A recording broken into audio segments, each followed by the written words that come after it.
be going through the files and some of the character depth with Mendes that they had.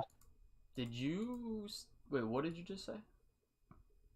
Oh, regarding if you look at if, you know the No, I was saying, what game did you say you said was really well written? the RE4 remake. I think the story in that is actually pretty good. I disagree heavily. I think the story Yeah. sucks. Is it like a tone thing, or do you think the actual story is poorly written? I think it's actually both. Like, they kind of like the characters have literally like Leon has zero character development from the beginning of the story to the end. Yes, he does. Yes, he does. All right, His character arc comes down to not wanting to fail again regarding saving people. So Leon's whole character is that he has like a hero complex. Yeah. And his arc in that game is dealing with that hero complex by because he feels guilt by not being able to the opening of the game establishes his guilt about not being able to save the people he met in Raccoon City. Ada, even though Ada ends up being alive, Kendo, Marvin, that sort of thing. So he's trying to make up for that by saving Ashley. The game actually gives him a personal motive to want to protect Ashley, other than it's his mission. The game explores his hero complex and like his desire to want to save everyone. Right, and what do they do to explore that exactly? Like, they explore it through his relationship with Krauser and Ashley. Specifically, they make references in dialogue to the Raccoon City incident and how it traumatized them. I know they do that, but it's like when I know Leon has lost someone in his past, right? But the thing about it is with me, right? It's like they don't explore it in any meaningful way. What's the best way to describe this? Like, I see what you're saying about like the aspects of his character, but at the same time, they don't hone in on it or really make it some big deal. Like, there's little hints of it in a way, but like the conversation he has with Ada, for example, like that's kind of just reflecting on their past, but it doesn't really matter much. Like there's nothing that really contributes much to it. Another thing is like, what was the other thing you were saying about his arc? His main arc comes down to his hero complex, but you said it was not. You said it wasn't a big part of his character. It's literally his primary motivation for wanting to protect Ashley. His motivation is also he has to be there. Yeah, he has to be there. It's his mission, but that's his actual personal incentive for it. It's that's his personal motivation. So yeah, that's not really character growth. But you don't have to have a story. Yeah, you don't. Well, he doesn't need to grow. It just explores his depth regarding, like, it explores his hero complex. Yeah, but that's what I'm talking about. It's the development aspect of that. Like, there's not a single point in the game where Leon really feel like they hone in on like Leon not wanting to save or not feeling like he's not able to save Ashley. Like, he's never down on himself about it. They don't do any like flashbacks or parallels or something like that. I can actually give you a direct example of when they do this. You remember when when Leon's carrying Ashley to the room to get the parasites removed, Luis's lab? Yeah. They explore it, like, it's very blatant in that scene. If you look at that scene, there's dialogue referencing it. Okay, so I'll look at it real quick. Have you played the RE2 remake? Nah, not I yet. have. I have. Go ahead. You might be missing some context because you haven't. I played the RE2 remake. Yeah. Like, I played the shit out of that.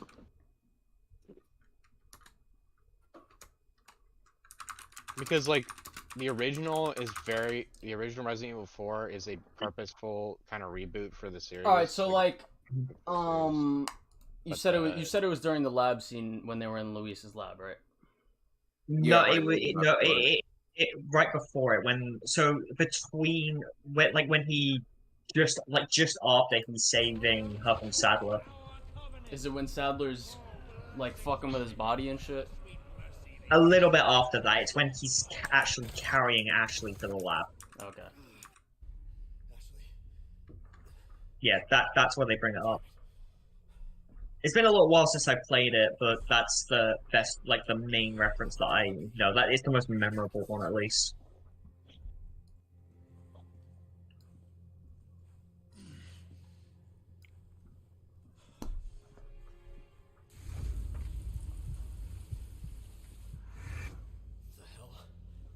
I think they also explore it with dialogue. I think they also actually explore it in like the section with Luis as well. There's dialogue referencing it in the section of Luis, because they have a back and forth with regarding. From what I remember, I think Luis and Leon have a back and forth regarding their own personal guilt. Yeah, Luis I is think written almost completely different in the remake. Yeah, Luis is really good in the remake. Yeah, I liked Luis in the remake. He was like the only character I liked.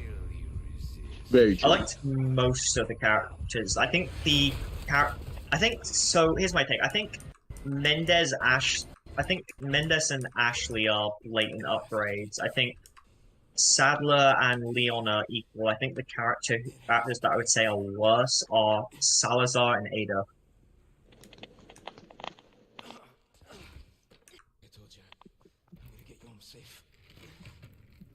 Oh, Krauser's a lot better. Krauser's really good. Yeah, I think Krauser is not. I also don't think Krauser's good. His motivation is literally for power. That's so boring.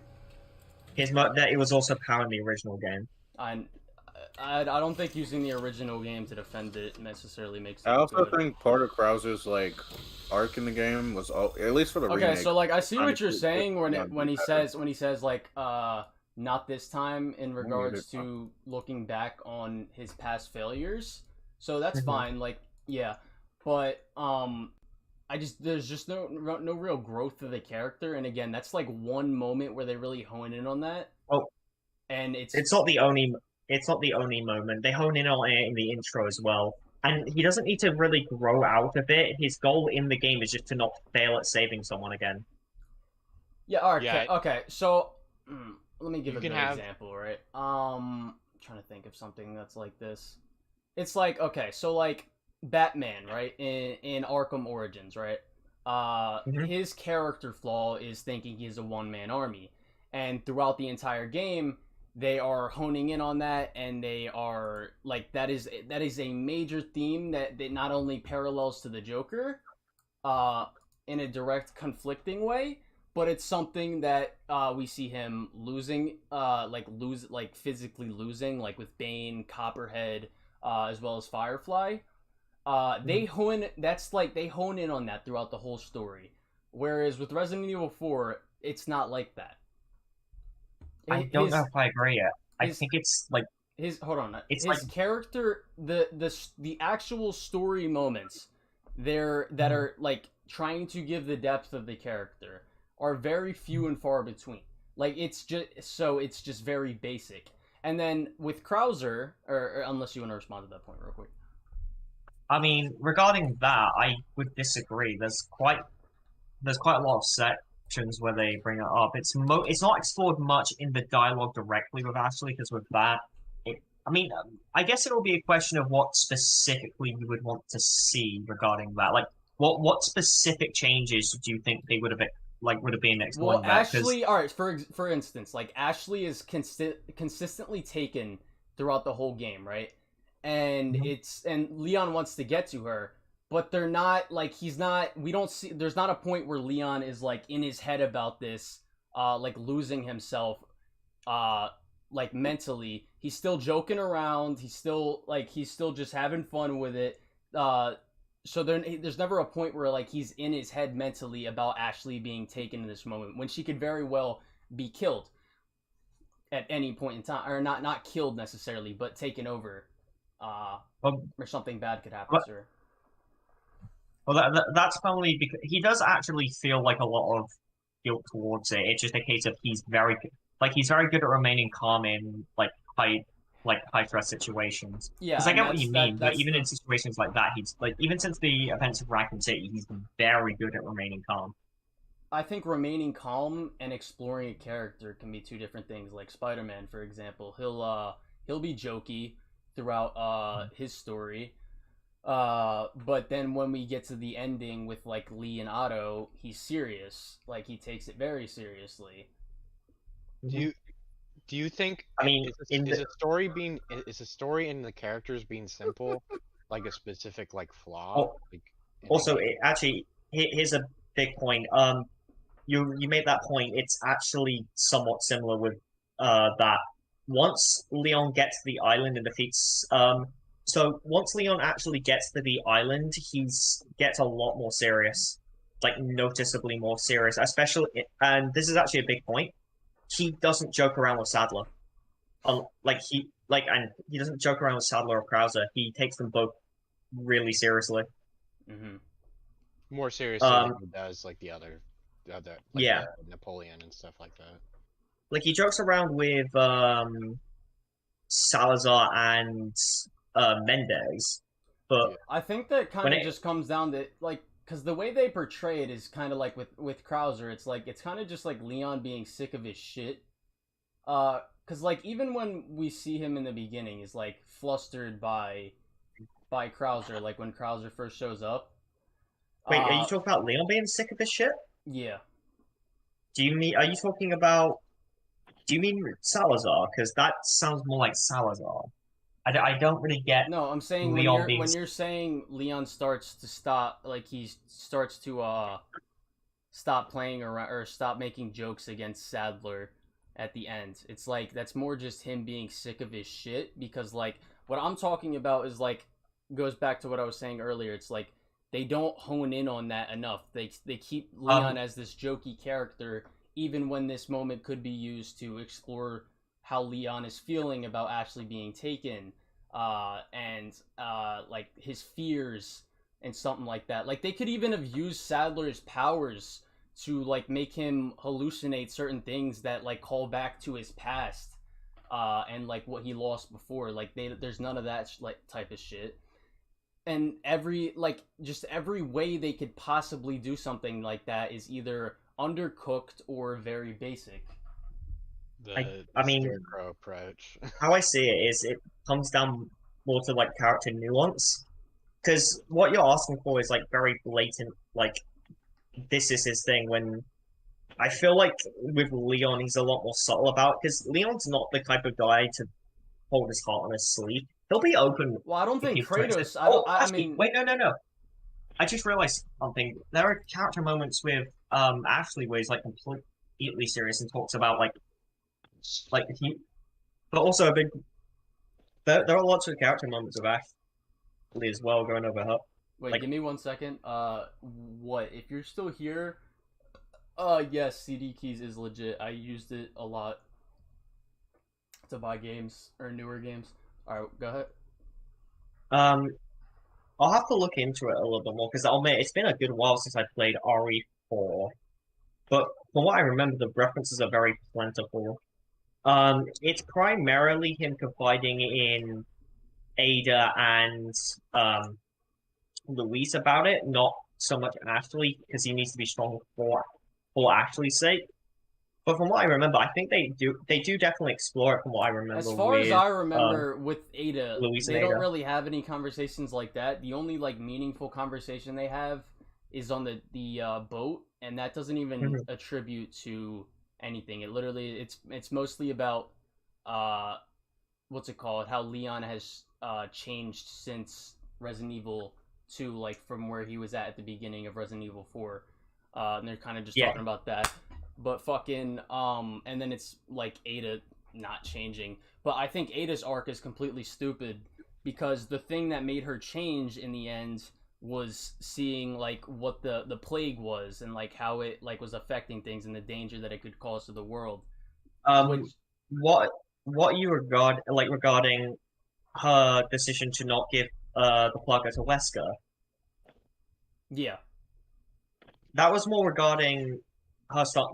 Well, that's I wouldn't say Ada actually changes at all in the story. She's always had like a decent amount of morals, but Well, no, I'm saying that's like just- her moral standpoint in not giving it to her boss changed because of what she saw happened with the.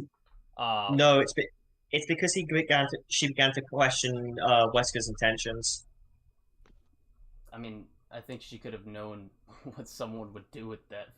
I think they made it kind of blatantly clear that's what it was about. Like it was regarding the Lost Plagueis shit. Like she knew. Like throughout the entire story, she's seeing what this stuff can do and what it's capable of, and I'm pretty sure the boss has like always made her do fucked up shit. So you're talking about Wesker. So regarding I haven't Wesker, played the other games, but from what I've been told about the boss, like he's the main villain throughout the big bad of the series. So Wesker's whole thing. First of all, Wesker is is generally quite secretive when it comes to his intentions, but also, so Wesker's whole thing is he basically, so his intentions kind of change over time, because initially his intentions from Resident Evil 2 was just money, but over time he begins to want to kind of evolve humanity. Alright, I guess I guess I would just, because it kind of relates to the thing with Ada. He has her doing fucked up shit that she knows is fucked up in the previous games, right? No, actually, not really. She doesn't really do anything immoral. All she does is all she does is steal. All she is contracted to do is just steal shit. She doesn't commit anything. She was contracted in the second game to steal the G virus. Okay. The G virus. I can't really this is kind of something I can't really argue purely because So I can really say about Ada specifically in the RE4 remake. I don't like the way they characterized her. Like she feels really flat and soulless. I do. Yeah, I agree. I don't like her as a character either. I just wanted to point out from what I saw and what I interpreted her arc as. I mean, it was pretty stupid. I think a lot of people who played the game, I remember there was a huge thing where people were like complaining to her voice actress because a lot of people didn't like her voice performance. Oh yeah, she was kind of she wasn't really given much emotion. Because I think out of everyone in the game, she was probably like the worst, like performance-wise. I think all the emotional elements were honestly pretty shit, like voice acting wise. Like when Ashley's telling fucking Leon, she's like, "I wasn't myself anymore." I was just laughing at that shit because it was so bad. Really, that scene. I really like that scene. The funny thing about it is that everybody ships Ada and Leon for some reason. And like for the original games, okay, the I games can see why, but these games, I don't really get that feel. Even in the RE2 remake, I did not get any sense of attraction whatsoever between the two of them. Bro's talking about RE4 again. I'm talking about both games. Nah. Someone in my chat said it. Because it was just because what's the... I honestly I root more for Leon getting with either Claire or Ashley at this point. Well, I think I think Claire is the better option because Claire's better. Claire's better. If you play the original Resident Evil 4, Leon to continue the blood-filled lineage. I just the other thing about the story that I didn't like was the way Sadler was so fucking stupid. It's like he wants Leon dead, and he quite literally sits in there in a moment, tries to get him killed multiple times, not just in cutscenes throughout the whole game. And yet he doesn't stop Leon one, he has the ability to fucking control his mind, mentally, and fuck with him. No, he can only do that to an extent. That Sadler has hubris about him. He's full of himself. He's also a big thing with Sadler. To try, but he doesn't expect Leon to actually succeed. Also, which leads him to lose. I think it's a big thing with Sadler is that with Sadler, he would rather have Leon converted because Leon could be very useful. Because Leon's if you would rather have him converted, then why would he want him? Why is he trying to get him killed? That doesn't make sense. Well, it's more of a case. Well, first of all, from what every encounter that Sadler has with Leon, he's not trying to kill him directly. He doesn't he's always trying to control him. It's usually the other village. It's the other alpha parasites that are trying to kill him. Yeah, like And when I say alpha power source, I mean Mendez and Wait, could you So- repeat like- that real quick? I was looking at my it's the other alpha parasites that really focus on trying to kill him. Like Sadler is more down to control him, but it's more of a case of they like. But I you just try- want to say you try to one talk Sadler's in Fortnite control. around- I just want to say one Sadler's in control of everything, like even Ramon. Not direct. No, he doesn't control them. So Not he can't physically actually control. Ramon. I'm not saying physically control them. I'm saying like he's their boss, like they do what he says Yeah. type shit. And the other thing is like he quite literally tries to make Ashley shoot Leon, so he obviously doesn't care if he dies or not. Yeah, he doesn't. Well, he doesn't care if he dies. It's just a case of if he can. Yeah, but convert, he Leon can, is but he- consistently trying to fuck over his plan, and he keeps taking Ashley away from him. So what is the point in keeping him alive? So no. So Wait, real regarding quick. that- Hold on, wait, real quick before you respond to that. Commentary, Nick. Just tell me what your Discord name is. I don't have it in the general chat because I just don't want a bunch of random people joining and overflowing the conversation. So just tell me what your name is, and I'll give you the role. Yeah. All right. But I was go gonna say ahead. regarding Sadler's encounters with Leon, regarding that, it's not so. When Sadler first meets Leon, he's able to successfully take Ashley back basically immediately, and then by the time he takes Ashley back once from under Sadler specifically, then he's like, okay, he's a bit of a problem, and then tries to kill him. Are you It's not talking about- until Part of it is a Is it- holdover from the original story, though. Are you talking about the end of the game? Yeah, towards the end. not the end. Yeah, towards the end. So he doesn't Another try thing and that really plays into the fact that it seems like Sadler doesn't want to directly kill Leon yet is due to the fact that Sadler doesn't even seem that surprised when Leon takes down his lower subordinates. It's Yeah. also a case of Sadler doesn't really care that much if Leon lives or dies. It's just a case of he would rather have him join him because he's a useful asset, but it's like, okay, if he dies, he dies, but I'll see if I can get him in. I personally just think it would make more sense to kill him because he has no like if you're trying to kill him and he's messing with your plans throughout the whole game, and he keeps taking Ashley, the person that you need for your plan to go in motion. Why? I just don't see why you wouldn't want him dead. Sadler's able to take back Ashley really, really easily. Like when he Okay, but runs what into them, I'm he's able saying, to... taking like why even want that as an inconvenience though?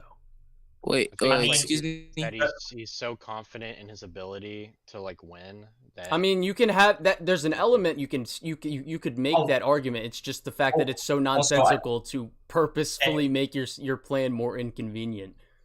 Well, there's a big point. Especially if Leon can cure her of the fucking Sadler doesn't know that. Sadler doesn't know that. Wait, Oh, he doesn't? Wait, Okay. remember when Yeah.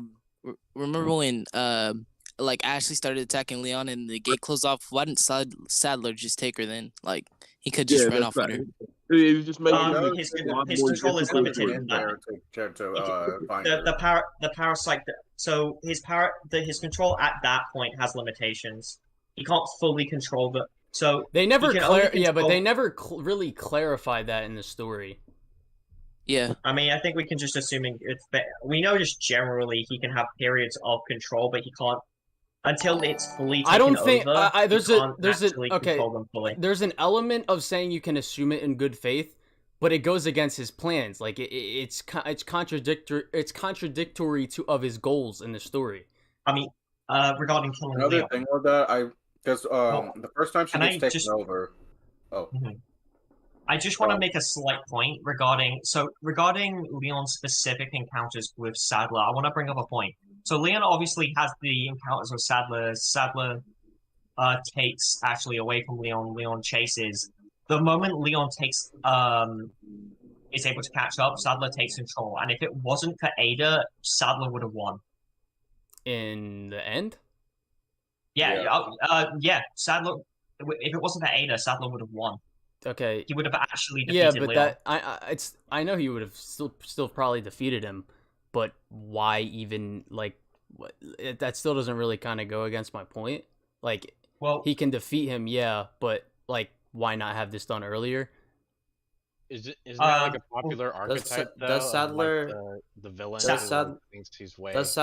Does Sadler genuinely believe that Leon is a threat? Does he actually think that Leon's a threat? Because if he doesn't, then that's probably the reason. Not massively. He does underestimate Leon. There's an element of a threat. Good reason to. There's an element of not seeing something as a threat and just getting rid of the. It's like Doc Ock. It's like if Doc Ock in Spider-Man PS4 didn't care for Peter and didn't want to like torture him, then it would. Then again, maybe SK's argument against Doc Ock would make sense, right? You gotta take into account if he doesn't kill Leon, he can convert him. And he doesn't see him as that much of a threat, and if he's able to convert Leon, that's just, that's a trained government agent on his side, which he can use. First of all, he could use Leon as a spy for the United States. Yeah, I get that. It's just... Also, by the time... There's also a lot of villains that just like toying with the hero, too, because they think they're completely outmatched. Like, Venom's a good example of that. Yeah, that's true. Another thing about it is that by the time Leon comes face-to-face with Sadler...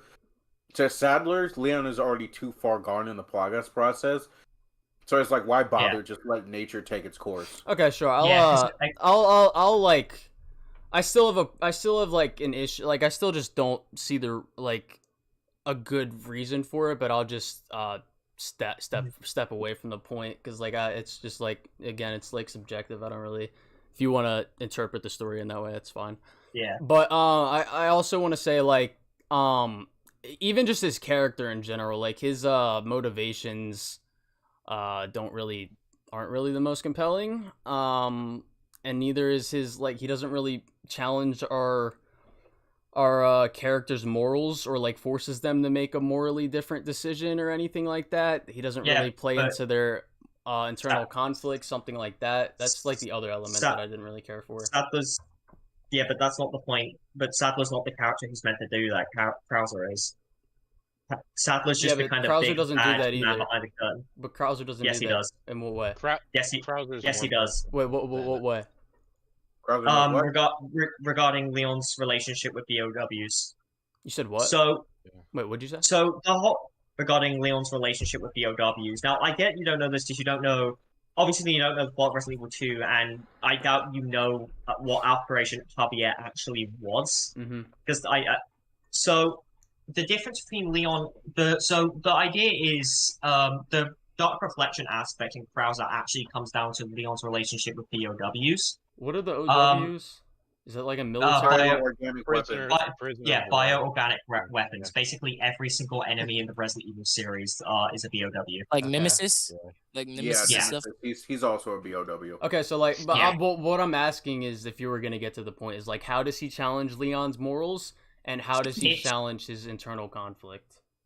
It's regarding his relationship with BOWs. So Leon, it's not it's a very kind of basic one, but essentially it comes down to the way they reacted differently to BOWs.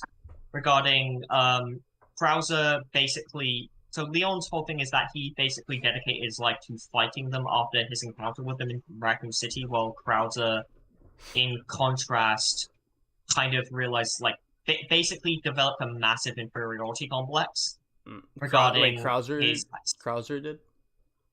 Yeah, regarding, he saw BOWs and he just felt fucking pathetic in comparison, seeing these giant because during Operation Javier, he literally fought giant fucking monsters, and there was literally a girl who could turn her blood into flames and fucking incinerate people. I don't think it was more of an inferiority complex, because at least from the remake's perspective, it seemed like Krauser had felt like he'd been failed by his own that's exactly that's what I was gonna say. One thing. It's the remake doesn't really play that out like that. It's because the one scene that pretty much sums up his entire goals for the story isn't just one fucking scene. It's it's also the most important thing in this. Wait, hold on. The most important thing in this world is pure, unadulterated power. If they would have honed in on the other element, like Leon brings up, it's like, what is this all for, revenge on the government? And he's like, no, I don't care about any of that bullshit. I just want power. It's like, dude, that's so boring. Well, no, because that comes down to his relationship. Because it's interesting because of his history with BOWs. But and I'd recommend looking into. Maybe I'll see it differently if I play. You said it's in Resident Evil 2, right? No, it's in. So what you want to look up is Resident Evil: The Dark Side Chronicles. Is that a Operation. game? That is Yes, it's a Wii game. It's actually it's I'd recommend just looking up old cutscenes because that's where Krauser was explored initially. Mm-hmm. And I will. I know this is off topic, but I wish Lewis was like in the game a little bit more because he's like a good. He's the best character. He's the best character. Yeah. He's the best character. Yeah, I feel like he died way too Back on early. topic, another thing about the Resident Evil 4 remake, Krauser, it seems like it's trying to push Leon to be better than him. Yeah, that's a big plan. It feels like that's what it comes from every encounter. He's testing Leon, testing like his prowess, like how he reacts. I think he's kind of just toying with Leon. I don't really. Yeah. I never kind of got the interpretation. Even in the final battle between Krauser and Leon, when Leon beats him, he accepts his death. He tells Leon, "Go ahead, do what you have to do." Well, that's because they're both at least in the original game, the way that they present it, it's like they're both soldiers, but they're just taking like different. They're both like. The way Krauser dies in the original, he just falls over and bursts. But like the remake Krauser, he has a lot more of an emotional death. I feel. I didn't really feel any I didn't really care. Like the only character I really liked in that story was Luis and the Merchant, because they're just like personality characters that I liked. I also like remake Ashley. I didn't really have that much of an issue Ashley with at all. I don't like Ashley at all. Maybe it's because I Personally, I think Krauser was goofy because when he first pulled up, right, he looked so serious. I mean, like, the only reason why I even thought of Krauser as, like, somebody who was, like, a threat is because he killed Lewis, which was literally my favorite character in the entire, like, Resident Evil 4, like, game. So, when I saw him kill Lewis, I was like, oh, why did he just kill, like, my favorite character? But at the same time, he just, like... I don't like his voice. He just looked so goofy to me because I don't understand why Leon, like, you remember when he like tried to pull out his gun and then like Krauser like shut that down? He was like, oh, knives are faster than guns or whatever. I feel like I don't know why, but it was just such a goofy introduction to me because like I don't know. He just I think it's also because the game puts a lot of emphasis on your knife. Jay. Yeah. Hold on. Yeah. So it is also a tone thing as well regarding that. Just tell me what your Discord is. But it is there are moments of brevity and they do like to joke around a bit. I mean, regardless of the changes they made to the remake, at its core, it's fundamentally the same game. Yeah, I still had a really good time with it. Like, oh yeah, I did too. I still again. I have it at an 8 out of 10. Yeah, I'm curious what's your take. Why you don't like Ashley? You said what? My favorite. I feel like Ashley is a lot better than her. I really liked Ashley. Because I just don't think there was. I just want to say. I just wanted to say. I just think she's annoying, and she's also very fucking like she has like pretty much nothing to her character. Very true. The thing with remake Ashley just is that she wants to help. Like, yeah, she knows she doesn't have the skill for it, but she still wants to help Leon in any way she can.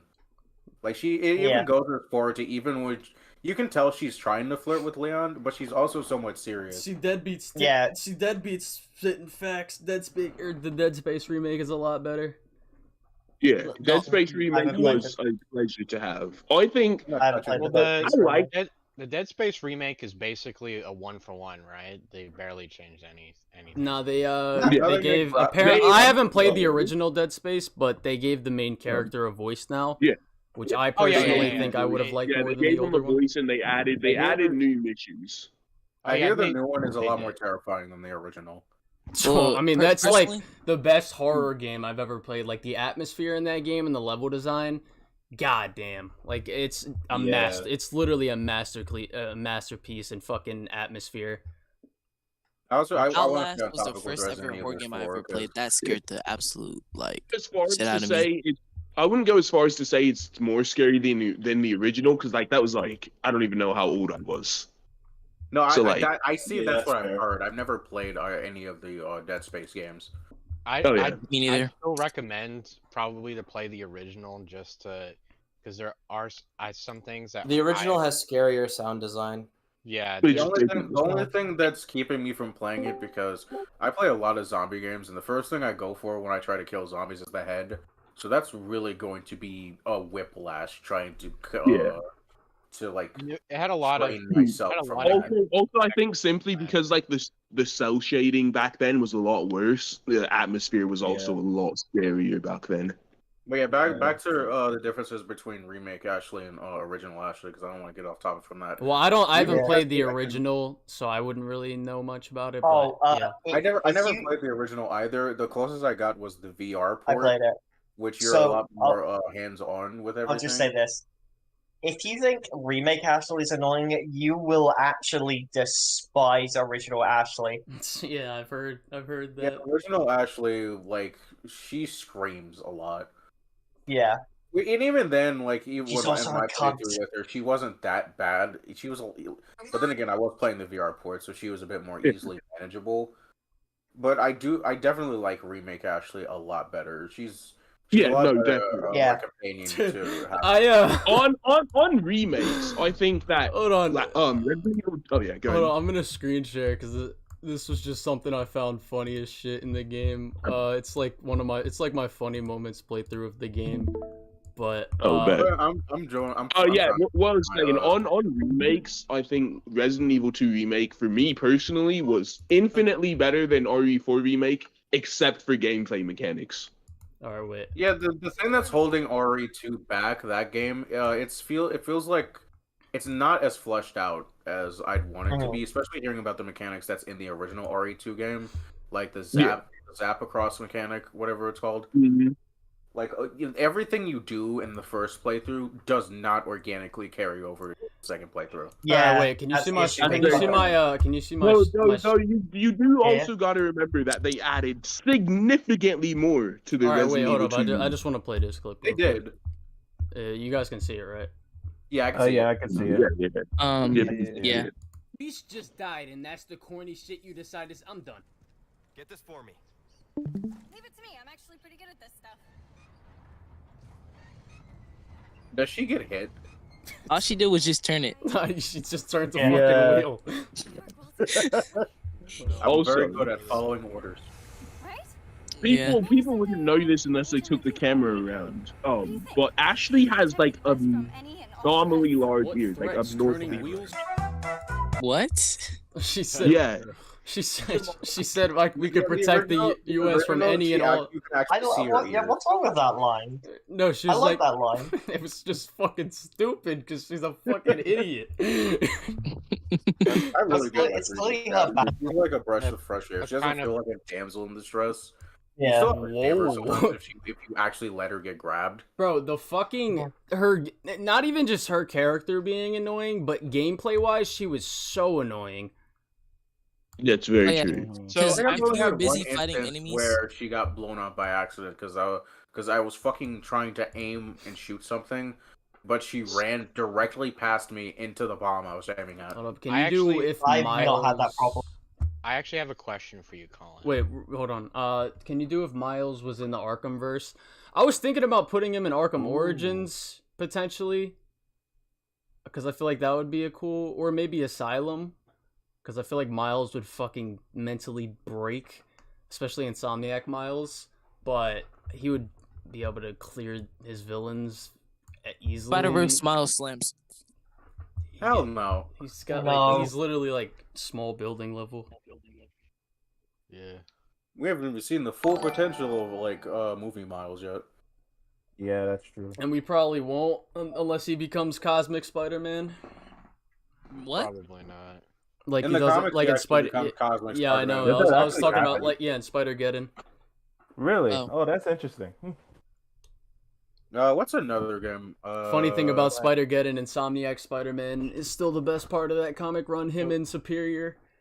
Have you? I just have I can I ask this question real quick? Yeah. Because it's kind of relevant to this. So like, there's an elements to the Resident Evil 4 game, which is kind of like a like a escort quest, right? 'Cause you're escorting like Ashley from like one location to the other, and she can get damaged. Yeah. Right. Mm-hmm. And Well, there's like a fail safe. There's like a fail state to it. So if you aren't competent enough in protecting Ashley, then you fail. Yeah. So, I guess my question is, how would you compare this? So like, do you feel more invested when the escort character is invulnerable, or do you feel more invested when they're contingent on you protecting them? So like, for example, I would say I get what you're saying. You don't need to give the example because like you know I what would I'm say saying. like Ellie from The Last of Us, right? Like she doesn't make gameplay annoying. I know, but she's, in my personal opinion, the fact that Ellie can like walk in front of like 10 goons and like nobody like acknowledges her. Yeah. And then you're That's okay. depending on your settings completely. That it's a lot. It's a lot different in the remake for Last of Us from what I've seen. It's also a lot different in The Last of Us 2. But I see what you're saying, but you're kind of comparing an action game to a stealth action game. I know, but it's important to remember, because when you're translating I think it's just more ludonarrative dissonance than anything. But what I'm saying is that you can use gameplay to create a bigger connection with the story. So like, for example, I could say I feel more connected to Ashley from RE4 because I had to protect her versus Ellie in The Last of Us, where I didn't have to protect her. Well, I would say I connect more with Ellie because Ellie seems more like an actual person, even in gameplay. You can tell because in the earlier stages of the game, she's absolutely fucking useless and she doesn't do much. But the more and more you progress through the game, the more competent she is at helping you fight. I want to say the thing that doesn't work with that is the fact that I wanted to an extent is similar. Actually, is actually not only that, Ellie if anything, all right, wait. I just want to say real quick. If anything, you probably get more connected to Ellie because she helps you from dying instead of the other way around. She's a use to you, so you actually like her more and being around her. She Ashley can actually do that as well in the RE4 remake. Can she? She can't. No, she. Whoa! No, she cannot. She can. In specific, no. In specific context, she can. I checked out mentally from the conversation. What happened? I wanted to. All right, wait, real quick. I wanted to say. The thing about that is, I wanted them to take Ashley, so I didn't feel inclined to protect her. I wanted her gone, so I just wanted her. The reason why, just for reference, I always liked Ashley. Okay? Meanwhile, with Ellie, if they were to start fucking with Ellie, I'm fucking bringing out the sledgehammer, bro. Like you're not gonna fuck with fucking Ellie. If I'm that's Joe, actually another thing. Even in both games, I was still very overprotective when it came to Ashley. Like I the minute I see somebody make a grab for her, they're getting shot in the dome. That's actually another thing I want to bring up. In The Last of Us 1, you have to protect Ellie as well. Like goons can choke her out and murder her. She can get bitten by and stuff. I was gonna say that. Yeah, they do that, but again, in The Last of Us, it's not annoying. It's actually controlled. It's controlled that it doesn't annoy you, and you more so like her because she's also a very helpful use to you. She can kill enemies for you if you want her to. That's Ashley is also helpful in a different way. In The Last of Us 2, right? Ellie was like, she was both like story wise a good character and gameplay wise like not annoying. But Ashley, all she is to me is just like the president's daughter that I have to make sure she doesn't die. Because when I see people, I can actually help you though. I don't agree. I don't agree with that. Nah, man. I think y'all just simping. To be honest. Hang on. I don't got no hand. As much as I do simp for Remake Ashley, I still think she's a really good character. I'm not afraid to admit that. I've never played Remake RE4, so I'm talking completely about the original here. Yeah, like, I can understand the complaints about original Ashley. From a gameplay perspective, if the writing wasn't as good as it was in Last of Us Part 1 or whatever, The Last of Us, I would not feel connected to her at all. I think it's specifically the relationship between Joel and Ellie, because I played that so DLC. You wouldn't feel connected when you're about to get choked out by a bad guy and or a monster. I disagree. Hold on. I want to say, wait, real quick. I want to say Ellie's an amazing character on her own.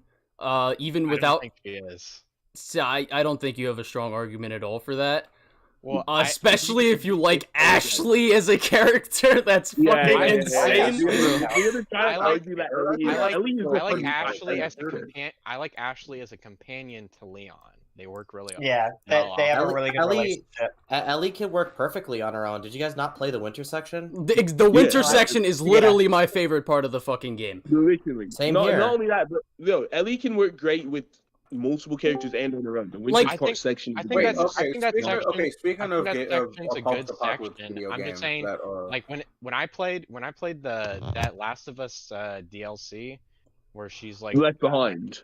Yeah, Left Behind. I didn't like that at all. Why? What? How? What? Why? What? The atmosphere. Hold on, the atmosphere inside that mall is not only incredible, but it's also it gives Ellie a great amount of depth into her internal conflict and what happened with her best friend. Yeah, like I don't know how you could dislike that. Because the thing I think that I like about The Last of Us, atmosphere in the mall rivals the atmosphere of Seattle. The thing I don't like the atmosphere of Seattle. So the only problem I have with The Last of Us is the fact that they killed Joel. Like, I literally hated that. It's not the fact that they killed Joel, it's the way they brought it about. Let me be super specific. Let me be super specific. The thing I like about Ellie specifically is her relationship with Joel. I don't really care about, and I don't think the game made me care about her relationship with like a character they basically just wrote in after the fact. That's more because The Last of Us 1 was about Joel growing from Ellie, whereas The Last of Us 2 is about Ellie coming to terms with her past. So she's not honing. I'm talking about the Left Behind part. I'm talking about Left Behind. Oh, well, Left Behind was kind of more into her. Hold on, I just want to say Left Behind focuses on her internal conflict of, like feeling like, if they don't, if they don't do this thing, like get this cure, then everything was for nothing. All the loss that she suffered was for nothing, and it's also like her internal fears. Like, she's scared that she's scared to be alone. Which is why, like, the impact and, like, you can feel, like, the, I guess, the tensity of the scenario and, like, wanting to save Joel right there, even though I would say a good point against the DLC is it would be better if that was in the original game so that you have the tension of, like, oh my god, Joel might actually die. I just think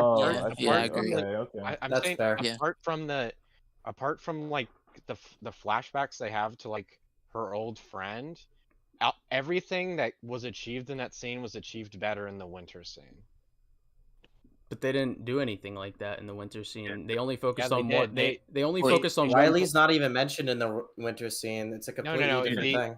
The winter scene where Ellie is on her own hunting food for that's one piece of her but that's one piece of her conflict. I know, but what I'm saying is that part of the point of the DLC was to show what Ellie was doing to help prepare Joel or to help stabilize them. Yeah. And the other half of it was also to show the relationship I mean, that's more so the aspects plot of than the game. character stuff going on. The whole I have point a of the question. character stuff is her revisiting the fact that Riley died, and that's happening again with Joel. Yeah. So she's more motivated to try and save Joel. Something that's not in the Winter scene. The Winter doesn't talk about that because we only get full confirmation about the Riley stuff basically at the very end of the game. Yeah. Well, I'm saying that Yeah. the point of the winter scene is to show how much she cares about Joel, and I think that Well, there's think more the than that. games There's more that than show that that- to the scene, right? It's her about her internal conflict of her fear of being alone, which Well- both the DLC and the winter section hone on that, whereas the DLC does multiple things with that the winter section doesn't.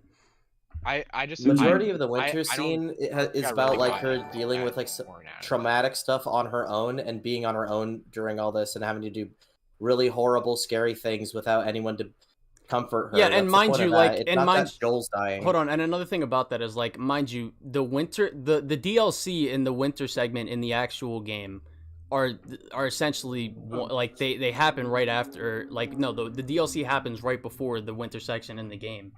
Right, yeah, I'm aware of And- that. It happens yeah. directly after Joel gets impaled. Yeah, so if have a- anything, it I have just a- gives more Even depth then, to that. Even then, in part one, if you click on Left Behind, I think it gives you a warning to play through up to that part.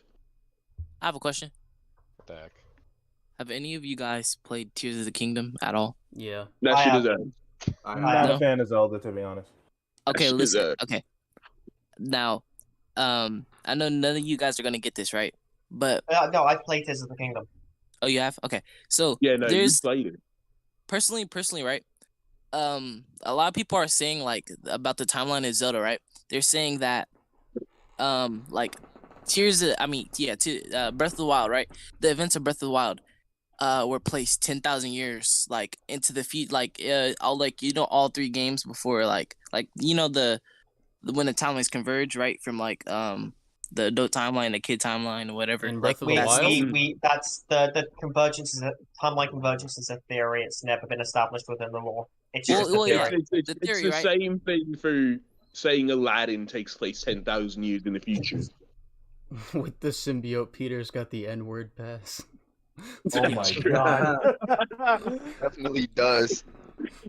But an issue I have with that, right, is that when in the events of Breath of the Wild, I'm positive that they said that the events of Calamity Ganon happened to like 10,000 years ago, right? And like Hold on, wait.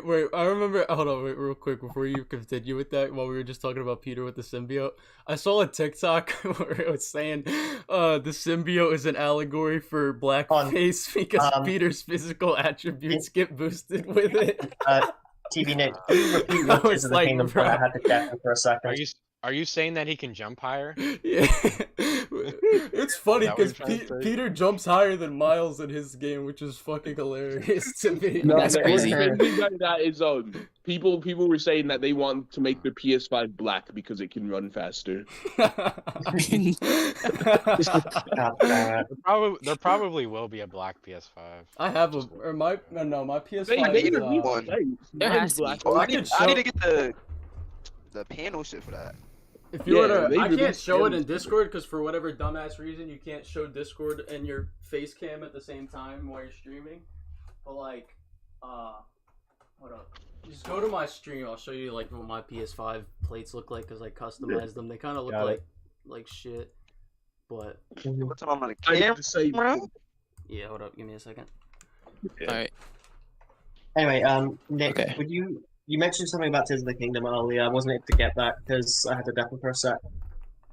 Okay, so basically, right, in the events of Breath of the Wild, they were talking about how the Calamity Ganon, like, it happened 10,000 years ago. But the theory about the conversion timeline says that Breath of the Wild happened 10,000 years, at least 10,000 years in the future. That's what a bunch of people say. But the reason why I don't agree with that, right, is because it's not like Calamity Ganon appeared out of nowhere. Like 10,000 years ago, right? In the events of Breath of the Wild, it's not like he appeared out of nowhere and just started attacking people. And there, but I mean, I'm sorry, I don't make sense right now. But there's already an established kingdom of Hyrule 10,000 years ago. So unless the timeline, the convergence timeline, like unless the Spider-Man fan 616. I customized my PS5. Like I did it myself.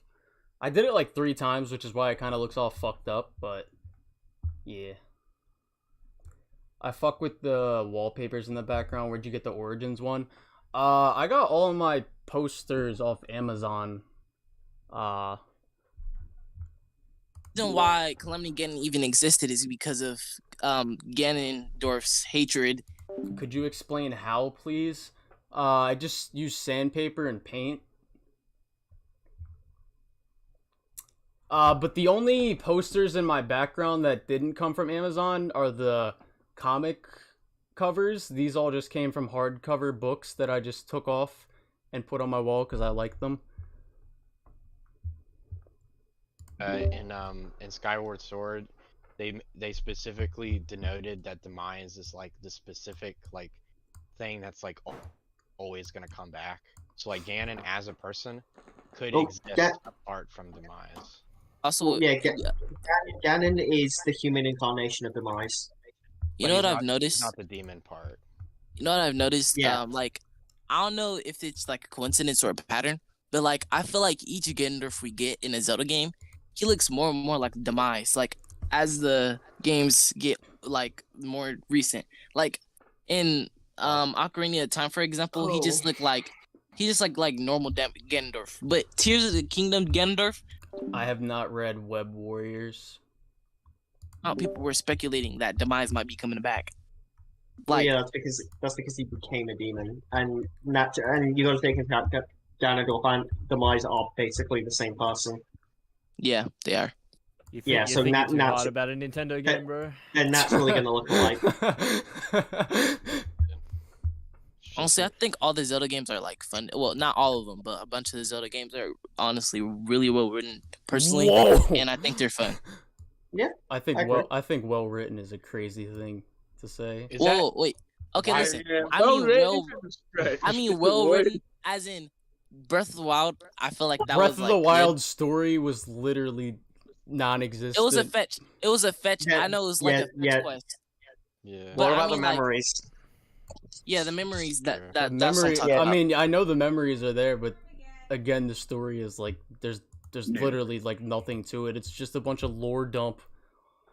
It's the same. Yeah, but some people. I mean, yeah, it's really a simple like story. The same people that say, like the Mario games have 10 out of 10 stories. What story? Yeah. That's non-existent. And Tears of the Kingdom, I actually enjoyed going through Tears of the Kingdom story to figure out the mystery of Zelda, but the story itself, once I like ended it, it was like.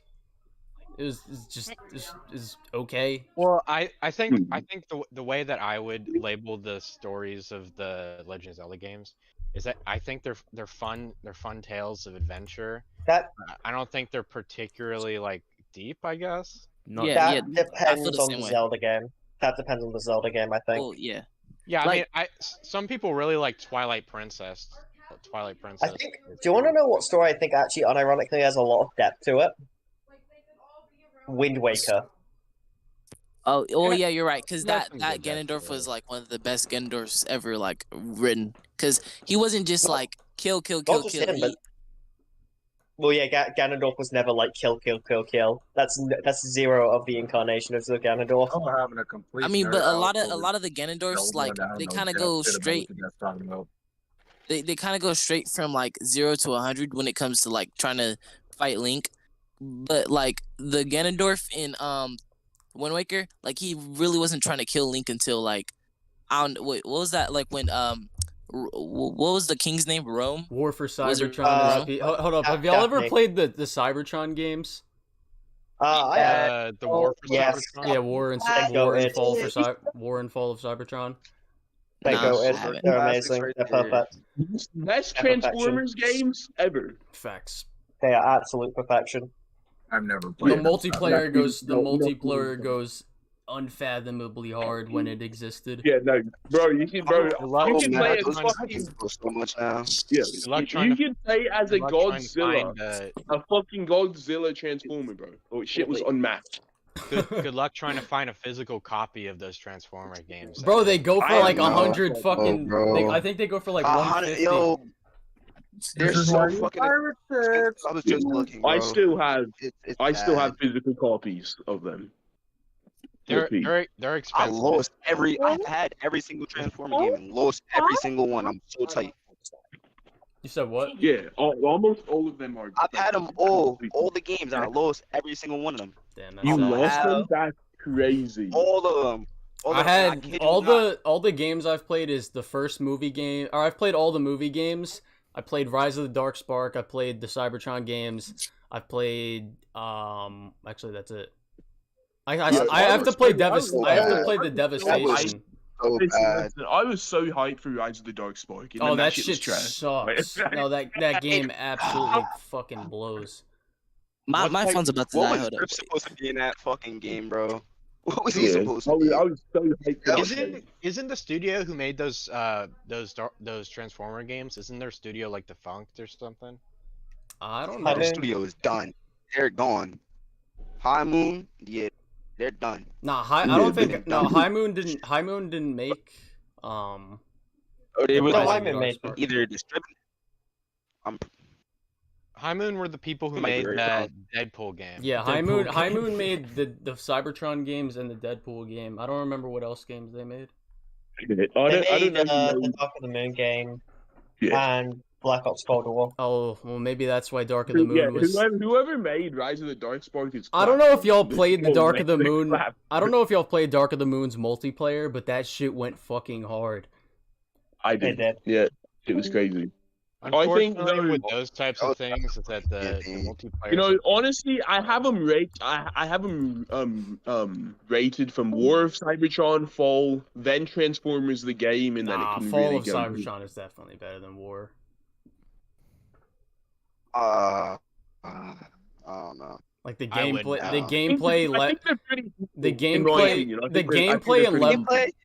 gameplay and level design in the campaign is better. And the multiplayer has more modes, and more characters. Aren't the Transformer games basically just like third-person shooters? I mean, they're third-person shooters, but like they are the good type of third-person shooters. They're actually fun. We can't explain it. I don't know how to describe it. It's like the weapon variety and stuff they have in that mixed with the level design and the verticality of the levels and the different enemy designs and the different abilities that they give you. They also like the melee's combat is about as deep as a fucking they started the cosmic. They started the Cosmic Rust Cannon and then gave it to Sentinel and Dark of the Moon. Yeah, the weapon, like the weapons in what's it called, in the Cybertron games are very fun to use, and the what's it called, like the transitioning from like vehicles, like how you can turn into vehicles on the spot and shit, like especially with the jets and the helicopters and shit. Yeah, there's no like loading screens or you spawn back into action. Like you literally transform on screen on the press of a button. Like it's crazy. What's making like a new game, but those games would be like really hard to re-release. I'm assuming. I haven't played Devastation yet. I'm gonna play Devastation soon. Yeah, Hasbro's a bitch, bro. Hasbro's a bitch. That's why. Hasbro just been shafting the fucking the Transformers property. Like they're doing nothing with it. How y'all feel about? Never mind. I was gonna say how y'all feel about Rise of the Beast. I think that was a good step. step. I gave it a second. Bumblebee, yeah, bro. Bumblebee got shafted in that movie. I mean, bro, he had 10 minutes of screen time. That shit is gay. I'm not. As much for the screen time, bro, I was happy that Bumblebee wasn't in it. And I'm a big Bumblebee fan. Can we kick him out? Can we kick him out for that? Listen, hold on. Hear me out. He had his own priority for Optimus Prime, the leader of the Autobots. How? Emmy? To be fair, I like what they did with Optimus in that movie, like his internal, like how they honed on his internal conflict with feeling responsible for the Autobots and shit. The movie made up for itself for having Haley Steinfeld in it, so let's calm down a little bit.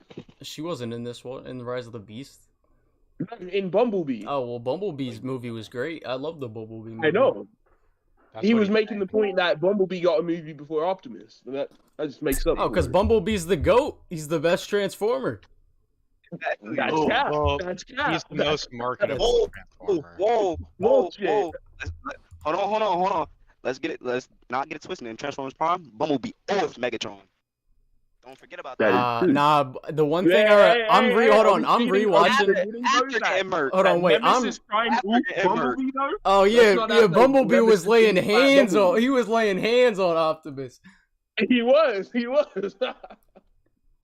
That's crazy. I think the best part about Rise of the Beast is that RC1 was in it, which has been my favorite Transformer since forever.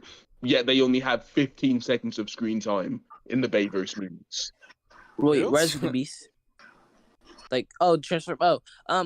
You know what I wish they had in like you know who I wish they actually made a character, like a good character in the movies of Transformers. I feel like they should have emphasized on Shockwave, because the amount of war crimes he committed in the comics is actually crazy. Like, yeah, bro. I haven't read the Transformers comics. Transformers, bro. Shit was crazy. I think those are pretty good, right? The comics. Like I think yeah, from what I've heard, the IDW ones are the best. I haven't read them though. The IDW ones are the best, and I think the main canon also. So yeah, I think that's what it is. Yeah, Optimus is a goat. He's like, yeah, shit is crazy. No, also, my bad. No, go ahead. Oh, okay. So you know what I also hate? Like, this is off topic, but like, what I hate about a lot of movies is like they make one good movie, and then it would be good if it was just one singular movie, but they decided to make a sequel. Like, let's take the Meg into example. Right, they're making a second one right now. After you already tell, that is literally a cash grab. There's so much story potential. It's literally just watching Jason Statham fight a shark. That's what the appeal of the fucking movie is. And then a better example is Surf's Up. Right, Surf's Up was a great movie. I personally love that movie. Genuine hood classic. Exactly. And then the second one literally wanted to make me go to the Sony, right? The Sony made it. It made me want to go to Sony headquarters and blow it up. Someone said Uncharted 2 is the best sequel. That's kind of crazy. I'm gonna give you a movie. I don't know if y'all seen these. If you haven't, like, I'm gonna leave. Not really. The Fred movies. Oh yeah, I haven't seen the Fred movies. Oh, that's crazy, bro. When he got that invisibility cloak and shit, and fucking. I know. That shit is wild, bro. It's mental. Fucking. Hold up. Someone in my chat said Uncharted 2 is the best sequel. That's kind of crazy. I think God of War Ragnarok or Last of Us Part 2 are the best sequels. Ragnarok and Jedi Survivor are the best sequels. I'm blazing Zelda right now, but Tears of the Kingdom is the best sequel of all time. No. I can't. Can we kick him out, please, bro? Hell no. I like people who say like Ragnarok and like The Last of Us are like the best sequels. Honestly, play, like any video game. Ragnarok and The Last of Us, that's crazy. They're the best. They're the best like games that have action in them, but also have like a connection with two main characters. Like, I'm not even saying like you're wrong for having those opinions, but like there's a lot of like really great sequels. Like, all right, so name a couple that you think are better than Survivor or Ragnarok. That are better than Survivor and Ragnarok. I'll dust off my game shelf right now. I can pull off like 5 games right at the top of my head, bro. Keep going. God of War 2. What? The original God of War 2 is better than God of War 1. I don't know what to tell you. It's not better than Ragnarok. It's not better than Ragnarok or even 2018 for that matter. You said better sequels, and I think the evolution from God of War 1 to God of War 2 added way more. No, I'm talking about the game as a whole, like just the two. Game as a whole. Maybe not a better sequel, like it does more than the first game, but like just a better game, a better story. I enjoy God of War 2 more than God of War Ragnarok. Kick him out. Kick him out. That's cap. You're lying. Yo, How? bro, you're tripping, bro. Like, I don't even really like the first God of War game that much. God of War Ragnarok is better than God of War 2 in literally every way. God of War Ragnarok has such a beautiful story and compelling characters. It's actually crazy, and it emphasizes more off of the previous characters. Gameplay, in God of War 2018. Story, it's fine if you like the new God of War games. But I'm sorry. I don't like the direction of the new God of War games. I'm sorry, but I think they abandoned a lot of the identity of the God of War series. In what way? Yeah, in what way? Like, are you talking about the combat overhaul? I think the combat and like the camera, the way the camera is perched, like right up your butt. I know you and Deadbeat have the same opinion on that. It's like, the camera, I don't have a problem with it. Same with the. And I just think like if you look at God of War, and I'm not talking about Ragnarok because I think Ragnarok fixed some of these issues, but like for example, the first God of War game had a massive lack of like really good boss fights. Not in the main story. Maybe the side bosses, but definitely not in the main story. If you compare like God of War 1 and God of War 2, the amount of like amazing boss fights, and then you compare it to like the God of War 2018. It's both boulder fights were better than anything that I played in God of War 2. Both boulder fights, the dragon fight, fucking Magni and Modi. The Reitlinger fight. And also the fact that I don't really agree. I think the like even if you compare like the first like tutorial boss fight in like in God of War 1 where you're like beheading like a Hydra and you're like platforming around and like decapitating different parts of the head. That boss fight was so tedious though. Like it achieved like and like the whole level is like the Hydra taking apart the entire like boats and you're like going through the different like parts of the ship. I know what you're talking about, but like that shit was like so wonky and tedious. That shit was wonky. I don't know. Hold on. Before you go, I don't know how you're complaining about the camera when the camera in those games is objectively ass. Yeah. Maybe not. No, I wouldn't say maybe not God of War 2 and 3. Probably you could have an argument for God of War 1. God of War cameras are basically more or less kind of like they're kind of close to like bird's eye views almost. I would say the only time I have an issue with the camera in God of War 2 or 3 is certain platforming sections where they make it really fucking weird and it like hard to control. But like especially with that boss fight that you're talking about, like the camera is so fucking weird. And I think like so like. Let me just list off some more sequels. Hold on, wait, real quick. You know the one boss fight where it turns into a fucking 2D side scroller?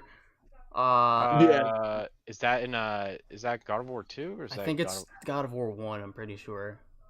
I don't know. I'm trying to remember. I know what you're talking about. That doesn't sound familiar. But hey, I got a question though.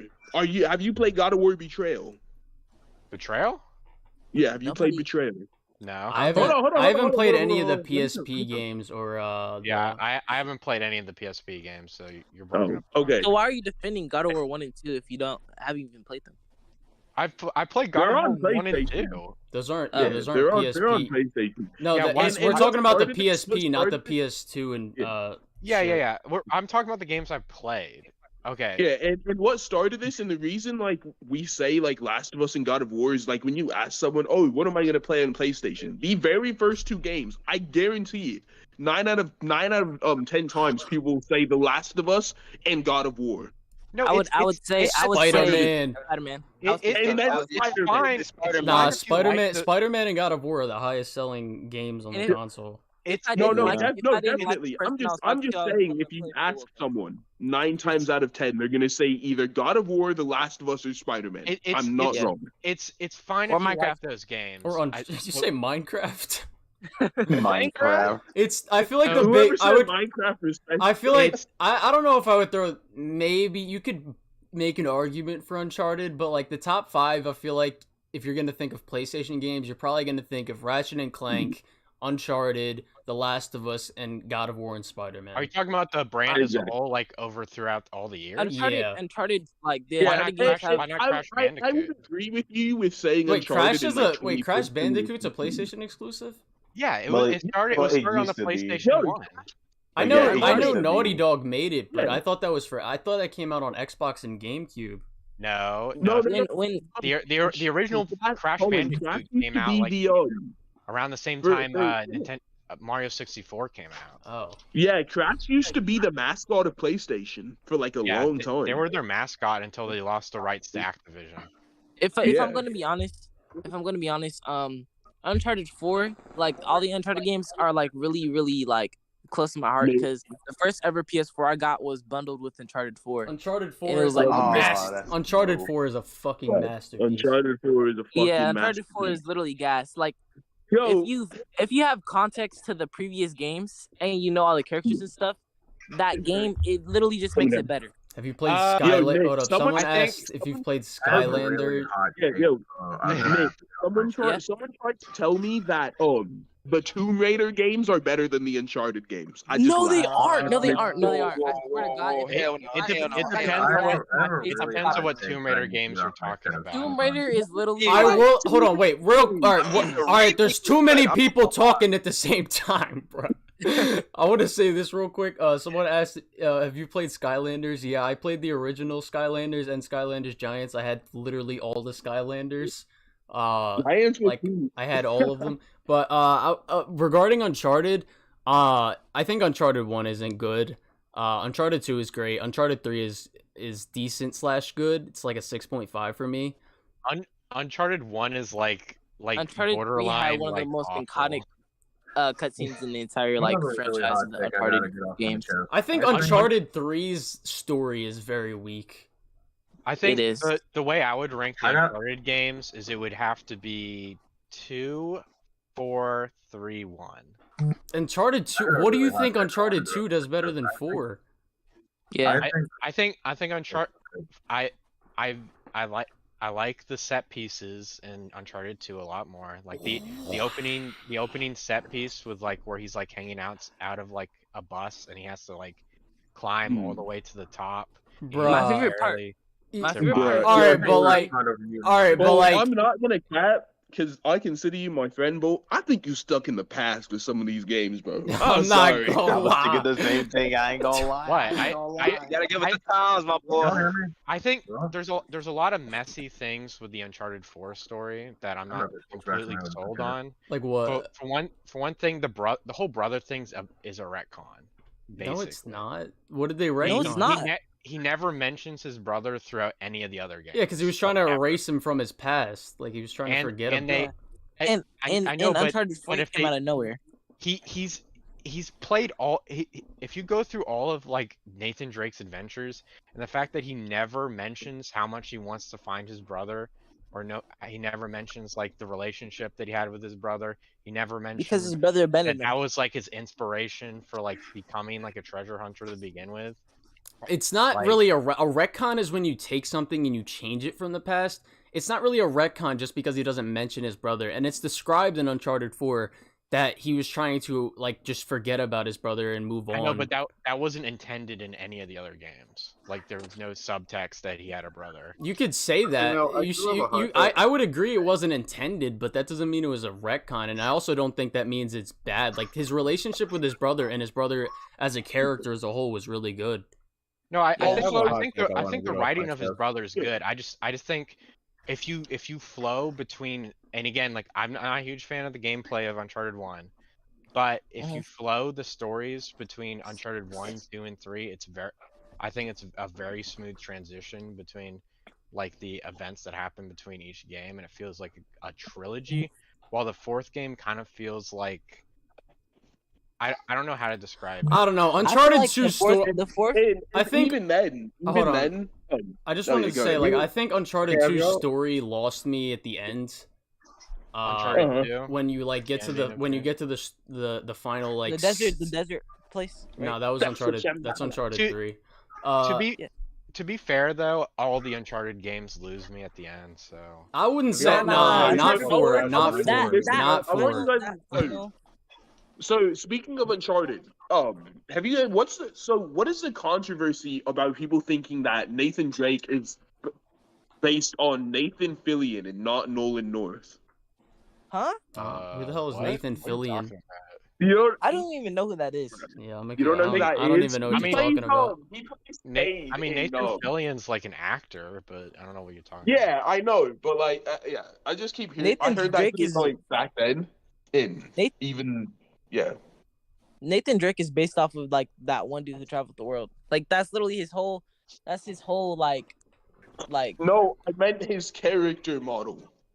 I used to hear heavily back then and even nowadays that he's based off Nathan Fillion and not Nolan North, and like I see people argue about it all the time. Nathan Drake looks like Nathan Drake looks like a handsome version of the person who played Hawkeye in Adventures.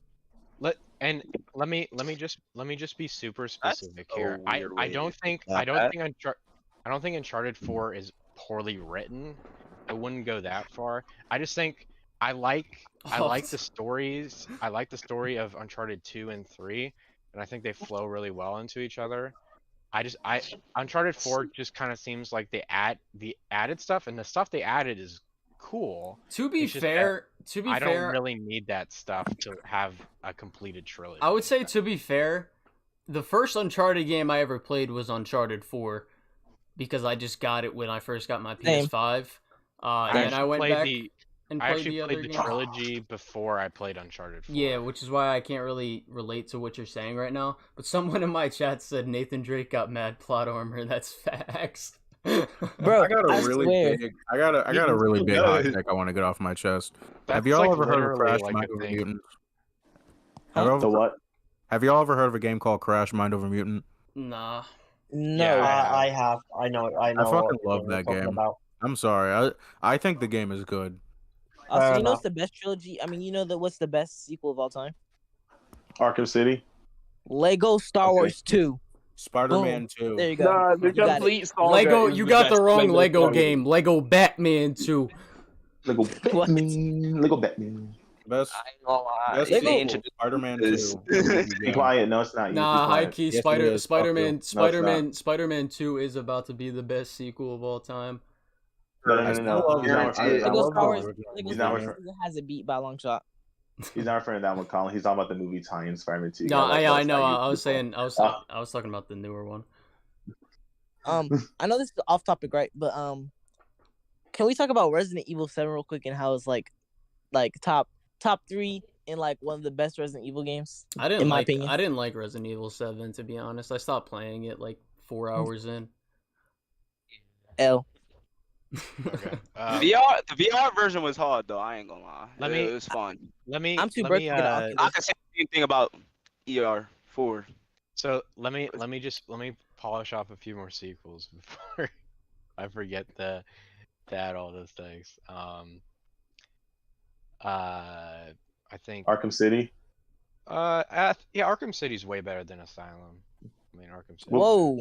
Oh wait, Whoa. so he's not wrong. He's well, not I mean, wrong. I agree, but like, so like, does it have to be a direct sequel? Like, can it be like because Devil May Cry 5 is technically a sequel. Like, technically, do we have Devil May Cry 5 and 3? Like, I mean, Devil May Cry is like the best one in the series, I would assume. Dante is so extra in every single cutscene he's in. Like, remember that one cutscene where he literally like instead of he pulled a sword out of his chest by like when they gave him the hat in Resident Evil. Doesn't Devil May Cry 5 when he got the hat and started getting groovy with it on some shit. No, I honestly I was talking in chat earlier. My only thing I don't like, my major thing is that Dante is you're so extra in the cutscenes. That shit's annoying. For real, bro. Like, I swear to God. I don't know. It's annoying, bro. I'm sorry. It's funny. It's funny to me. It's kind of annoying. I don't care for Devil May Cry story, to be honest. Yeah, the story's ass too. I said that. Also, people think he can beat Kratos, which is fucking ridiculous. He can't beat Kratos. I'm He sorry. gets one shot by Kratos. He gets one shot. It's bad. Kratos. So let me think. We can debate it right now. He gets one shot. What we call Assassin's Creed Brotherhood? Assassin's Creed 2 is better than Assassin's Creed 1. Every Assassin's Creed game after for me after the pirate one, what was the pirate one called? Black Flag was trash. I was just gonna say Origins. Assassin's Creed. Nah, bro. Origins is the best. It's I don't think it's like debatable between Black Flag and Origins for me, but Origins is good. Origins is a last game. Origins the last. I'm a diehard fan that I think Origins is the best, then Black Flag, then debatable, but I'm also a big fan of Brotherhood. Sonic Adventure 2 is better than Sonic Adventure. And then Minecraft 2 is better than Minecraft 1. Hitman Blood. Blood. How are we talking about sequels, but we're not talking about Neck? Neck 2, baby. Call of Duty Modern Warfare. No, y'all don't know. Y'all don't watch Donkey. Y'all are uncultured. Do you Donkey's good. Do you guys remember what's it called? N+. Mm-mm. I'm just saying there's a lot of good sequels out there. I mean, the sequels that I would be talking about, like Dishonored 2, I think is better than Dishonored 1 in a lot of ways. I'm not gonna lie. I played Dishonored 2. I was stuck in that office they throw you in for 3 hours. I didn't know what to do. How? Gaming journalist moment. Bro, listen. This was in the middle of the night. I was tired. I just picked up the game, and I was like, "What do I fucking do here, bro?" Nah, Jaden got stuck on Cuphead's tutorial. He was one of them. Wow, no, it's not. That's you joined in at the worst time, Liam. It's like that. It's like that guy. What was that? Like Takahashi, the guy who check DMs. Fuck pinged me in general. He was just really bad at it. He was showing off the game. It was so bad. I swear, everybody that plays gameplay demos fucking sucks. I have a hot take. I still don't understand how the hell how are you a gaming journalist but suck at your damn job? Wait, Elden Ring of it's is the best open world game of all time. I'm gonna send something in debates. Can we talk about this real quick? Hold on. Just say it. This is IGN's top 10 list of all time. Yeah. Can we talk about this? That shit sucks. Oh my goodness! I mean, that's bro. Almost the entire basic. They're all basic. Yeah, it's why is Grand Theft Auto there, bro? Grand Theft Auto 5 I'm sorry, but saying Breath of the Wild is the best game of all time is fucking crazy. Yeah. Oh yeah, no. I will defend Breath of the Wild to the end of the bro. Why Tetris? Are we being dead ass right now? Tetris. Come on, bro. Tetris is crazy. Tetris doesn't have a story. One of the most influential games. Tetris doesn't even bug. No. Tetris doesn't even bug me. It's that it's over Pac-Man. Well, it's crazy. This list is most. I don't know. I feel like Tetris is more influential than Pac-Man. It's most likely better. Half-Life 2 is literally made a 10 out of 10. You gotta remember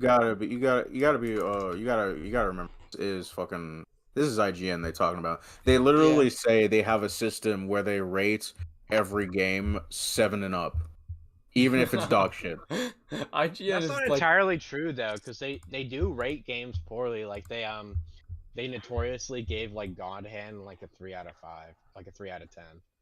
I know they gave Spider-Man. They gave Spider-Man and Call of Duty Ghost the same rating. They gave SpongeBob I think 3 out of 5, even though it's literally better than the original in every way. The exaggerated swagger of a black teen. The most iconic game review quote ever.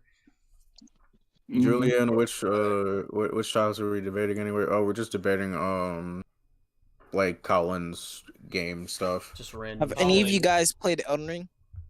Yes, multiple times. I treat Souls games like rage games. I stay as far away from them as possible. All the Souls games are 10 out of 10s. That's crazy. No, Sekiro, Dark Souls 2 is really bad. Sekiro is the best fucking Souls game. I don't care. Sekiro made me so mad. I swear to God. Yo, funny story. So me and Colin were playing Returnal, and we were on this boss fight, and it like clapped us in like 10 seconds. And 10 seconds before, Colin's like, "Don't worry, Sekiro prepared me." That's tough. Die immediately. How long did it take you to beat opinions on Fortnite? It took me like 3 days to beat the whole game. Like you just rushed through the whole main story. You didn't do any of the side. Wait, did you say beat Fortnite? I didn't pay attention to the story of Sekiro, to be honest. I don't pay attention to any of the Souls game story because none of them really. I don't care for any of them. What? Are we just like ignoring the fact this man just said he beat Fortnite? I thought somebody said Fortnite. I swear to God. I'm the one that mentioned Fortnite, but then somebody said they beat a game. Beat the game. I'm like, you beat Fortnite? But there's a lot of side content in that game. So like, I'm saying, did you just like bust through all the main content and didn't like do any of the side content? I mean, I fought a few of the sub bosses.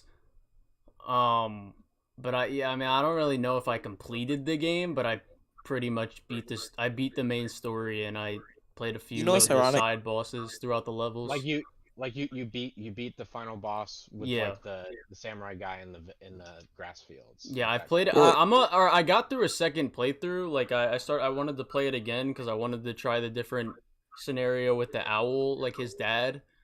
I wanted to do the alternate scenario, but I kind of stopped playing after the second playthrough. That boss. Okay, really good, though. You know what's ironic? Yeah. What? I think all the boss fights in that game are really good. I beat Elden Ring, but I couldn't, like, you know the cutscene where you have to fight the drunk fat dude in Sekiro? I cannot beat him. I still can't beat him. To this day, I cannot kill him. To this day. I rage so hard on Sekiro because I'm used to like JP the slow moment. the slow janky and movement in like Elden Ring, Dark Souls, whatever, in like games like those, to where the fast paced, always in your face Sekiro gameplay literally just made me quit the game. Yeah. Hold up. What's it called? I was gonna say, someone in my chat said we need the web cape. Do y'all think with the Arachnite suit, since it's gonna have a cape, do y'all think they're gonna replace the web wings with the cape and make you glide like you do in Arkham? That would be awesome if they that'd be dope. That would be really You know what they good. should do? They should add a Miguel O'Hara from Spider-Verse suit in Spider-Man 2. Or I'm not playing it. I want them to do more cel-shaded and Spider-Verse animation style suits. The Miles suit was one of the best suits in my opinion. Yeah, also, I wish they just made it look more cartoonish in the game, though, because it kind of looks like a more realized version in that game, whereas the cartoon suits look more cartoonish. It doesn't really look like the Spider-Verse art style. It kind of does, because when you put it in perspective, especially if Miles is unmasked, you can notice it. Yeah, it's I mean, like, he's unmasked. It feels like a filter, more or less. Also, really can we talk about speaking of like Spider-Verse? Into the Spider-Verse, right? I'm so excited for the sequel, but also like, let's talk about how that movie's Miguel not coming out in the next decade. I'm sorry. I promise you, bro. If that movie does not come out, I'm personally going to Sony. We're definitely gonna have to wait. No, we're definitely gonna have to wait a good year. Writers strike that's going. With the writers and actors strike. We can't just like. I thought they were actually working on like the whole thing. It's not projected. It's not projected to come out until like 2028. That's what they said. Jesus. Whoa, what happened to me? No, that was fake. That was fake. I know what you're talking about. That was fake. Because the SAG over 100 animators like leave. They worked in tandem. They worked on both movies in tandem with each other. Isn't there an article where they said they barely haven't started the other they didn't start the voice. They said they didn't. Literally stated that she hasn't even done any of her lines yet. Yeah, I think they would have probably been. We would have probably had to wait another year for it. But after the writers' strike, it's probably going to be maybe a year and a half. I say let them cook. That's the thing is, it's not just Spider-Verse. Because of the SAG after strike that's going on right now, it's all movies. All actors. Yeah, yeah, apparently Spider-Man, or like, Three. I was worried Spider-Man 2 was gonna get delayed because of it, but video game voice actors aren't a part of the strike, so we're and not only that, Spider-Man Spider-Man they're 2. literally on the tail end of finishing the game, so I don't think they even they still even said then, like they usually record lines like a year or a year and a half in advance. Like Lance Reddick, who voices Zavala, already did Destiny's Final Shape voice lines 2 years ago.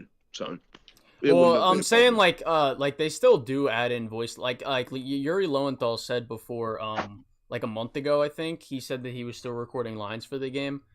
But either way, it doesn't really matter because they're not affected by the strike. Yeah, they're part of different like unions. Why would they? It's a video. Can we talk about how canon events work in like Into the Spider-Verse?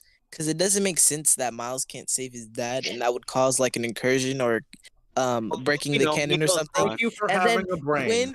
And then Gwen literally,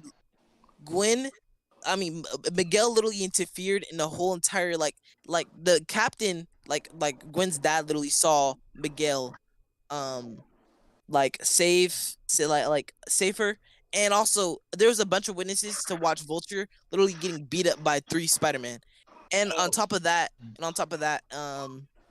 she literally saved her dad. Hold on, I can answer your question. For one, it's clarified in the movie that certain canon events are bigger than others, which is why the Vulture thing doesn't really do anything. Like when people see him. Cause like you can see the universe like start to like glitch a little bit with Vulture, but nothing really happens because they contained it. And the other aspect of it is Miguel, like Miles is the proof that the canon event theory isn't 100% foolproof. Yeah. And like I think it's their intention for us to know that like it's not a certainty that the canon event thing will happen. Also, like, I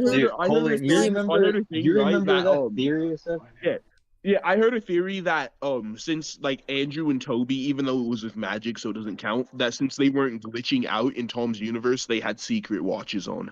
Nah. No, that's stupid. Yeah, that's stupid. The answer is because it was done with magic. It's literally just you confirmed he didn't start doing this until like sometime after the events of No Way Home.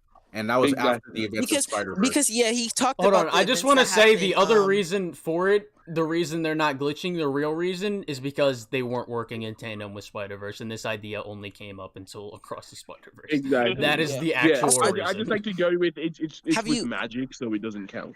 I just don't know why they have to make the movies connect to everything. Like, I don't know why they had to make it connect to... Like, it was a cool cameo and all, but, like, I don't know why they had to make it connect to the other movies. Have you watched Yeah, I'm not entirely the Map Path sure 3 why. about how the canon events, like, in, like, when universes collapse, it's actually an incursion?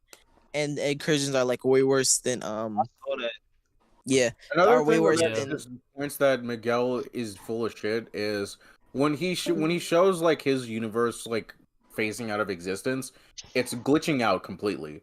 But JP, so a few people have argued with me on this, claiming that when Miles saved Pavitcher's girlfriend's father, that his universe was starting to go critical.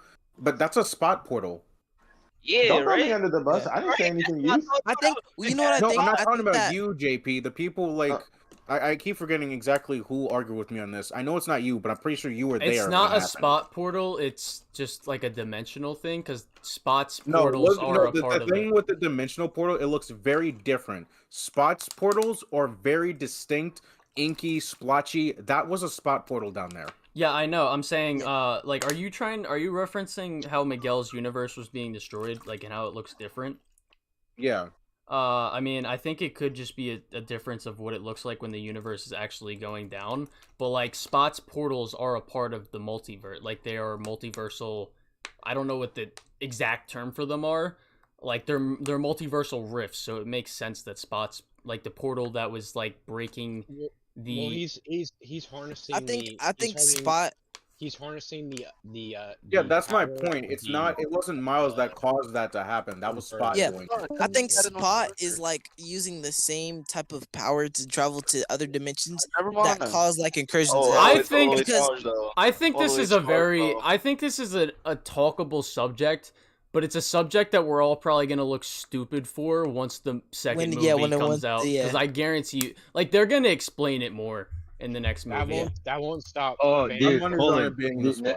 You know that, like, we know Miles is gonna save his dad. I mean, it's pretty like, I mean, you can tell. You don't have to be smart about it. But you remember that theory that I don't know if you remember back when you were like live on TikTok. I told you like a theory that I had on how, like, God of War, Ragnarok, and the story of Across the Spider-Verse had similarities, and how like fate and stuff. Yeah, it and is the very reason similar. and yeah, like how what was that quote Kratos said? I forgot. The more you try to stop fate, do what's necessary, not because it is written, but because of what? Because you want to. Right? I forget the exact quote. Sometimes I have to recognize that I'm like watching things with like Spider-Man fans, because when I watched that movie, I heard like 4 or 5 people in my theater go like, it's like, why don't you just let your dad die? Like people got mad You're that so Miles stupid. that people were mad at Miles that he didn't want to protect the whole universe. He just wanted to save his Also, dad. Like, something I want to talk about is your dad die. from When I went with everybody. the friend A to lot like of the people movie theater. a lot of people might think that Miles is wrong for wanting to save his dad, but from his point of view, right? He first of all, he has unfinished business with his parents, so he kind of feels like the whole thing with the birthday, and the fact that like his dad was having a conflict about like where Miles has been and stuff. Oh well, that was more his mom, because his mom was like, he's lying to me, but like his dad is like having trouble with letting him go. So is his mom, but more prominently his dad, and also. They ended off. His dad ended off on a bad note with him, because they had like the whole argument and stuff. I made a video about the movie, and I gave it was like a good parallel they gave. It's like in the beginning of the movie, Jefferson Davis is worried about losing Miles, and Miles can't seem to understand it. And then by the end of the movie, Miles is put in his dad's shoes. Luckily, I watched that. Yeah, and like what's it called when they show. What's it called? I don't know if y'all remember, but like when he's fighting Spot in the beginning of the movie, Miles saves his dad just like how Peter saved Miles from falling in the beginning of Into the Spider-Verse. And it's like a good parallel to show that Jefferson Davis is like out of his depth when it comes to this situation, just like Miles was out of his depth in the beginning of Into the Spider-Verse. Actually, that people have been video you're actually talking about right now is the first video I've ever watched from your YouTube channel. Appreciate it. Because I saw the teaser of it on your TikTok. I appreciate it. So like and people have been Going to the theater back then to like watch the movie was kind of funny, because especially like when you watch it like with the wrong audience, because I remember people being mad, like when the movie ended, they're like, it's over, and then we have to wait for a part 2. But like the funny thing is, I went with 2 of my friends. One of my friends was like, dude, there's a part, we gotta wait for a part 2. And the funny thing is, he knew, because literally 2 days ago we were like, oh, we saw the trailer, because he knew that there was gonna be a part 2, and after the movie, he's like, there's a part 2. Like, he completely forgot. It's like you know why I would have gladly sat in that. I would have gladly sat in that theater for another 4 hours to watch part 2. Like I did not. Yeah, I was so locked in watching that movie. At the same time, right? I felt so. Imagine how many people are gonna come to the theaters, because they're gonna be so hungry, so thirsty, so wanting of the Spider-Man movie. So old, bro. We're like. It's a marketing tactic, I'm telling you. But they actually they already finished the movie, but they're just waiting a couple years because they want it's a marketing tactic, bro. I promise you, it's a conspiracy theory. They're trying to control our minds to make us watch the second movie. Because the hype around the second movie would be way more than it just being like an addition to the Into the Spider or Across the Spider-Verse. I mean, and I mean, like, would you be hyped for an entirely separate movie or an addition to the same movie? Be honest. Both. Both? I got sure? I zoned out. What was the question? Wait, what? So, Colin, what's your opinion? Okay, do you like the Teenage Mutant Ninja Turtles? Yeah. Yeah. God damn. So, Colin, what's your opinion on? Hold on, like, wait. Yo. You trying like fix your mic, bro? Oh, me? Yeah, your shit's like. All right. What were you saying? What's your opinion on the Turtles? Like, well, the cast's new designs in the new movie that's coming out. I love the Honestly, art style. Yeah, I like it. The movie itself, I'm like, I'm not over the moon to see it, but I'm interested in it. But I do love the art style. Fine. But I'm not too big on the designs of the characters. I like everything about it. Just like when it comes to like Teenage Mutant Ninja Turtle stuff, I want to see more mature stuff, like the last one. I also feel like the last one was crazy. This is kind of one of the drawbacks of Spider-Verse, which I like to call Spider-Verse syndrome. I feel like some other movies that are been coming out recently are kind of trying to copy into the Spider-Verse. I have literally zero problem with that. I mean, because the art, I genuinely think the art style for Across the Spider-Verse is the best animation ever. Yeah, I think it changed the animation game for it really did. You can tell like it changed everything. It raised the standard for animation movies. Like Puss in Boots, did you not see it? Like you can tell, like, oh yeah, this was inspired. Yeah, Puss in Boots was amazing. Puss in Boots, The Last Wish. I'm just afraid so many people are going to try to copy it, and then it's not going to be as special anymore. That's understandable, but it's like saying photoreal graphics. Like once you get the first photoreal graphics in games, it's like, it's not good anymore. It's just going to become oversaturated, but I don't think that's going to happen. I just think if a lot more movies start using the art style mixed with other art styles, like Puss in Boots, for example, like they mixed the Spider-Verse art style with their own. I think it was I think that will push the medium forward and add more variety. Hey Colin, the homie Paragon wants to join in. I think does he need an extra role or something? Is he in the server?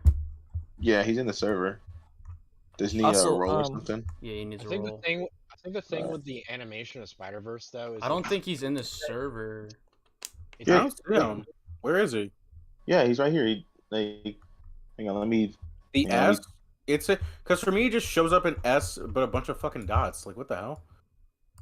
I know this is way off topic. I think it's because either he's in streamer mode or I'm in streamer mode, and I can't fucking see everybody.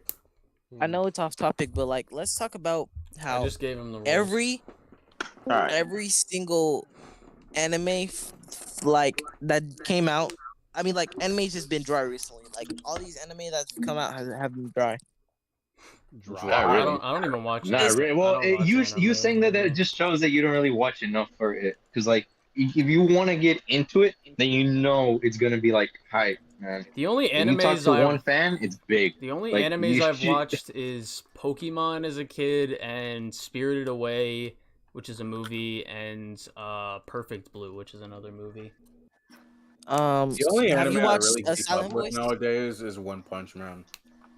One Punch Man. Oh yeah, I can't wait for the Garo versus Saitama fight. Oh my god, I'm gonna nut when that comes out, bro. Yeah, so Paragon has something he wants to say. Yeah, go ahead, Paragon.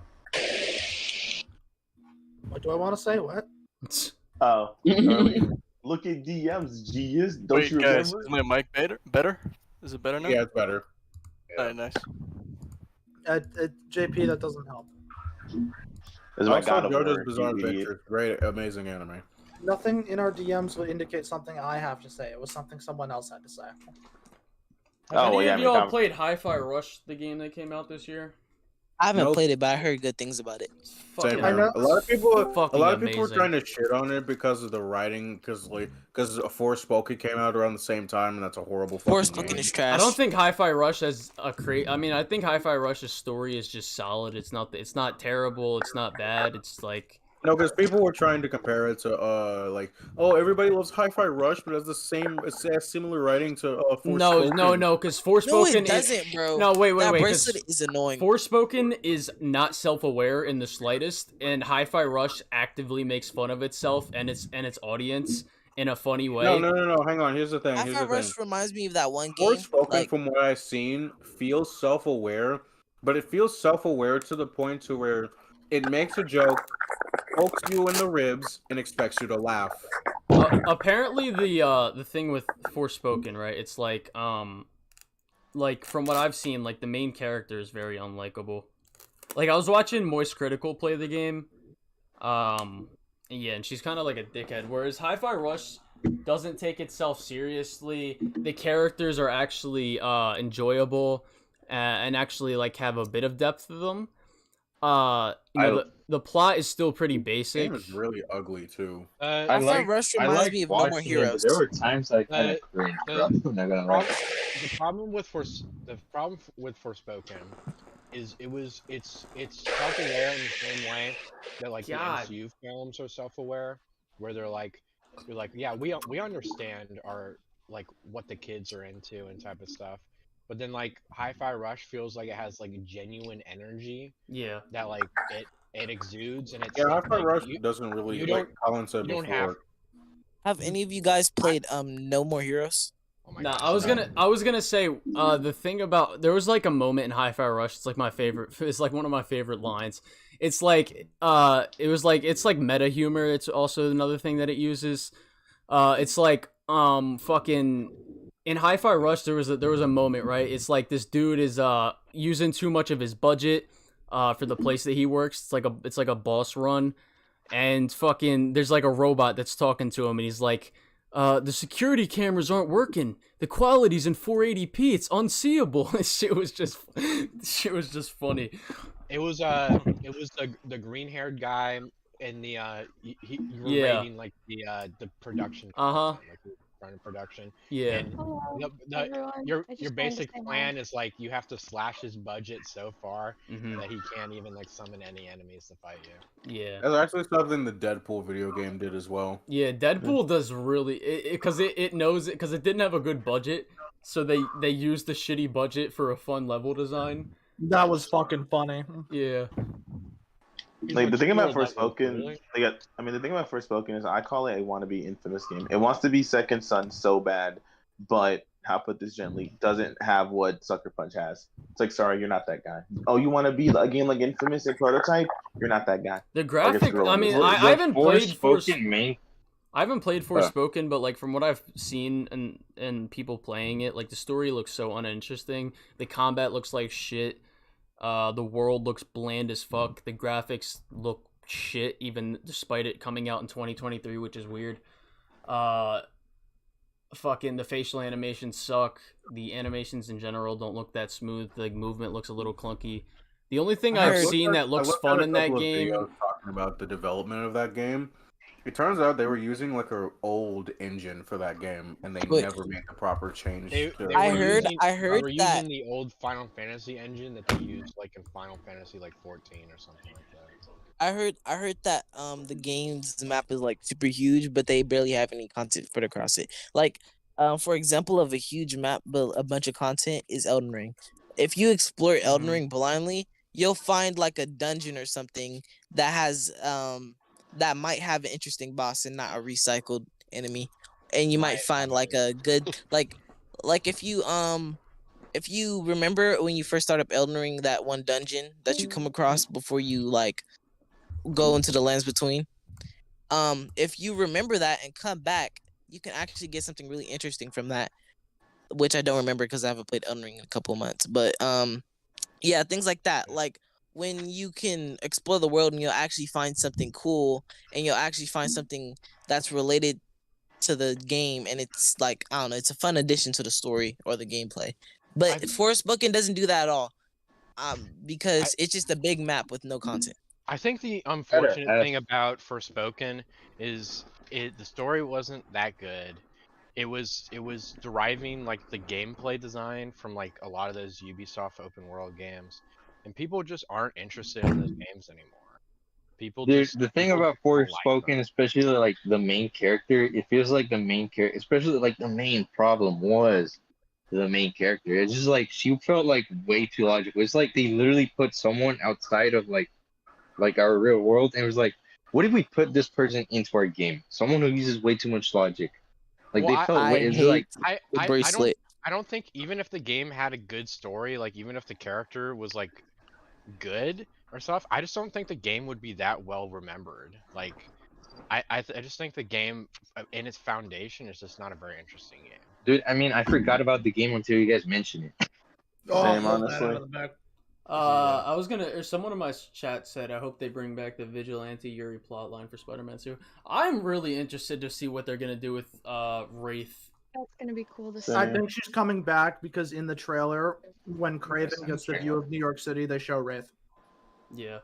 Hopefully How the fuck do you even say her name? The thing about that is, like, I hope it's a side mission, but I hope it's a side mission that you have to complete before you lose the black suit. I have a question.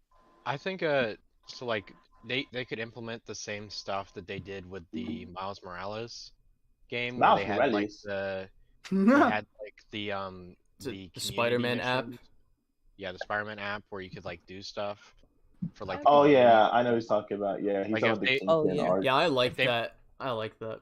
If they prioritized, I don't know, making the side content, I guess, more mandatory, I guess, like implementing it more. I don't think it needs to be mandatory, but I do like that it should. I do agree that it should connect to certain plot points and stem from them in the main story. Well, what Yeah, I mean would is say- like, what I mean is like, so like when you complete a main story mission, you might have to do like 2 side missions or something like that.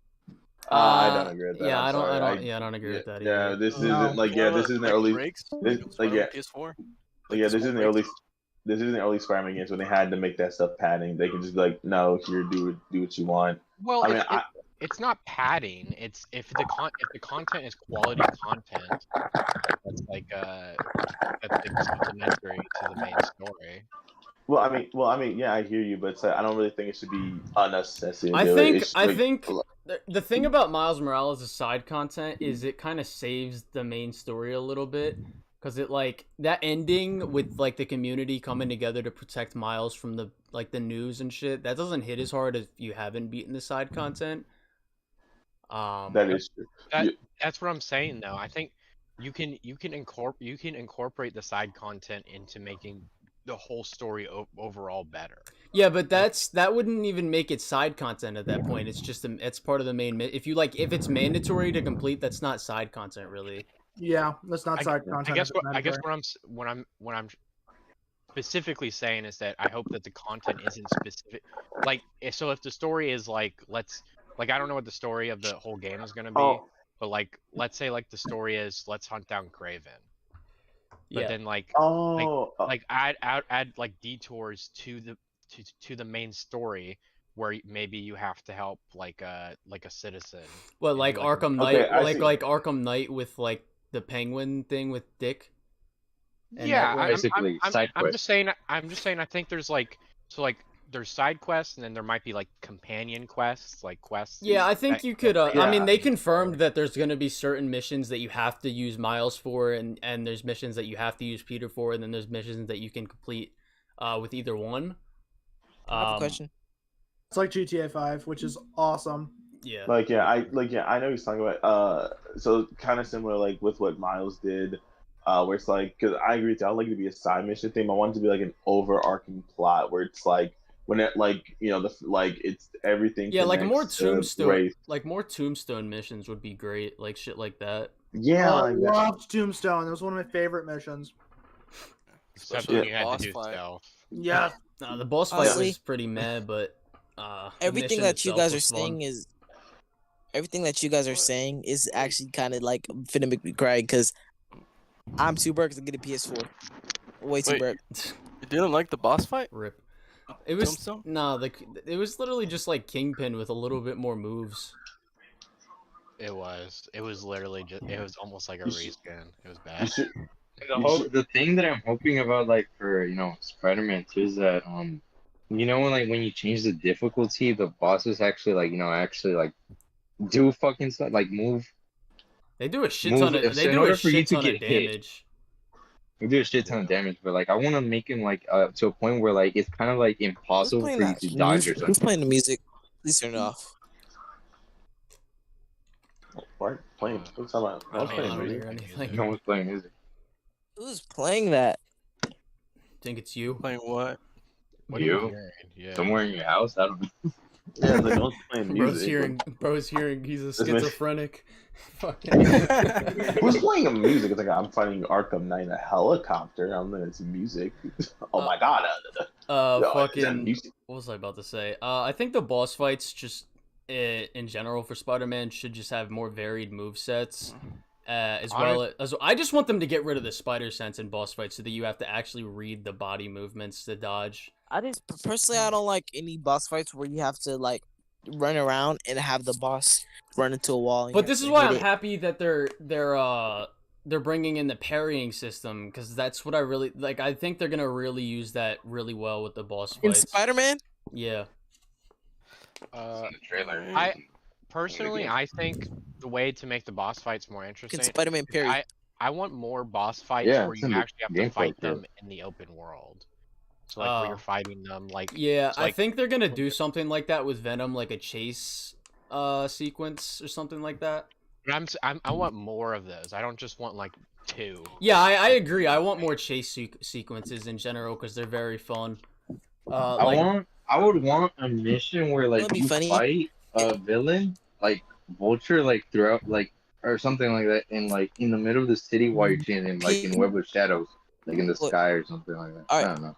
So you know how in Spectacular Spider-Man, how when he was like when he was fighting what was his name? I forgot. Sure. I forgot. Describe him. Shoot, I forgot the moment. But Venom came out of nowhere and just started fighting him. But anyways, what would be funny is if he was fighting Kraven, right? So Spider-Man and Miles or whoever was fighting Kraven, and Venom came out of nowhere, third party killed. You cut out. Now you gotta fight Venom. What'd you say? So who? Cut out. Yeah, your mic just cut. It said killed.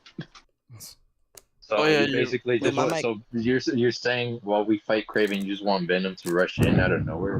What? Yeah, that would be very funny. Like a third party. I mean, that would be random, but I mean, I guess it'd be funny, but it'd be very anticlimactic. Yeah. it's like, oh yeah, sorry, Kraven. Sorry, I mean, I thought you were it would be better if you were just like doing like a random crime and then someone would show up like out of nowhere, like a jump scare. Yeah. Like that. I will hope, in Spectacular Spider-Man, when Venom is like appearing in random places where Spider-Man just sees him out of nowhere and then he just disappears. Imagine if like while traversing in Spider-Man 2 that happens sometimes, like you just see Venom and then he just disappears. Like that would be so fucking cool. Speaking of that, you know how like Venom is invisible to Peter's spider sense? I hope when we fight him, the spider sense, like we can't use it. Yeah, that's definitely. Or if you're swinging around, that is 100% going to be. If you're swinging around the map and Venom came out of nowhere and just slapped you out the air for no reason. Yeah. That basically. Like Man-Bat type shit. Is it pretty much confirmed that Harry's? Oh yeah, Man-Bat, yeah. No, it's not confirmed because they said it's something that we've never seen before, and Harry has been done before in the Ultimate cartoon. So it could be Harry. It could just be Well, I mean, it could just be misinformation for the purpose of story, like keeping the story a secret. But I personally think I think Harry's gonna die and Norman's gonna become Venom. I just think that's gonna happen. Well, what about the Green Goblin? Are we just gonna forget the Green I know Goblin Green Goblin is a thing, but after Venom, he could always just come back as Green Goblin. I wouldn't mind that. I mean, you could always have it like where Green Goblin symbiote. Boom, there you go, right there. Venom Goblin. Venom Goblin. Like was Norman? I think the third. This is why I think it would make. This is why I think it would make sense if the third game was a superior Spider-Man adaptation with Otto. Please no. Green Goblin is all the respect we can get. Yeah, no, I'd rather. If it was be a like superior third game. Spider-Man story, what would Spider-Man would be like the Joker in the Arkham Knight games? Not really. It's just like Peter loses his body. Like Otto takes he essentially takes Peter's body. I know, but you know how in where would Arkham Peter Asylum be when that happens, though? You know how in Arkham Asylum I forget how he does it in Superior Spider-Man, in the comic run. I forget how Superior. I'm saying in the comics, there's at the first part of his story, like Peter's almost kind of like a ghost. He like talks to Otto. Well, Peter, I'm pretty sure. I don't know if they actually show how Otto does it in the comics. I'm pretty sure the story just starts off. We know Peter's acting weird, and then we get the reveal like, oh, Otto fucking did this brain like he transferred his consciousness to Peter.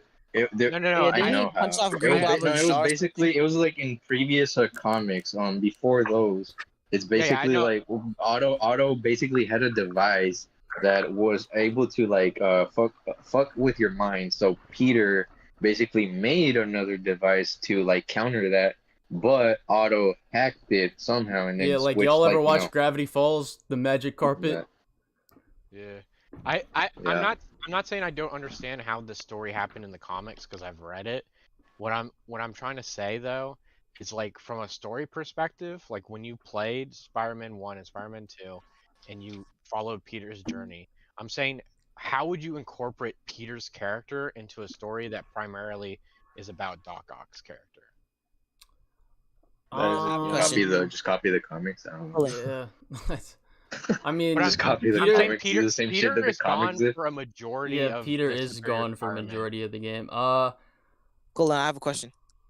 I think honestly, I think you could just have a game with just Superior Spider-Man, and then by the fourth game, Peter gets his body back. I think that's too risky, dude. There's no way. I mean, I wouldn't mind. Like, I wouldn't. It's risky, but if it's done well, people are just gonna have to shut the fuck up and be like, oh, well. Or maybe like Miles, like kind of like. I just don't think Doc Ock has any legs to run a story all by himself. Well, maybe he could do. Like I mean, like he could do like exactly kind of what he does in the comics. Like he's dying from this neurological disorder, like he has in the game. Like let's say that disease is now affecting his life, and fucking. Okay. So he creates a device in prison. Like maybe he gets help from Kingpin or something like that.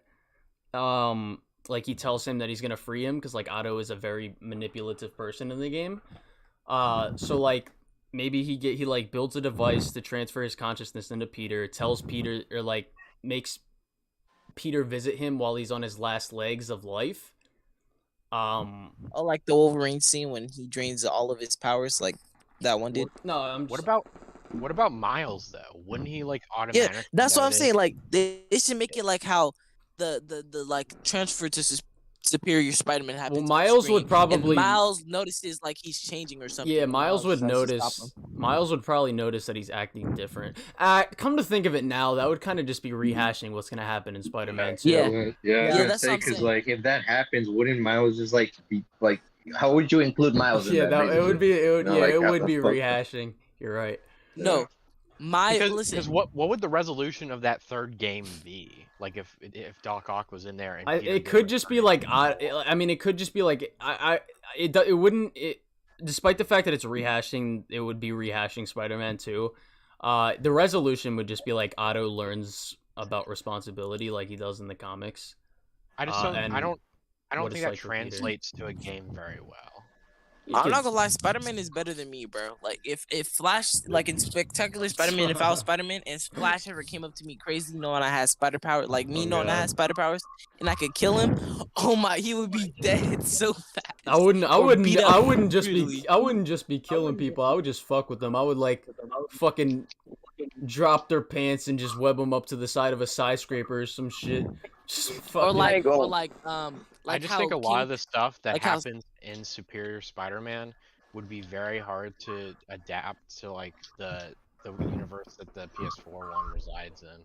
Yeah, I agree now. I think you would have to implement all the Peter industry stuff to even make half of that stuff work. I mean, you could kind of change it, but it's whatever. Dude, speaking of like, if I had like Spider-Man's powers in real life, I probably would kill someone, not on purpose, but on accident. Mostly because like Spider-Man, Peter holds back. I don't know how I would do that. Like, how the fuck are you supposed to hold back? Are you supposed to like slow down your punch? I don't think it's hard to hold back. like just not fucking punch that hard. I don't know how the fuck do you punch like not hard? I mean, do you slow down your fist? I just don't put as much power into it. A good So like I would do what Spider-Man. Like people in the Kingpin. people in the UFC actually do this a lot to not exert as much stamina on a hit that they don't know they're gonna hit for sure. They like don't put as much power into in a strike as they would if they knew for sure that they were about to hit someone. When is that Wolverine game supposed to come out? 2025. There was a Wolverine game supposed to come out. 2025. Yeah. It's like 2025 That was or 2026. the insider. I don't know if you know what Jeff Grubb is. Yeah, he's a gaming insider. Yeah, he's like really Are we reliable. gonna- He said 2025 is the most likely date it's gonna come out. Are we gonna have a We Wolverine haven't that heard actually? anything about that. Yeah, we haven't heard shit. They actually just hired a combat designer from Jedi Survivor for the Wolverine game. Oh no! Oh no! I mean, hopefully they take a lot of like from the X-Men Origins Wolverine game. I haven't played the.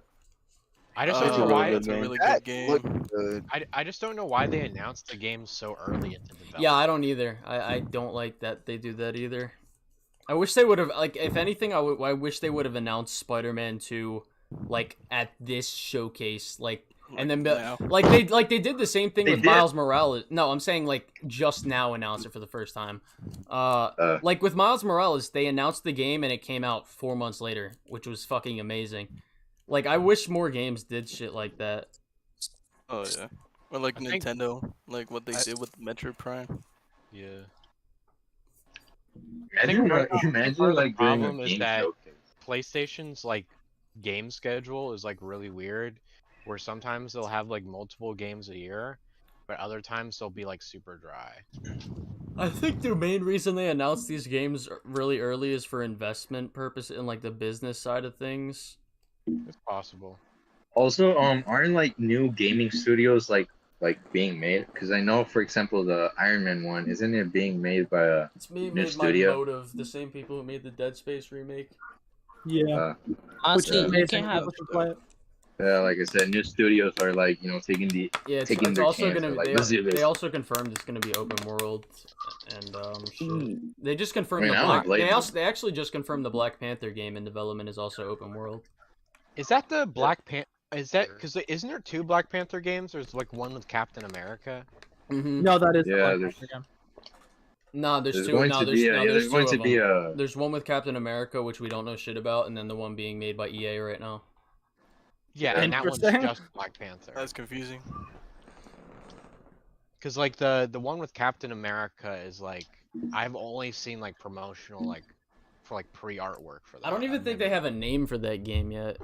I only just saw have- the trailer. it's just- That's it's it. just I only called saw the Captain trailer. Amer- That's it. It's just called Captain America and Black Black Panther. Yeah. That's all it is. Is I've it not heard actually? one repeat on that. Captain America: Brave New World. What the fuck is this? Is that what? That's the next Captain America movie. I thought it was New World Order.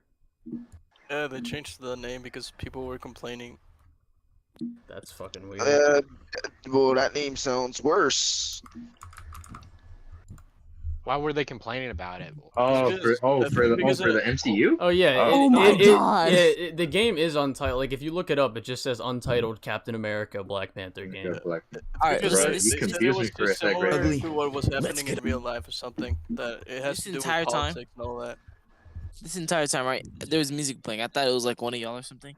And then I'm on phone, right? So I look to see all my pages, right?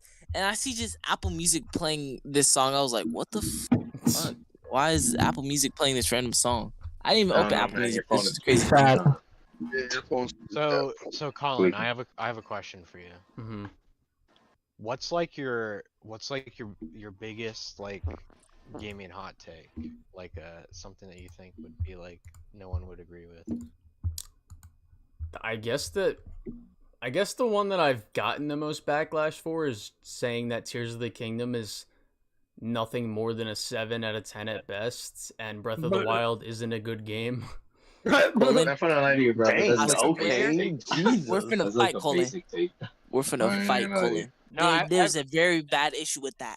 I've already heard about that. I'm saying Oh like, yeah, that sounds now. that one sounds basic as fuck. Hang Oh on. yeah, like oh yeah. Hang on, wait. I think everyone should give their hot gaming takes. I think everyone should, not just Colin. Everyone should. Well, Why I not? also didn't like Elden Ring when I first played it. Do you like it better now? Still, I'm gonna replay it. I'm give it a chance. Like Hollow Knight as well. I didn't like that game when I first played it, but right now, like my current run of the game, like at the moment, I have it at like an 8. Could change when I beat the game, but I really like it when I replayed it. I might revisit. I'm gonna revisit Elden Ring later. Cause like I don't have a set opinion on it, but from what I played, I didn't like the first time I played it. What about for me? It was God of War 2018. I didn't like the combat. Oh, Paragon. It's because I prefer the original. Actually, wasn't listening. What did he say? He does like God of War 2018. It's because I tried playing it, but I just didn't like the combat. I thought the camera was too close to the characters, making it hard to like spot other enemies. Yeah, I think you, Bolt, and Deadbeat all have the same opinion on that. I just don't see the camera issues, to be honest. Like, I just don't. It's just not the fact that they have to give the fact that they have the fact it's not skill issue. It's just preference. The fact that the game has to give you a big glowing arrow. I believe the original. No, it's a fair. I told. Hold on, wait a second. Everybody's talking all at once. Thank you. I was gonna say. Hang on. Or I was gonna say, like, me, Deadbeat, and Jacob all talked about this, but the camera can be an issue on the Give Me God of War difficulty, but on the Give Me No Mercy difficulty, the second highest one, it's very balanced, and the arrows, like, I don't think, like, there's multiple games that give you a heads up when someone's about to hit you from something off screen or something. I know, but it's what game? Wait, what game are you talking about? I don't. But it's a concession that the game's battle system and its camera have to concede that the player does not have the freedom to view what's behind. But yeah, but you're that the one happens. controlling the camera. Yeah, but again, you're the to one that point. controlling the camera. Hold on, wait a second. To that point, it's like there's a quick turn button. Yeah, there is a quick turn button, but to that point, it's like you have to be just like any other combat system. You have to be wary of your environment, and because the enemy design is very engaging. Oh yeah, that too. Also, what game are you talking? I know, but God of War 2018. Oh yeah. God of War. What I'm trying to say though is that if you and people have made mods about this too. Like people have like pulled out the camera and stuff, and it's like you get way more agency to like figure out where enemies are. You can be like, okay, there's an enemy kind of coming up to me. He'll be here like in a few seconds. Maybe I can whip out my axe and then turn around and deal with. I did all of that with the vanilla camera. This really sounds like a skill issue. Honestly, that's like saying that the Resident Evil like the remakes are trash because the camera has changed. Because literally all God of War does is change it from like a I think that's a really that's a really good. I'm not saying it's trash. Like a side No, scroll. I honestly think that's a really good point. It's like I don't get how you can like the camera in RE4 and then complain about it in God of War when it's like the same thing. It's because the game is different. Like for example, it feels like it was designed for a third-person shooter, like the camera for God of War. But it's like more like a but you would have the same problems that in God of War that you do with Resident Evil 4 in terms of not being able to see enemies and stuff. I know, but it's the context. It's the context for how the game design is formatted, because when they designed the battle system the way it was designed, they fundamentally changed what the game design of God of War was. Well, that's because it's that, but they're not trying to be the older God of. But they're not trying to be the older God of War games. They're a new game. I don't think you can compare it to the older God of War games and be like they're trying to be this. Like that just doesn't make sense. You're comparing. The God of War games, we saw Kratos like from far away. I know, but what the I'm new saying God is of War games are. What I'm saying is that I find the new gameplay style to be inferior to the old one. That's what I'm saying. I mean, that's fair. That's fair. Like, because they are a completely different combat system. It's really hard to argue which one does one thing better than the other. But I just don't understand I just don't understand the camera criticism. I know, but that's what I'm saying. The camera thing is that it fundamentally changes how you play God of War, and it's a decision that I don't really. I think so. Like, if you pulled back the camera, like even like a little bit more, just to give the player a little bit more of like a peripheral view of their surroundings, the game would be so vastly improved. But also, the God of War, the new God of War, like God of War 2018. All right, I'm gonna say my stance on this is like I would agree a bigger FOV would probably be an improvement, but I also just in the same sense that I think new web physics would be an improvement for Spider-Man 2. But that doesn't negate the fact that I still don't take issue with the system that's in place. I still think it's amazing. I think it's fine, but you haven't played any of the old God of War games? No, I have. I have. You Yeah, I have to. Do you played them before the new ones? No, I played them after. I played them after. I know, but that's what I'm saying. I think there's a small context difference between so like when you play like the original game designs and then you go to the new ones. I'm just saying there's a level of like, so like if you played the new ones first, then you have no context for how the other God of War games are. I mean, you could say that I would say you could kind of use the same logic on the other ones. Yeah, like, yeah. If I'm using that same logic on RE4. No, I'm saying you could kind of use the same logic in terms of like how you feel about the change from God of War 3 to God of War 2018 and Ragnarok. That would be the same feeling I would get when going from God of War 3 to 2018. But I, like me personally, I didn't mind the switch. I just felt like I was playing a different game combat system. But, but the God of War 2018 is a soft reboot of the series.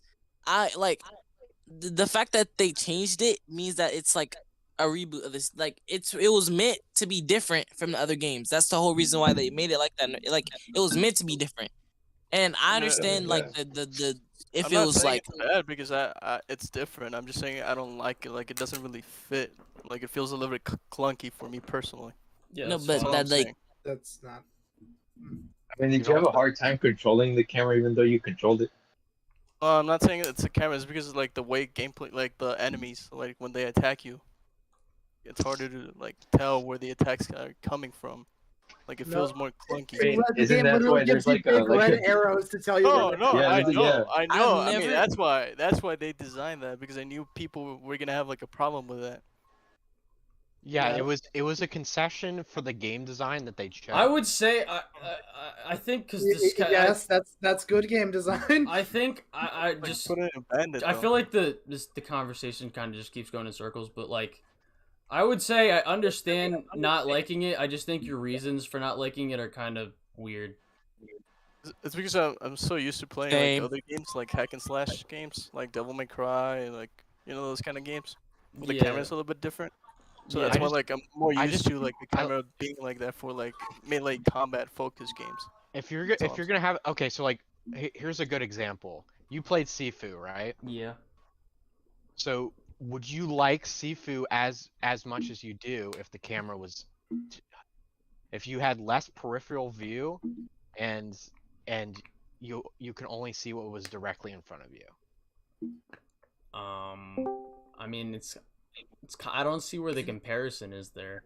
I know, but what I'm saying is that the camera accompanies the brawling gameplay and stuff like that. I mean, I think it would make Sifu unfair if it was like that, but God of War 2018 and Ragnarok are unfair games. Yeah, it's not unfair because of that. I can verify I've killed the Valkyrie Queen. I play Call of Duty every day, so like. Oh yeah, I'm a pro gamer. I'm not necessarily making the unfair argument. I'm saying that a specific. I know you're not. The camera is positioned and the amount of field you get kind of shows you like specifically what the game designer was trying to get across and was trying to make the experience for. So when I see the FOV being as tight on Kratos as it is in both games, it's a thing where they're saying I'd rather the game be more cinematic and hug tightly onto the character rather than give the player the freedom to see everything in his surroundings. I think that is a challenge, bro. I would take that as a challenge. I'm not even kidding. I don't see the problem. More freedom isn't inherently good. I think on the opposite side of the spectrum, it makes. Everything. If you want to see something, just turn the fucking camera. I think on the opposite side of the spectrum, it could be spinned into a good thing. It's like it makes you check your surroundings more often and be more engaged in the combat system. Because like I know, but the original game didn't have this problem. Like you could see everyone in the your original surround- game didn't. The original game. Wait. The original game is more like Devil May Cry than anything. The enemy designs in the original games aren't as engaging as the ones in the in the newer games. Hang on. God of War Colin. 18. God of War 2018 is literally a soft reboot. No, hang on. No, the original games did have this problem. Obstacles can block you from seeing enemies, and you can't fix that because you can't move the fucking camera. What are you talking about? There's no environments in the game that. Yes, there are. Yeah, the Hydra boss fight, for an example, right? What boss fight? No, the Hydra boss fight. The Hydra boss fight is more. Yeah, I mean that's a problem with the camera too. I feel it and some of the platforming sections. It's like the camera placement in some of the original games can really fuck with your like it makes the movement feel wonky. It's like Mario Galaxy. Like hold on, I want to say like Mario Galaxy for example did a really good job at this. Like the way they move the camera so that your movement never feels wonky when you're platforming. Is amazing. Whereas in God of War, like the older God of War games, really struggle with that. Yeah, I recognize that the platforming in the God of War games were never really that good, but I would say that the substitute for the platforming in the original games for like the on rails climbing sections in the new game isn't really that much better. Oh hell no. I think but it's not, I think it's just a loading screen. I think the traversal in both of the newer God of War games sucks. It's like one of my only criticisms with them. Don't spoil too much about God of War Ragnarok. In God of War Ragnarok, I feel like Freya's arc as a character was one of the best character arcs like I've seen in the game. Oh yeah, Kratos' character development is literally fucking some of the best in video games. Like.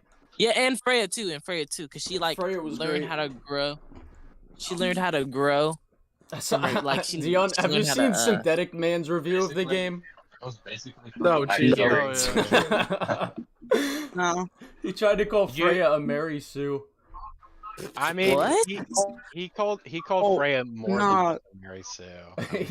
He also said about the Last of Us. He also said about the Last of Us show. He was like, "This show is suspiciously diverse." What does that mean? What do you mean by that? Like, what do you mean by that? Oh my god, dude, that's literally no bullshit. Joel is not 5'9". That's crazy. He's like, wait, when was Bill gay? Did you not play the fucking game? Was Ellie a girl all the time? This was this was something that Critical Drinker also said. Like in his Last of Us 2 review, he's like, Ellie's gay, by the way. Like, yeah, no shit, she's been gay since the first fucking game. Did you not? No, that wasn't his point. His point is that they focus on it too much in the Last of Us 2, which they do. Yeah. I mean, the Ellie technically wasn't confirmed gay until the DLC, right? I think it was implied. Yeah, like, but it wasn't confirmed like in the. I think a good implication is when she throws away that magazine of the porno magazine. Yeah, she doesn't react to it. Yeah. I don't know. No, I mean she reacts to it. She reacts to it. She's like, how does he even walk around with that thing? But she's like, she's not like. I mean. Yeah, I know what I mean. Yeah, I know what you mean. I don't think that was confirmation of same issue with me, bro. I mean, she was still a kid though. That was more of a thing that she's like, ooh, this is gross. You know, it's crazy. People always ask me, like, how do you walk around with that thing too? It's actually crazy. Because she's in the post-apocalypse. She probably doesn't have. Yeah, she's like a kid in a post-apocalypse. She was born during the fucking apocalypse. Yeah, that's one of the elements of her character that I love, because she's like so out of touch with what the old world was like, and she's like asking all these questions and being really like she's like the opposite of Joel in the sense that she's like her coping mechanism with like her coping mechanism with the world around her that she's just been pushed into is asking all these questions and being emotionally open. It's like fucking so good. I think the whole thing with the porn magazine or whatever, I think that was more like her being naive. Yeah, like, I see that interpretation. Yeah. I see that. Oh, I have a question. Oh, Colin, when is the next time you're gonna be like doing something like this? Probably next weekend. All right. Well, I'm finna tune out. Cause being on Discord for too long gives me. Tweak, I know. Yeah. I start losing brain cells. Understandable. Alright. Bro, I actually got a question for like all of you. In fact, what's a game that you put too much dedication to, but when you complete it, you felt nothing? Oh, Zelda you're Tears just like Zelda Tears of the Kingdom. Actually,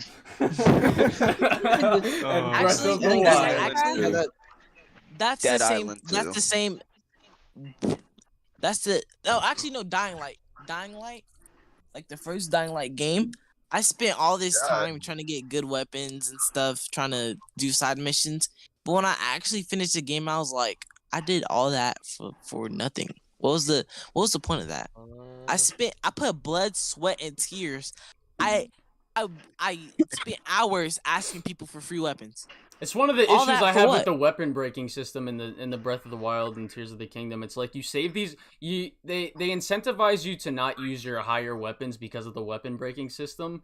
So you kind of just save your high tier weapons for a fight that may never even come. Like the only time you ever even need to use or would want to use them is for maybe the dragons, because those are probably the hardest enemy type in the game, and they're the only hard enemy type in the game. That is the one criticism I have of the gameplay of Breath of the Wild and Tears of the Kingdom is the durability system fucking sucks. Wait, I don't know what you're talking about. The Gleeok. The Gleeok. Yeah, the three-headed dragons. Okay. Oh. I have a question, and it's kind of out of left field a little bit, but what's your guys' favorite battle royale? Do you have fucking a favorite? Fortnite. I'm a big Fortnite fan too. Listen. You can say whatever you want about Fortnite, now or whatever. It made the genre popular. Yeah, but that game in its prime was absolute, the pinnacle of probably my second favorite. No, not probably is my second favorite multiplayer game of all time. I love it. People like to hate on it, but I mean it's a really fun game, and then you can If I had to say my old favorite battle royale, I guess H1C1, but that was because just one clip of Ninja got me into it once he cursed at that kid. Yeah. Did you guys play during the Marvel season that they had? It was. Yeah, that's actually one. They had logged on my account. They had multiple. That was. I feel like that was their best season right there. I was going. Hell no, I wouldn't say that's the best season. I think the best season is the one with the winter season, season 7. Oh yeah, my favorite season was season 8. Nah, season 8 went hard. Season 7. I hated the planes. 5 was pretty good. Nah, it might just be a skill. You only hated the planes because somebody issue. would come out of nowhere and shoot you for no reason. Hell nah, bro. I would use them planes in 9/11 motherfuckers every game, bro. I was really on that time. But fucking, I was gonna say the Marvel season was the season I quit because I played it competitively. I would do tournaments and shit. Yeah. Chapter 2, season 2. Hold on, yeah, I'm but not gonna lie. Wait, no, not kind of unfair. Got power. I kind of lost. Thanos, remember? Nah, I lost you my Fortnite competitively. Yeah. Fortnite, you're not if wrong. you actually play Fortnite for money, you're crazy. You're not wrong. I dumped too many hours into that fucking game. Dude, guys, how much money? I'm dumping too many hours into this right now. You know what's funny? There was trying to get Optimus Prime. I almost I was about to fight. Some kid was talking shit to me online. And he was gonna go to because there was this Fortnite or this tournament. It was a LAN tournament for bread. Because I live in New Jersey, it was up in North Jersey, and fucking I told the dude I was like, because he was talking shit online. I was told him I was gonna we were gonna fight there. As soon as we got there, he didn't want to fight. Shit was fun. But fucking, I would say the moment I kind of got out of touch with Fortnite was after Chapter 1, Season 2, because that's when they implemented all the mythic weapons and AIs, and I was like, bro, this shit is so stupid.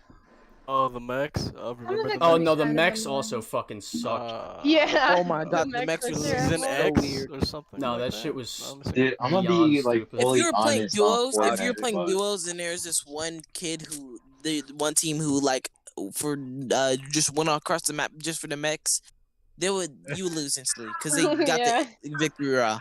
It's not even fair. Like, and then I it's only not, play Fortnite. They had to on nerf those zero things like build. 5 times. They were I- tanky Like and they the did next show's in mass a damage. Transformers collab. it's funny because I can't even, or like, what's it called? I can't even, like, I was playing it, I played it a couple weeks ago for the first time in like over a year, and like the no build mode, I could not play that shit. Like I was like, cause from what I was used to playing, I was so used to playing with building. Building. Yeah. I don't I've even. not really been much of a builder myself, but like I can get if you've been playing it like that for a while. I like personally no build mode just because I'm bad at building. But I can only build using controller. Like personally, Yeah. it's just it makes the game more fun for me when I can build because it just feels more skillful. Yeah, You know what, like, what makes Fortnite, you know, like so big? The fact that it can get players back into it whenever they have an event. I'm not even kidding. Every time there's an event, I hop back on. I saw a video where Star you Wars can have event like that they had not yeah, that while ago. The Travis Scott event was the best one though. The Travis No. Scott event. It's the Mark. I would say the Maybe most. the Thanos Now that rocket event, whoever got that many kills that one time, That marshmallow That was shit tough. was fun. Was funny. Nah. The Ariana no, let me shut up. Grande. The Ariana like, Grande event was gas. whoa. Nah, Bruno Mars. Whoa. Dude, that Alright, epic there moment was where two. they- There was like two Clark. things that made me re-download the game. It was the Galactus thing and the web shooters. Yeah, Yeah. that Yeah, Spider-Man that's super season good. was like really cool. I crazy. love playing around. Call It's it. crazy how fucking Call it. Fortnite I don't know Spider-Man if you had keep better up. than Marvel's Avengers. That's wild. I think Alright, well, bye part everybody. It was a very fun time debating. Alright. Bro, Colin, you know what's Alright. kind of crazy? I am begging Epic Games to put a Nick A30 skin on the game. I'm not even kidding. Oh my god, no. Nah, they should they should add that and then you know the one bull, the midget on TikTok, who looks like him. Oh, Nick A15. Yeah, Nick A15. They should make him the back, yeah, the back bling. Nah, that's crazy. And Hold this on, you person Park you in on to Salty something there. No. some You know of what's the old funny? I don't know if places. any of y'all saw that. Like, I'm pretty sure it was a McDonald's ad, but like, there was like a lady who comes into like the store and she's like, "Son, are you ready to get this Fortnite wins with Travis Scott?" Nah, I remember Reggie, the dude who used to own Nintendo. He was like the CEO. Video Game Donkey made a fucking video about it where he played a clip of the dude Reggie. He was like, I can't wait to see you all on the Fortnite battle bus. Let's get some victory royales. But That's the only, I think, that's like cute and adorable. That's like a good type of. It's just funny. That's just I think Reggie that's being the only Reggie. collaboration that Fortnite hasn't really gotten to do with. Is is Reggie Nintendo still working at World. game? Nah. Like The one that's still on my mind is when Will Smith was like, that's hot, and he just could look at the pedal bus from like. I think he Oh, like yeah, I remember did, that. didn't he buy like part of like GameStop and he was like the CEO, like he was like the yeah, CEO or something like that? I think that's what.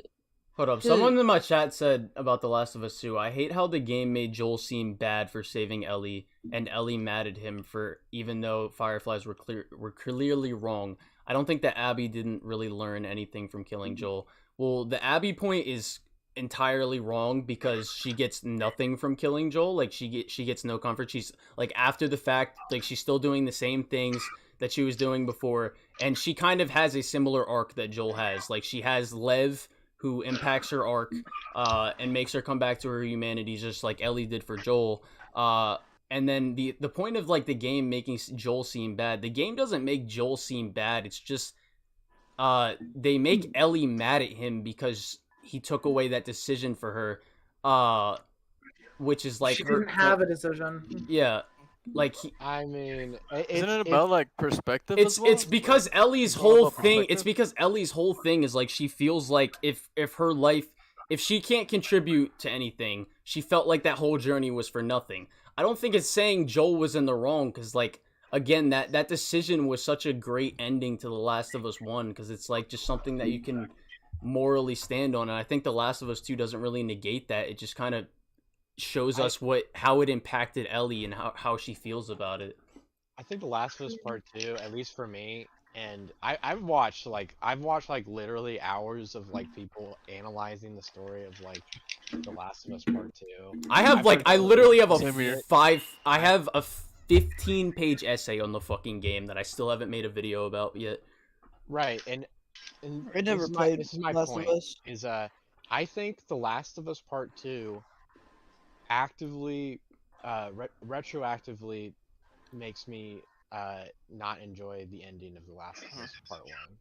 So like I just don't understand that. Do you think that The Last of Us should have had a do you think The Last of Us 2 should have had like a decision like press X to kill, Abby, or press circle to it would have been stupid, because I think the ending, like her not killing Abby, is so thematically good for that ending and what the story was saying with Ellie's character. I think part of the problem with the story, and I've heard somebody give me this rewrite before, is like, would the game have been better if like if it had been completely different? Yes, I agree. If the game was about Abby and Ellie becoming friends, and then at the end of the game, Abby kills Joel. Well, Abby didn't really get. Abby didn't really get Joel's arc. It was similar to Joel's arc, but it was different in the way that fucking Lev impacted her. Like, fucking Joel. No, I understand that aspect. I'm saying you keep everything that happens. No, I was responding to someone in my chat. I'm sorry. Yeah, I'm just saying you keep every. I would change a few, like some key things in the story of Last of Us Part 2, but I'm saying, what if there was another game sandwiched in between Last of Us 1 and Last of Us 2, but it just like so like the betrayal of Abby killing Joel would actually be more impactful to Ellie specifically. Impactful? More impact? What do you mean? That's like the whole point of the game. That's like the whole point of the game. The guy get hit with a golf club. I'm saying that there would be more ambiguity for her specifically, because this would be someone that she spent a lot of time with, like in the game, like specifically like having a friendship with, or even like. Wait, are you talking about Joel right now? No, yeah, wouldn't it be so much more interesting to have the characters bond and have conflict instead of Abby just randomly killing Joel and then she never talks to anyone ever and there's never any conflict? But that's the point. Boring. It's like she disconnected. Bro, that's wait a second. No, wait a second. Yo, because you're not making a point. The fact that her and Joel's relationship was disconnected makes the fact that he just died like that so much more impactful, and it is very realistic for the world that they're set in. Like, how would you? No. Yes, it is. Yes, it is. Yes, it is. Stop it. I do not want to do this. Okay. Do you want to talk about how unrealistic The Last of Us 2 is with the apocalypse? We can talk about this. What do you? I'm talking about realistic. Are you talking about real life realistic or realistic in the universe that they set up? In the universe, I've never played the game. How the hell is that unrealistic to the universe? People die constantly, and that's the point of the. That is the point of Abby. Wait a second. No, wait a second. Wait a second. You're gonna have to wait a second, real quick. Abby's character is such a good world building piece because it shows the consequences of Joel's actions. Any person that you kill in the game, you can now think about in the light of, oh my god, this person could have also been like it. No, it is not. That is fucking great. Very stupid. That is great.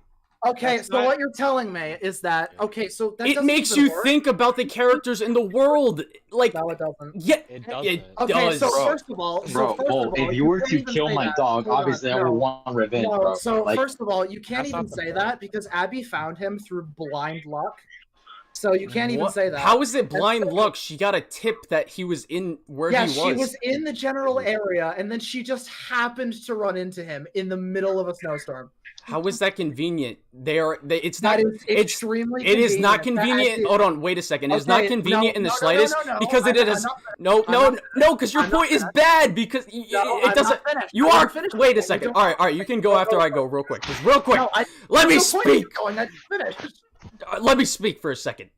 It is not convenient because it's pre-established that Joel and the entire town has this fucking like protection, and they go out in groups to survey the town. He happens to be on patrol that day. He's always on patrol. No, he's not. He's on patrol. He's always on patrol because of what happened with Ellie. He's taking more shifts specifically because of that. That is not. You're bugging. You're actually If tweaking. that didn't happen, we wouldn't have a game. Let me break this down. So she just happens to run into him while there just happens to be a snowstorm, while he just happens to be on patrol, while there happens to be a bunch of zombies. It's not convenient because of the. And he just happens to be stupid. And instead of going, okay, there's clearly a bunch of people with guns that I don't trust, he goes, yeah, sure, I'll walk. That's because his character fucking developed and he's more open to humanity now. That's not open. That's not openness. That's stupid. That's not stupid. Oh my god. You can't say he goes on patrols to protect Ellie and then him being trusting to people. I'm not saying he goes out on patrol to protect Ellie. I'm saying he's going out on patrol. I agree with you. He's not trusting. He goes on patrol. He's literally, his character literally developed in the first game. Do you think it's out of character for him to bust in the room and start fucking playing the guitar and singing to Ellie? Like, in the first game, he learned to develop relationships. He didn't exactly. He's not just shutting everybody out of his life now. No. There's a difference between learning to have emotional relationships and walking into rooms full of people that you do not trust with guns. In the apocalypse, have you watched the? You know what? Let's improve this. Have you watched the Walking Dead? Bro, first of all, hold on. First of all, wait a second. First of all, he just saved Abby. Mind you, he just saved Abby, and they were just running from a fucking horde of zombies in the middle of a fucking blizzard. What do you mean that's not a reason? What reason does he have to? Like, he has no reason to distrust Abby right now. Yes, he does. No, he doesn't. Yes, he does. He might not have a reason to distrust Abby, but yes, he does. Yes, he does. You want to know what the reason is? No, he doesn't. No, he doesn't. Yes, he does. You want to know? You want to know what the reason is? Do you want to know what the reason is? Just say it. Just say it. This is the apocalypse. Nobody can be trusted. For all he knows, they will shoot him and rob him. This is the apocalypse. Everyone in Jackson can be trusted. What are you on about? Yeah, because they live with him, you fucking moron. No, you just said no one. Which is it, bro? Those aren't random people with shotguns that he just. No one be trusted, or can the people that he lives with be trusted? Which is it? Okay, thank you for being extremely pedantic. Anyway, back to people that contribute. I'm using your own words, bro. Which is it? Okay, thank you. Anyway, yeah. So in the apocalypse, I think you're. Hold on, wait. I just think you're completely just negating the fact that Joel does develop as a. I don't. The Walking Dead doesn't matter to this. Yes, it does. Yes, it does. I haven't watched. Characters, and they're not in the same universe. One's zombies, one's infected. Of course, it's not the same thing. They're both zombies. Do you know what zombies are? All right, just stop. Because first of all, Joel's a completely different character, and I also haven't watched the. You are not getting. You are completely. I haven't watched the show. I haven't watched the show, so I don't even know what to bring it up. That explains a lot. Watch The Walking Dead, and you will understand what I'm talking about. But what I'm saying is Joel is more. He's literally. Joel is the same by the same logic. Joel is not like it's not in character for Joel to want to help to go out on this town to protect people, put himself in danger to protect people. Yes, it is because he's the exact same thing. It is. It's because his character developed. Protecting where you live, protecting the community where you live, which has your surrogate daughter and your brother, by the way. You have to understand. In The Walking Dead, Rick and his group have done ambushes. You have to You have to understand. Hold on, you can't even. I'm not. Don't ever compare those two. Rick does too much shit. No, he doesn't. No. He doesn't. What? He doesn't? He does. Rick kills random people. He does not. Like it's being a little. Rick is literally No. You want to know how? Season 2. He's like a debate in the town hall. Shut the fuck up. Season 2, when they meet two random guys in a bar, do you know what Rick does? You know what Rick does? He doesn't tell them. In season 2. He doesn't tell them where he fucking lives. I just wanted to say, by the same logic, it makes no sense that Joel would be open and trusting of this whole town. Yeah, and even then, Joel isn't the one that tells him where he lives. It's Tommy that says they live down the mountain. Okay, then Tommy's a fucking moron too. Joel tells them their names. Wait, Wait, No. even if he did tell them, it's not like they go for the town. They were just going for them. That's it. They just wanted Joel. Yeah, that doesn't make any sense at all. Yeah. Know that. He doesn't know that. Outnumbered. That's why they leave. What? He doesn't know that. He cannot trust. Give me one reason he has to trust these people. Maybe because he just saved this girl's life and he has no reason not to trust them. Back into the storm. Give me one reason why he shouldn't trust them. Or like what? Because he doesn't know them, and they could easily shoot him with a shotgun and steal Okay, his there's a stuff. difference between trusting people and just being and just not act. With his name, he trusts them not to just kill them. Okay, when they want, calling when all right, they want giving them. someone your name isn't trusting someone. That's That is just explicitly basic. trusting That's just someone. You can basic track human people down. fucking conversation and adequate. You can trust. Okay, so he trusts them. Remember, he trusts them enough in a room that's surrounded with their people. You know my name right now. Does that mean I don't trust you? Like that doesn't make sense. My dude, Exactly. He walks into a room full of their men with guns. That is trusting. He is trusting them not to rob them, even though he has no reason to believe that. Because he just saved the fucking person that's in their group. He They just saved the person that's a part of their group. You have to understand that in the beginning of Last of Us 1, he literally doesn't trust anyone because of his lost connection to humanity. He's literally runs over a person with a car who's limping for help, right? Yes, because he knows that's a hunter. Okay, and again, the reason he does that is because of his lost connection to humanity. But in that game, it's because he knows it's a bandit. No, it's not. Tell him to help him. Ellie tries to tell him to help him, Again, he says no.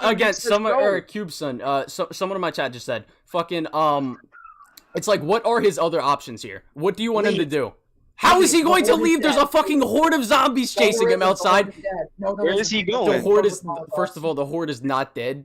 Yes, it is. They just killed it with Molotovs. They threw Molotovs at it. That doesn't mean they're dead. Yes, There's they a did. shit They ton all of. died. They die in the cutscene. You want me to show you? You want me to show you? I mean, personally, They're in again, and another thing. They're in the middle of a blizzard. As zombies in the game and they don't die. Another throw them at game. Hold on. They don't die. Another. Then the cutscene is stupid. All right, wait a second. Wait a second. Wait a Do you second. want me to pull it up? The other thing, you're completely trying to negate the context of the other thing. They're in the middle of a fucking blizzard. Why would they go outside?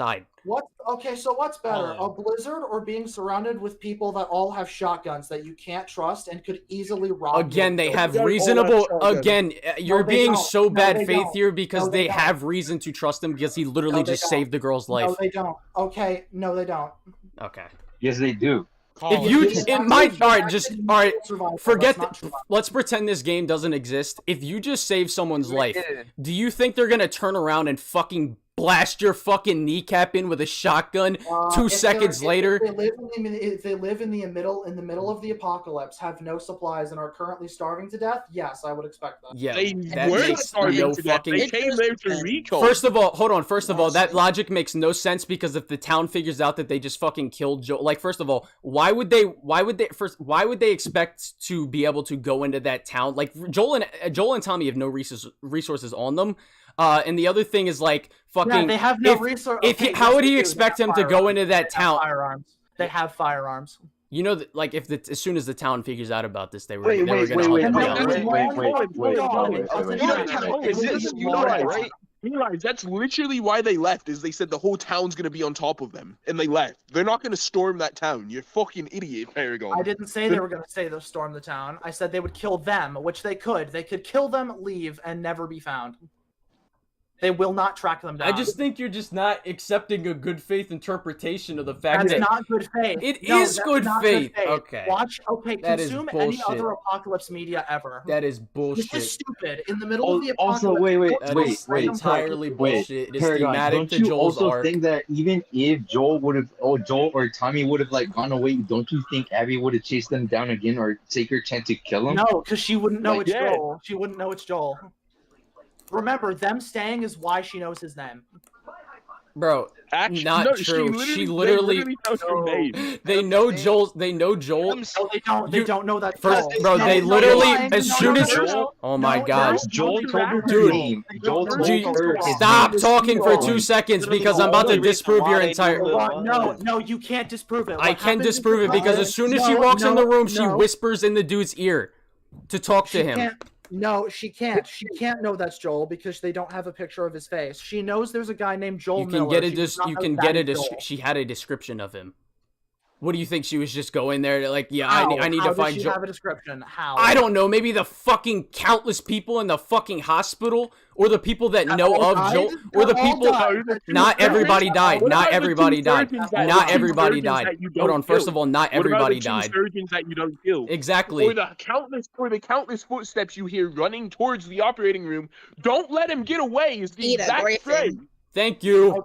Okay, so let me see. So your entire plot is relying on a description from random soldiers who don't get a good view of his face. The surgeons are right there! First of all, the surgeons are dead! The surgeons are not dead! They're not dead in canon. No, they are not. Always has yes, they are. No, they are dead because they're not there. In canon, no, they are not. They are in canon. They are not dead. They are not dead. I think most of the surgeons are dead in that. No, they are not. Look at the cutscene because it disproves your entire argument. Look at the cutscene because it disproves your entire argument. You're objectively wrong in that sense. That he killed. You can just go to the cutscene and watch it again. Okay, show me. I think regardless of whether or not there were surgeons that were still alive. Oh yeah, someone in my chat just says he tells her his name before they even get to the cabin. Yeah, I was trying to say that before you interrupted. They tell him at the that's what I'm referencing. That's the building that he tells her in. The building that he tells her in. He should not go in that building or the cabin. He's an idiot. You don't trust people like this. There was a horde surrounding that. The horde is dead. I will pull up the fucking cutscene right now. The horde is dead. You're thinking. Oh my god. The horde is dead. I will show you the cutscene. At an outside perspective, while you're in this situation, that's not what you're thinking about. When Abby, bro, literally, she knew it was Joel and Tommy. When Abby runs into them, Joel says, "I'm Joel. This is Tommy." Joel doesn't know that. They were being okay. All right, Paragon. If we're gonna run with your logic for a second, right? They were just being chased by a horde of zombies. Now, what are we just going to be like? Oh yeah, let's just not accept help from the people that we just fucking saved this person in their group, or are we gonna go out in the middle of a fucking blizzard where we could possibly get attacked by more zombies, where we are out of fucking bullets right now? They are out of bullets in the middle of a fucking blizzard, where they could get attacked by zombies. What's better, Colin? Risking a horde, which you know you won't run into because you just killed the horde. How do you know there's not going to be more? That's the whole reason they're out on patrol is because there could possibly be more hordes. They flock into one horde. That doesn't mean there's not other zombies out there. That literally does not mean. No, it doesn't. No, it does not. No, it does not. So Joel can kill a bloater with a machete. Oh no, a runner. I'm so scared. Joel can. When the hell has Joel ever canonically killed anyone with a machete? In the flashback, if you get even remotely, in the basement of the motel, he kills the bloater with a machete. Again, hold on, wait. A plot hole, by the way. Just real quick, you could say that's a plot hole for that fucking point, or inconsistent definitely logic. In a flashback. Where's the machete now? I just want to say real quick. Oh my god, are you fucking even serious? in gameplay, if you get even remotely close to a fucking bloater, they're gonna rip your fucking face off. I know. It's almost like I know. It's almost like him killing a bloater with a machete is retarded. I mean, that's... the only reason he could kill the bloater with the machete is because it was trying to rip Ellie's face off and not actively attacking him. I think but you see, here's the problem. Machetes usually don't do anything against monsters that are bulletproof. Like they're not bulletproof. Yes, they are. They're not. You damn. That's how you shoot them. That's how you shoot them. You can literally shoot its face off. What? Yeah. Oh, yeah. You can shoot its face off once you use enough ammo because it has plates so thick it's bullet resistant. Resistance and bulletproof are two different things. You can literally one tap it. Yeah, two different things. Yeah, with the Molotov, not you can literally one tap it with the shotgun. No, you can't. You can literally one tap it with the shotgun. No, you can't. Yes, you can. Show me footage right now. I can lock the game up right now and one tap it with the shotgun. You can blow its head off. You can blow its head off. Show me footage. I'm gonna leave. Bro, Colin. Bye, guys. Show them the footage. Right. Show them the footage. Yeah, I got you. Oh, hell yeah.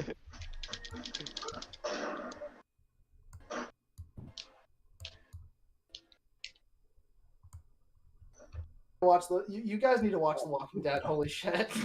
I don't understand, bro. They're two different. It doesn't matter. They're two different characters, two different games. You guys are missing a point. I already explained to you. You guys are missing a point. I already explained to you. Holy But they're different people, man. Obviously, they're gonna make different choices. So first of all, no, they're not actually that different. You have to judge a story's writing based on its own writing of the story. Okay, so you can't. You apparently don't understand this very simple point. So let me explain it to you again. The reason I'm shoot a blower's leg off. The reason I'm comparing it to The Walking Dead is because The Walking Dead is an extremely similar world. Actually, no, the world is actually less. Just because you have a similar world, it doesn't mean the characters are gonna act the same or have to act the same. They would have to act the same. No, you wouldn't. No, you don't. That is so dumb because that is so dumb. Your logic falls apart completely because Ellie and Joel are two completely different persons. So no, that logic is you're logically bankrupt with that. What? The zombies are. You basically just said people gotta act the same. The zombies are more dangerous. Thank you. The zombies are more dangerous. You're saying they have to act the same. No, they don't. You just said people gotta act the same. That makes no sense. Why should we? How do you survive in the apocalypse? I was with you at the beginning. How do you survive in the apocalypse? Answer me that question. Literally a bunch of multiple fucking factors that can go into that. Fucking Try gun, not to die. fucking guns, good positioning. Try not to die. Explain the basic rules. Have a good community. What the hell are the basic? Or what do you want me to pull up? Zombieland? Fucking Jesse Eisenberg's fucking to-do list? Fucking. Do you know why? Don't take a shit without a shotgun. Fucking like what? Do you know? No, you don't need a shotgun. You don't need a shotgun. Do you know why? Do you know why you don't need to explain it? Why? Because there's this cool product that explains it really well. It's called The Walking Dead, but you guys refuse to accept that because it's a fungus instead of a virus. No, that's not the basis. Because you're trying to compare just because they're zombies. Like, no, that's not. No, I'm trying to compare it. Hold on, wait. Okay. So let's look at Dead Space. Let's look at Dead Space, right? Dead Space is different. Oh, so now it's different. That's interesting. No, my God. Colin, This there's a is different. insane. This is insane. Dead Space is post-apocalyptic. It's aliens on a spaceship. All right. You know what? Agree to disagree. No, there's no agree to disagree on that one. You literally can't say Dead Space is post-apocalyptic. No, I'm just saying agree to disagree on the whole situation. Okay. So name the differences. Name the big, huge differences that make The Walking Dead and The Last of Us world building. I've never watched The Walking Dead. Okay, no, I'll do it for you. The zombies are more dangerous. All right, someone in my chat says Rick tries to trust the governor in season 4, and Herschel dies because of it. No, he doesn't. He doesn't trust him. No, he doesn't. Also, dude, in The Walking Dead, there are times Rick and his group get ambushed. Like, come on. Wait, isn't it in Dead Space where they find out the... No, I need to answer that. Shut up. Alien zombies. No, shut up. No, that chatter is lying. Rick doesn't trust the governor. He explicitly sets it up so that if the governor pulls a gun on him, they start a fight. He does not trust the governor. That is the case. Which space zombie game was it that? I'm trying to compare The Last of Us to The Walking Dead, and everyone keeps complaining. Dead Space, and their zombies are very similar to the Last of Us zombies. Here, CubeSun. Necromorphs are not like the infected. You have not. CubeSun, do you want to join the Discord? Skids, I think you're in here. There's a shit ton of people in the fucking call already. I fucking. 3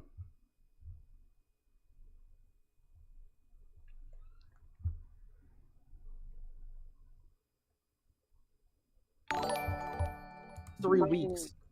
Wait, why was the governor brought up? Why was the governor brought up? They were literally on horses running away, and the only option that they had was to go into the cave. I want to hear what Paragon's saying. Paragon, what are you saying? Liam, so I keep trying to bring up The Walking Dead as like examples of how The Last of Us 2's apocalypse stuff is really bad, and someone in Colin's chat said, well, Rick trusted the governor in season 4 and Herschel died because of it, and that's not what happened.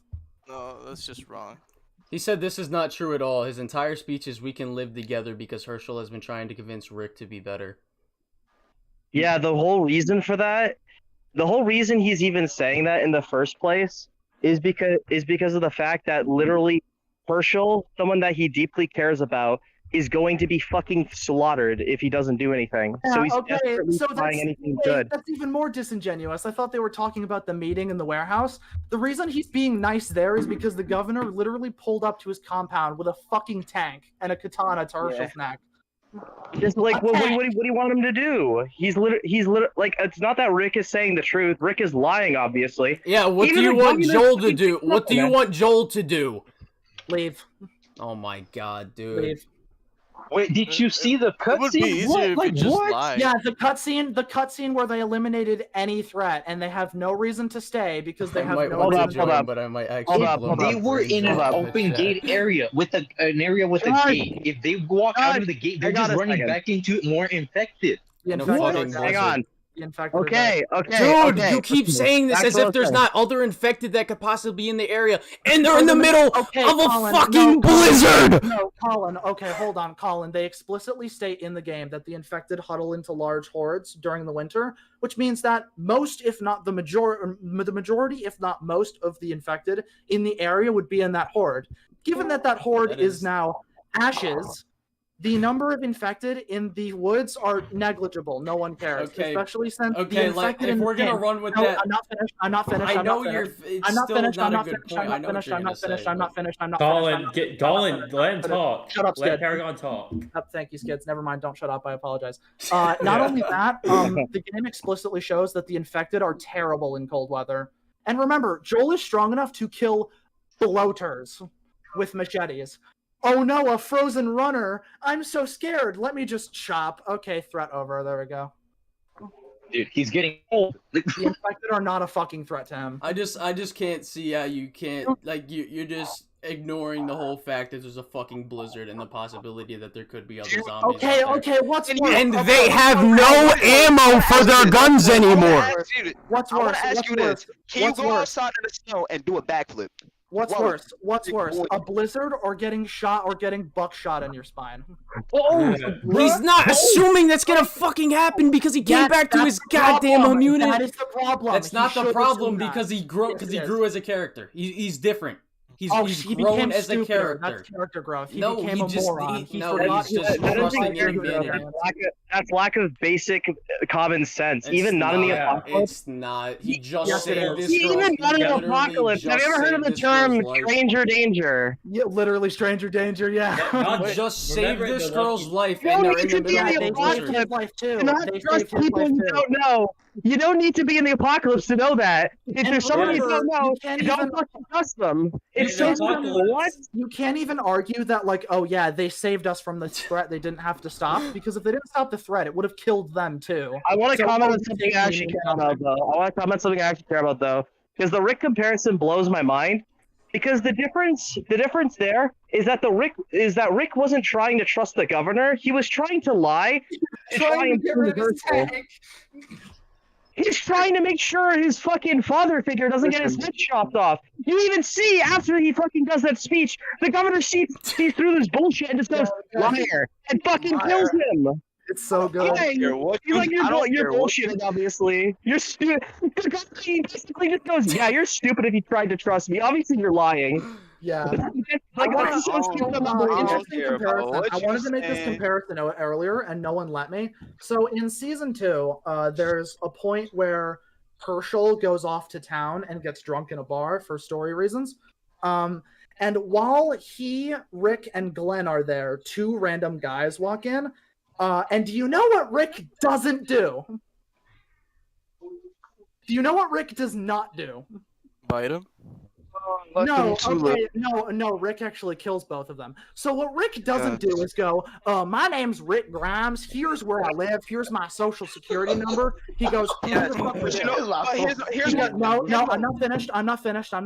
So hold on, wait. No. Hold on, someone. Paragon, you've been fucking droning on with the same point for over and over again. I have not finished. Still have not finished. Let Paragon talk. Okay, there we go. So what happens?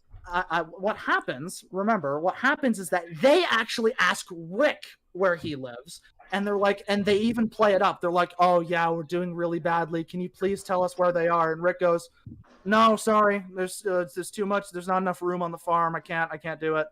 Okay, hold on, wait. So he doesn't let them know, and he ends up killing them because they pull guns on him.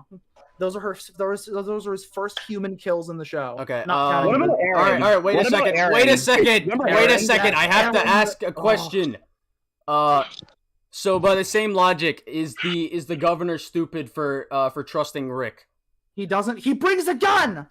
He doesn't trust Or Rick. for not. He says not knowing he was lying.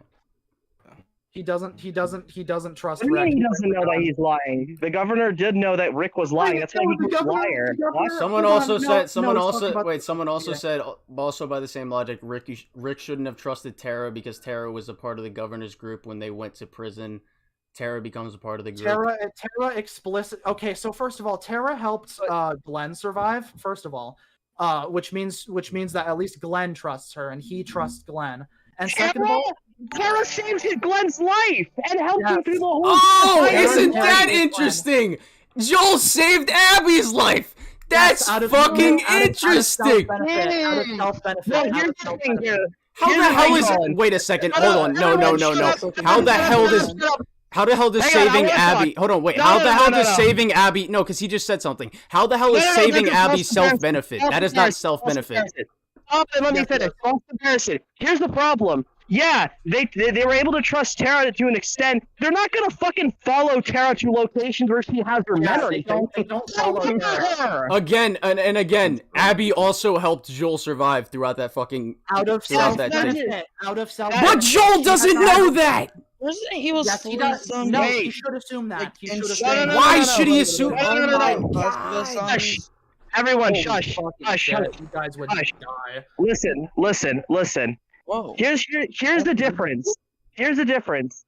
When they trusted Tara, they never allowed Tara to just lure them to locations with a bunch of other people they don't know ever. They outnumber her consistently. If she ever tried anything, she would fucking get her ass kicked. Yeah, I'd like to know consistently in The Walking Dead, once the group actually becomes experienced, whenever anybody goes, "Hey, I'll lead you back to my camp," they bring everyone with like assault rifles.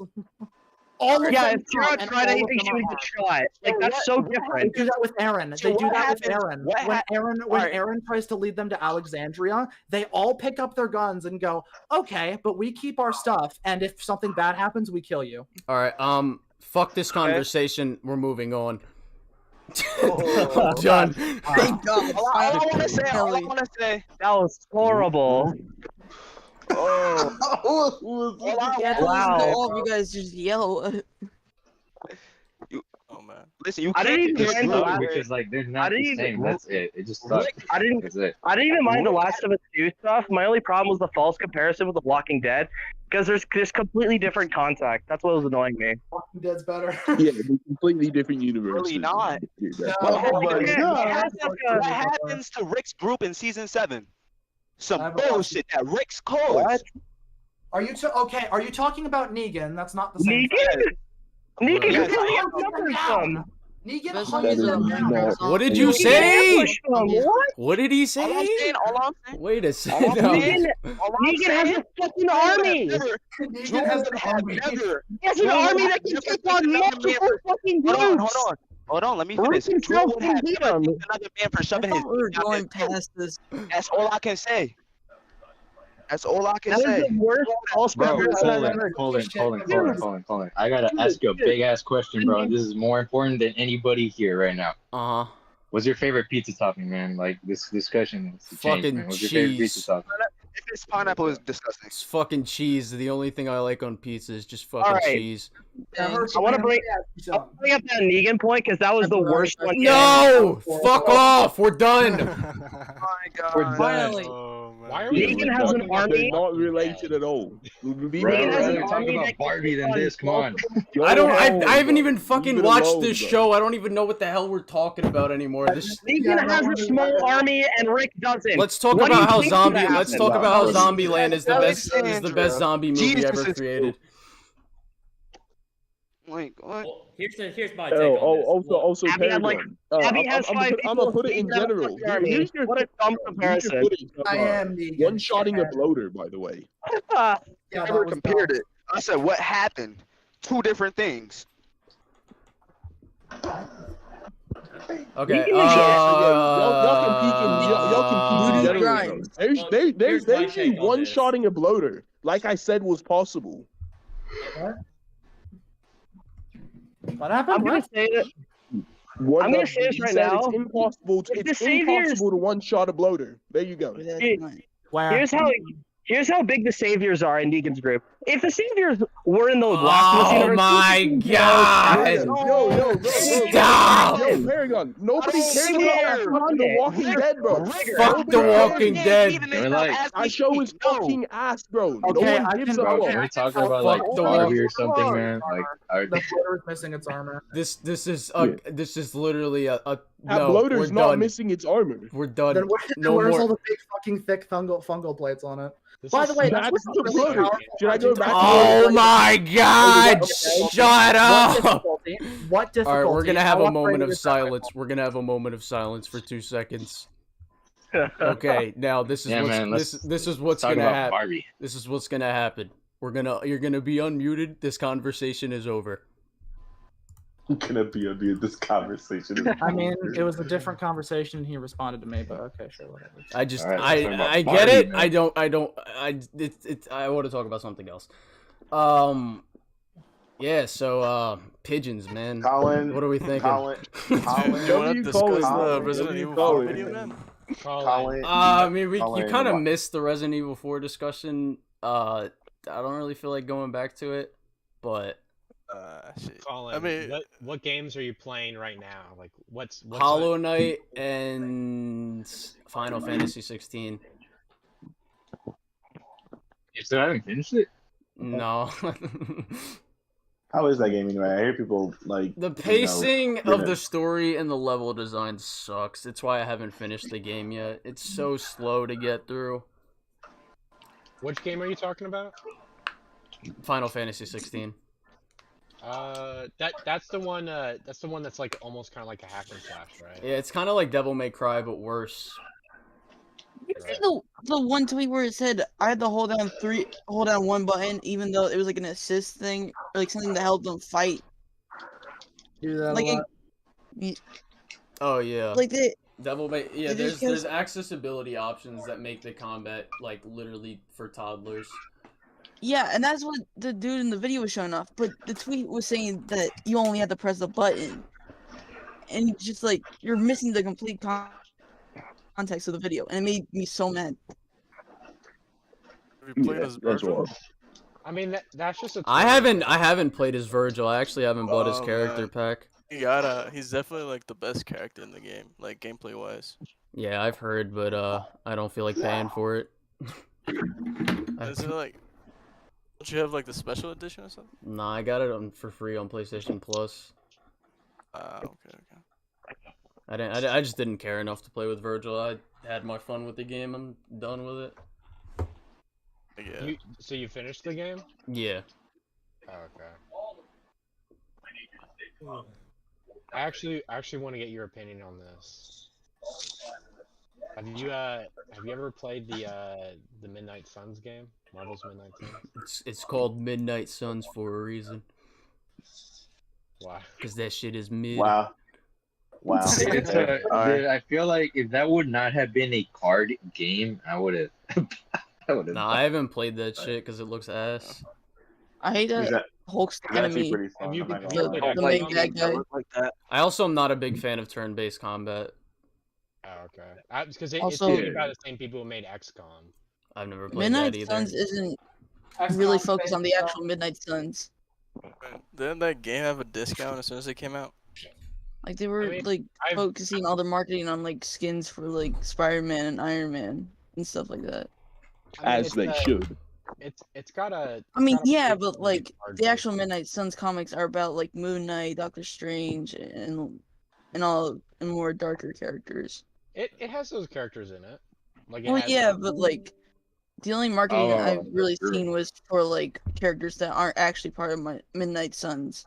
I know what you mean. You're saying they should have like made it like basically just a group of like 5 like Moon Knight, Ghost Rider. What's the Like, worst that's game it, you've just ever plays it. played? Star Wars Squadrons. Really? I kind of like that. Yo, Fuck that is. It Star sounds Wars boring. Squadron was actually heat, bro. It just I actually, when that game came out, I literally heard nothing about it. No, Yeah, the game was good, I right? But literally the game was just, played it it for. was just I played it for 30 minutes and said no. the game. So listen. The game was good, but there was no story. Basically, it was just fighting. It people was in literally space. giving me Battlefront 2 It was just battle Starfighter royale PTSD, which shit. fucking sucked. That's literally what it was. Wasn't it supposed to be like a return to the old Star Wars fighting dogfighting games from like the N64? That shit or was something? literally no. The Battlefront 2 dogfighting game mode was so bad.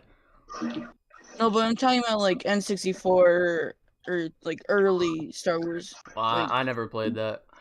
Oh. N64? Damn. Yeah, my dad has this old N64 and GameCube, so he likes playing those, and I always see him playing those types of games. I mean, some people like Oh, what is your dad? those like flights in games. People dogfight and stuff. He's Honestly, dude, yeah, around they should 50. make a Star Wars Flight Simulator. Who the hell is playing a game in the background right now?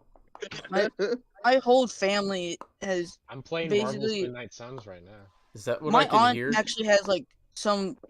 That's like mostly old consoles. Like I got a PS1 from her. I have an NES from her. I have 2 Atari systems from her, and I have I have like 3 3DSs, not 3DS. ESs from her. She's moving on from she had a bunch of NES games. I have a modded 3DS. Dude, Colin, what comics are And you every reading right now? I actually haven't read a comic in the past. Actually, no.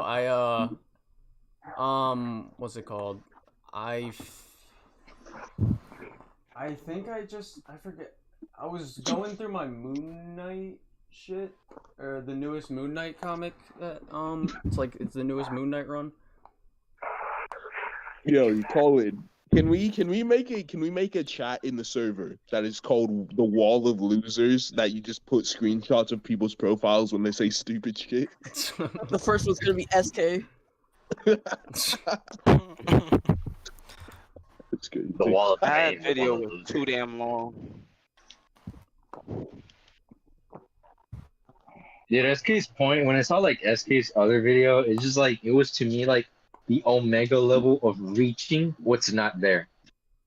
It looks like SK like hates every other iteration of Spider-Man besides 616 from every video. No, he doesn't like 616 either. He doesn't like 616. So he just hates Spider-Man in general. He thinks Kraven's Last Hunt is a 3 out of 10. What the fuck, bro? That was a good ass comic. That's literally one of everything is a fucking 3 out of 10. Listen, no, guys, listen. Didn't you hear SK? How does Kraven dodge bullets? Plot hole. Bro. I hate how people say Kraven's like not superhuman when he literally gets his some of his powers from a voodoo master. I mean, like we had the little peace talk yesterday, but I still think the way he criticizes media fucking sucks. Yeah. No, listen. It just looks like he hates Spider-Man. He just doesn't want to say it. I watched valid question to ask how the guy that's consistently as fast as Spider-Man dodges bullets in Spider-Man. I mean, I watched that stream. It didn't seem like that much of a peace talk. But it wasn't in the no. It wasn't. I don't even know how long the talk went for. It was a hostile conversation, and then it toned down.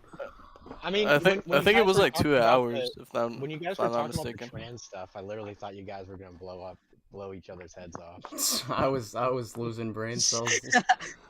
Yo, Colin, I'm gonna send you. You know what's funny when he called you sexist, dude? Like, huh? In SK's video, he basically tried to call Colin sexist. He's like, he did not watch the video. I think like the way like he debates like things, he goes based on feelings instead of facts. Like, what if someone identifies? That is not what I say about SK. Not only that, but also he likes to. He thinks that the exceptions make the rule. Bro, I like how this bloater just fucking folded, shot him in the leg. That shit just fucking. Oh no! Let's not get back at that. No, I was looking at. Let's get back in that discussion. I like mentioning The Walking Dead. Do it. No. Paragon, did you peek the extended clip that shows the bloater drop down, take no damage, and get one shot? Yeah, you can. Did you peek that? I saw in the original game you can one-shot bloater when they're walking off a cliff. You can shoot them in the leg and they instantly die. So if they're specifically walking off of an edge, they can be one shot. Basically. So what you're telling me is that What you're telling me is that your one shot argument relies on something that wouldn't apply in a realistic situation. No. I just thought it was like a tip, but that can happen. I understand. I appreciate the tip, and I'll keep that in mind. But what you're telling me is that the entire argument for bloaters being weak enough to be one shot is a gameplay coding bug that would not apply in Joel's reality. Well, no. No, I'm that's not what saying that. I'm just saying that. Simply said. Were you the one that brought it up? No, then why are you responding to what I said? Hold on, little bro. Don't get your panties in a twist, little bro. I was simply saying that bloaters can be one shot with the shotgun. You said no. You said prove it, and I proved it. No, you didn't. It's that simple, little bro. You showed the hunting. That is what happened. The hunting rifle. That is all that happened, bro. Is I said bloaters can be one shot. You showed the hunting rifle. You showed the hunting rifle and relied on a gameplay bug. To be fair, I am so sorry for bringing us back on this. It can be one shot by a shotgun. Proceeds to show gameplay bug. The shotgun is more powerful than the hunting rifle. Yeah. What happened? Someone tell me I'm wrong. Is that not what happened verbatim? You showed the hunting rifle, not the shotgun. Your point is automatically wrong. No, my point's not mute. The bloater got one shot, bro. Yes, because of the gameplay coding bug. Because of a gameplay. It's not a bug. It's not a bug. Yeah, the guy I saw the clip from said it was on PS3 and PS4 versions of the game. I guess Spider-Man in the PS4 universe is so weak he can't one-shot bad guys. You have to do a full combo. That's canon now. Yeah, guys, because of gameplay. I think we should just settle this. Put the gloves on. Hop in the ring. Fucking. Also, wait a minute. So who was it yesterday that said my point about why why PS4 doesn't have wall combat was bad? Was that the devil guy? Yeah, that was. I don't know if I was here for that. I don't know if I was here for that. No, you weren't. I was here for that. That was Deadbeat Devil that said that. Darn it. Hey, what did he say about what about the wall crawling? No. We were talking about like why PS4 doesn't have wall combat, and my argument is, are there enemies that can like crawl on walls, like actual enemies like the symbiotes or the Fisk robot guys or whatever? No. Well, then that doesn't need to be implemented. He said that's a poor argument. Listen, JP, it should be like Web of Shadows, where there's one attack and one dodge button, because that's gameplay depth. That's not true, because there's multiple combos that you can do on the fucking walls, so that's not really true. But I was gonna say like it's because Deadbeat doesn't really want story to interact or to conflict with gameplay improvements. But to that point, it's like they could easily implement enemies that can stick to walls with like technology or something. Like I'm not saying like wall combat would obviously be an improvement, but I don't think I'm gonna rip my hair out if it's not in the game. Like, yeah, it was just so weird that he was like, oh, this is the problem with modern day gaming, like story and all. So I'm like, yes, how dare they focus more on story? And that's the reason why people say PS4 is the best Spider-Man game, because it has a great story and great gameplay. I'm sorry, not many Spider-Man games I can say that about both. Like, Web of Shadows has great gameplay. Yeah, I mean, like, I understand Deadbeat's perspective because he prefers gameplay over story. But I also think the other perspective is fair if you prefer gameplay over story. I mean, story over gameplay. Yeah. Well, no, I mean, I'm the same as I do prefer gameplay over story, but I understand why there's no wall combat. Like, I understand when stuff is gone when it's like, well, this is a one Spider-Man game, but I'm like, dude, I'm real with you. When I played PS4, I never once thought, where's wall combat? Because the gameplay was so good. I'm like, yeah. I'm gonna say this right now, like, if Deadbeat is watching it, Deadbeat. I'm sorry to say this, PS4 has objectively better combat than Web of Shadows. Sorry, I'm sorry. I mean, it'd be What nice, they but want, I would care what they less. want the game to be is just another version of that game, basically. I mean, I And think the that's Web of not- Shadows combat That's just is not the case no more- more. I mean, think I the would only like thing I more, think like, the only thing side that Web of enemies. Shadows combat system does better is the amount of combos and like button combos. But I yeah. think Well, PS4 has it's better. It's more complex. Like it has more like depth to it than like the PS4. Not really. That's the No. only No, the only weird. hold on, wait. The only more depth that it has is in the combo moves and like the button combos. But PS4's other elements of its depth, like the actual engaging enemy designs that they have compared to Web of Shadows or enemy designs that are not engaging in the slightest. They're just combo punching bags. Which isn't a bad thing. Again, if you have a good amount of moves, it's fine to have combo punching bags. But they're completely two different combat systems. I don't know if like the enemy what designs in PS4 are really that good. I mean, do you not have to? All right, wait. Play Spider-Man PS4 right now. I'm not saying they're good individually. Like Arkham's enemy types aren't good No, but, like- individually, but when you're grouped up a bunch of them, you No, have no, to I- dodge something every 2 seconds. I understand You have that. to fight. You have to fight them as a unit. It'd be funny for us to go I fighting each understand other. that, but like, There's what more I'm saying- combos for fighting controllers. What I'm saying is that like, it's a similar thing to what eventually happened with the Arkham combat, where there, like with the Arkham combat, all you literally have to do is just parry or counter. What are they talking about in the base? That's not true. That is not true. Shield enemies, what's it called? The electric stick enemies. The enemies that what? Hold on, the enemies that are electrocuted by the medics. There's multiple. Not to the mention electricity enemies are the only enemies yet. The electricity and the knife enemies are the only two enemies that you have to do anything different for. Yes, you do. Not true. That's not true. Shield enemies, stun sticks, and guns. No, shield enemies, the shield enemies, the stun sticks, the electrocuted enemies, as well as the knife enemies that also have the knife takedown. I think the knife enemies isn't the knife enemies, the medic enemy. Aren't those all only introduced in Arkham Knight? No, the knife enemies are in City. So knives. They're implemented better in Arkham Knight, but they're not only in Arkham Knight. So knife enemies were actually uncounterable in Arkham Asylum, and then from then on you could do blade dodges and blade dodge takedowns. Well, I mean, But with that's the not knife guys in the other games, you just jump over them or vault over. I mean, you can, but it's again, you'd still be wrong. My only problem with Arkham Knight was that the car or the Batman. I mean, this just kind of seems like boiling down combat to the very simplistic route like that. It doesn't seem like actual criticisms. You're just saying, "Oh, you just do this," when that's like every video game ever. Oh, in Web of Shadows, you just beat up a bunch of dumb punching bags. You just power a lot. Guys, and Devil May Cry. When I play like PS4, Call of Duty, you just shoot people. You just aim and shoot in Call of Duty. Halo, you just pick up. That's all you do. It's not helpful. Imagine a fighting controller as Fireman. Hey man, wait a second. Hey man, you could say that about Call of Duty because that game's campaign has fucking no depth in terms of its enemies. It's literally. I can't believe video games don't let us have virtual. Huh? Specifically, like the original Call of Duty. Like the campaigns, like they're literally it's just a shooting range. You don't have to think about anything. You haven't played Halo. You haven't played the good one. I haven't played what? You haven't played the good one. I've heard like OG players. Which ones are you referring to? Specifically, what I'm referencing.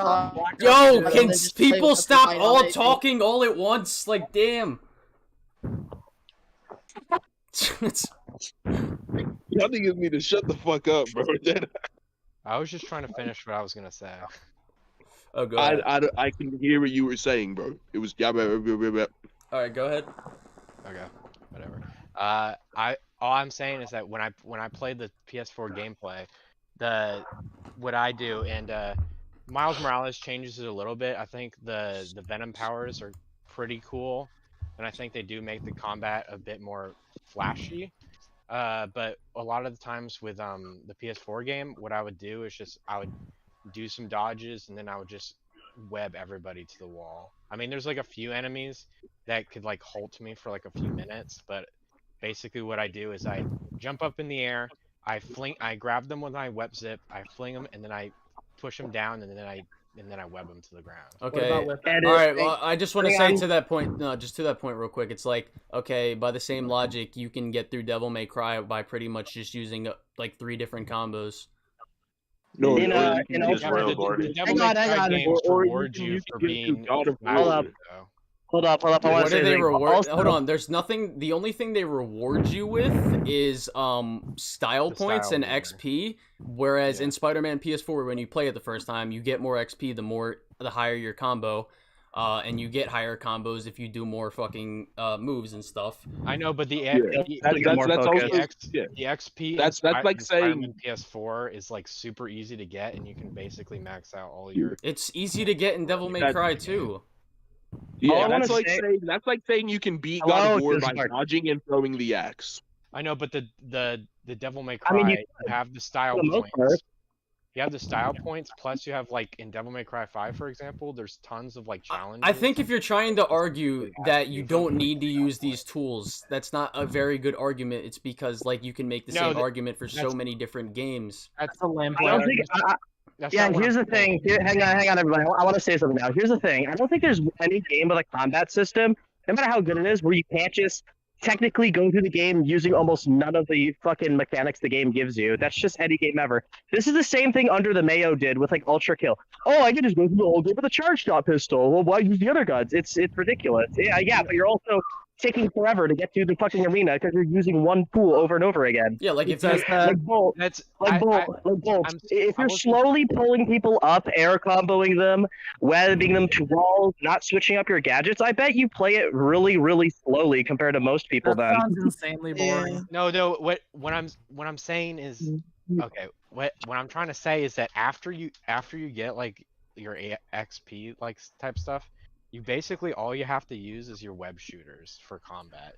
I mean, you can use the other stuff, but that's just kind of that applies to every video game. That's what we're saying. You don't like in God of War. Technically, you don't need to use the Chaos Blades. You could just go with the axe. Hell, you just go fist through the whole game. You don't have to use everything. I mean, there's enemies that specifically require. Yeah, that's a bad comparison in terms of God of War. But no, it's a good comparison. No, it's not because I can do that. PS4 you can't web certain enemies, minigunners and webs. Yeah, there's stable enemies. I was gonna say. Wait, yeah, the web armor guys. Yeah. Those are hold up. Hold on, wait. If you're gonna say those are very specific, it's the same logic for God of War. No. I'm saying those are not like the guys I usually fight in like the open world. What about brutes? It takes way too long to level brutes. Colin, can you check what Vibes just tagged us in the base chat, bro? What the? In the what? Yo, the baits you said? In the base chat, Vibes just tagged us in a comment. What the fuck, bro? I dig the combat in the Miles Morales the game way more than PS4. Hey, I was gonna ask you guys, like, do you guys mind that every time you're doing a combo, like he always pushes like people away at the end? Hold on a second. I do want to say something quickly about you don't fight those enemies that much. Brutes are extremely common, and it takes like almost your entire web shooters just to web them up. And hold on. Wait, there's multiple. Hold up. There's multiple enemies in Spider-Man. There's multiple enemies in Spider-Man that block your web shooters. The whip enemies, the sword enemies, and the sable armor enemies. And the brutes you can get around those. But you're coming back to the same arguments. Like you don't need to do these things, but that's just boring if you play that way. Yeah, I don't. Literally lame play. In Miles, you don't need to use the Venom Blast. I guess just don't use it. Just keep punching most of the enemies in web shooters. It's the same logic with Miles. Yeah. The Miles combat is more fun because you use like you have like different Venom powers that all like do. You have different gadgets. You actually have more gadgets. PS4 does allow for more variety in combat purely just based off the gadgets that it allows you to use. There's a few gadgets that are kind of superfluous. No, they're not. No, they're not. No, they're not. No, the only gadget that people don't use is the spider drone, and that's not even because it's useless. It's because it's OP. It's because most people don't have that playstyle. I don't think. All right, wait. I don't want to sit here and act like the Spider-Man combat system isn't free of criticism because the spider drones are broken. They are busted. They are The busted. The gravity gadget with the web bomb, like that's so. The web bomb. Yeah, wait. The web bomb can be broken. Just in regular city crimes.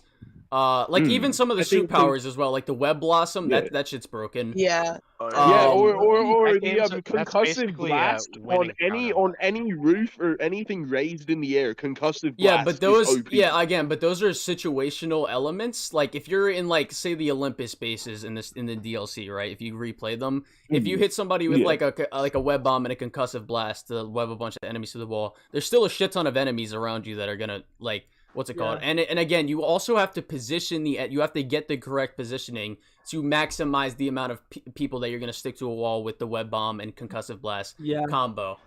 Yeah. Also, if we're comparing PS4 to Miles and we're going to talk about overpowered, there's literally a move in Miles that they give you that you can use automatically in some cases. Yeah. That does so much damage you can skip entire boss fight phases, and it's not hard to get back.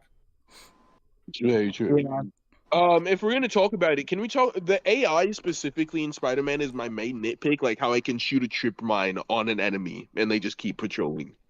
That shit was dumb. Wait, what? Oh yeah. You can how you can shoot a trip mine on an enemy and they just don't notice it. Oh yeah. Oh yeah, the stealth AI sucks in Spider-Man. The stealth AI. Not only that, where you're not trying to aim at them, and then they just it's like an aim assist. Yeah. I would say the stealth. I mean, it's not like a stealth focused game. But I would like the stealth to be improved more in the next game. Spider-Man PS4 made a huge mistake by making the stealth sections almost unwinnable, because at a certain point, almost every stealth section just turns into a brawl. No, that's good. That's only in the that's only in the hideouts, first of all, and that's good. No,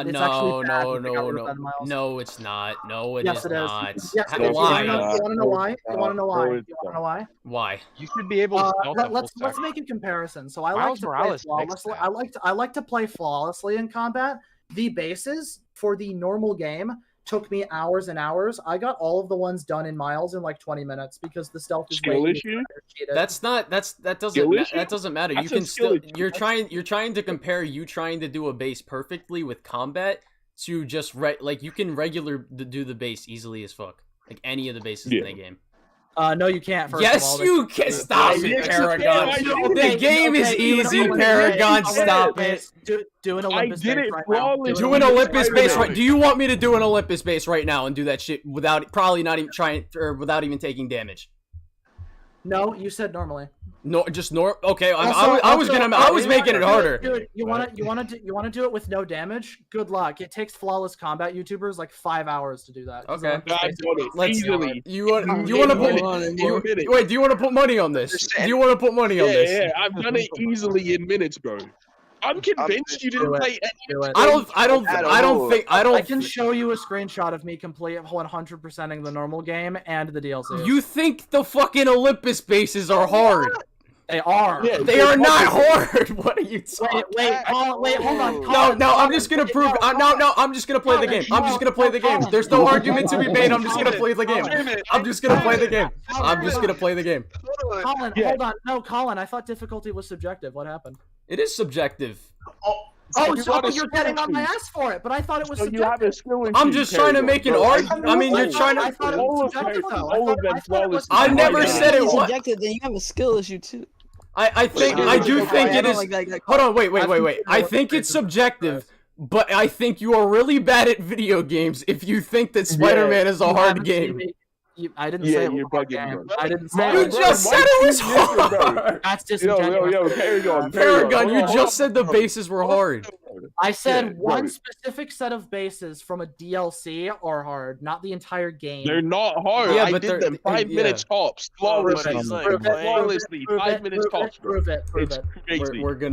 I'm putting. Do I gotta prove you wrong again? Screens again on the screen. In front of everybody. Say it again. You didn't do it the I'm on the screen right now. Hold on. Hold on. I'm on this. I'm streaming right now. I'm streaming right now. I sent another clip of when the bloater is in the school and you one-shot it. Oh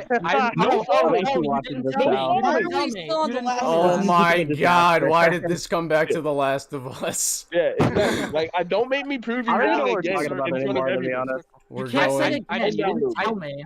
I don't know where you came No, you know with it's the bad idea when that Liam it doesn't play took people debating. 5 hours. Yeah, that's wild. 5 minutes tops. 5 minutes. The only thing I'm mainly gonna defend about PS4 is just people saying, "Oh, you could just da-da-da-da-da and play and do lame play," because that's applied to every video game. Because I think that criticism's not applicable. The game is not exactly challenging. I wouldn't really say that. I think it's pretty easy, but I don't really expect challenge from superhero games like this. I don't play Arkham because I expect to die a lot. I'm not criticizing. I'm not scrutinizing the game because it's easy. I just think it would be better if it was more like Paragon's argument originally started with the stealth thing in Miles is worse because the bases are harder to do when they're fucking not. They're not. Well, Colin, I actually would like the game. I would actually like that a lot more if you had like detailed combos you could like do. Which I feel like that's something that you can do detailed combos. What? No, I mean like I'm talking about like specific like butt input combos. Like yeah, there is. Like, do you know how to do the beatdown? Do you know how to do the beatdown? No, I understand the beatdown. I'm saying I want more. What is the beatdown? Explain it. Tell me what you do to do the beatdown. Are you talking about the quad rush ability? No. Colin, I'm watching your stream right now. Yeah, I have to point out, do you know how advanced you're playing this? Like, you're speed blitzing them just so they don't rape you? What are you talking about? That's how you play the game? Why are you? You're mad that I'm playing the game how I want to play it. He's playing the game. He took damage. He took damage. You said I was just completing it normally. Yeah, you know how I have to weigh 100 health? Okay. You want me to restart the fuck? You want me to restart the fucking base? I understand. I didn't say that. I mean, yeah, if you want to do it, sure. No hits, it's bugging my OCD. Go in and hit. You took one hit and it almost halved your health. Yeah, because I have a difficulty mod on. No, it does that normally. It doesn't. No, it doesn't. No, it doesn't. No, it doesn't. No, it doesn't. Shut the fuck up. You know the enemies with jetpacks. In ultimate difficulty, I'm pretty sure they could do that. So on amazing, the enemies that have shields and jetpacks can half your health in one hit. You just like to hear yourself talk, don't you, nigga? Like the web shadows. Oh my god. Holy shit. This is insane. Bullshit. Witness, Witness, I'm sorry, I kind of keep forgetting. Is it Web of Shadows because web slinging? I think so, right? Wait, does what? We're moving really fast. Web of Shadows. Is that the one where you had the fast web slinging? Yeah. I mean, there's a lot of them that have fast web swinging. Well, like Web of Shadows, like known for having like really fast swinging. Yeah, Web of Shadows has the fastest. Spider-Man 2, take that title. Spider-Man like look erotic and shit. It's weird. But who was saying Witness? What's up, bro? What do you want to say? Oh, it was me.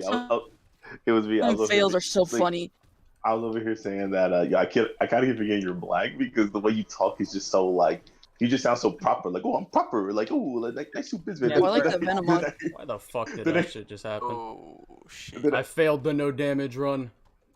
Yeah, so you took one hit and you almost died. Bro, I have a difficulty mod on that makes enemies attack faster and do more damage. Apparently, and also the reason I just took damage because I just fucking whipped out the iron spider legs and it didn't let me fucking dodge correctly.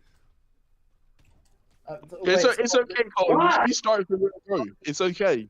He's got some mental. Like, he wants you to do no damage. It's and fine, also, my finishers don't come as frequently. Like you just saw, I had the finisher bar for a second and it didn't let me do it. Like, if you want me to play the fucking vanilla version of the game, it would just be easier.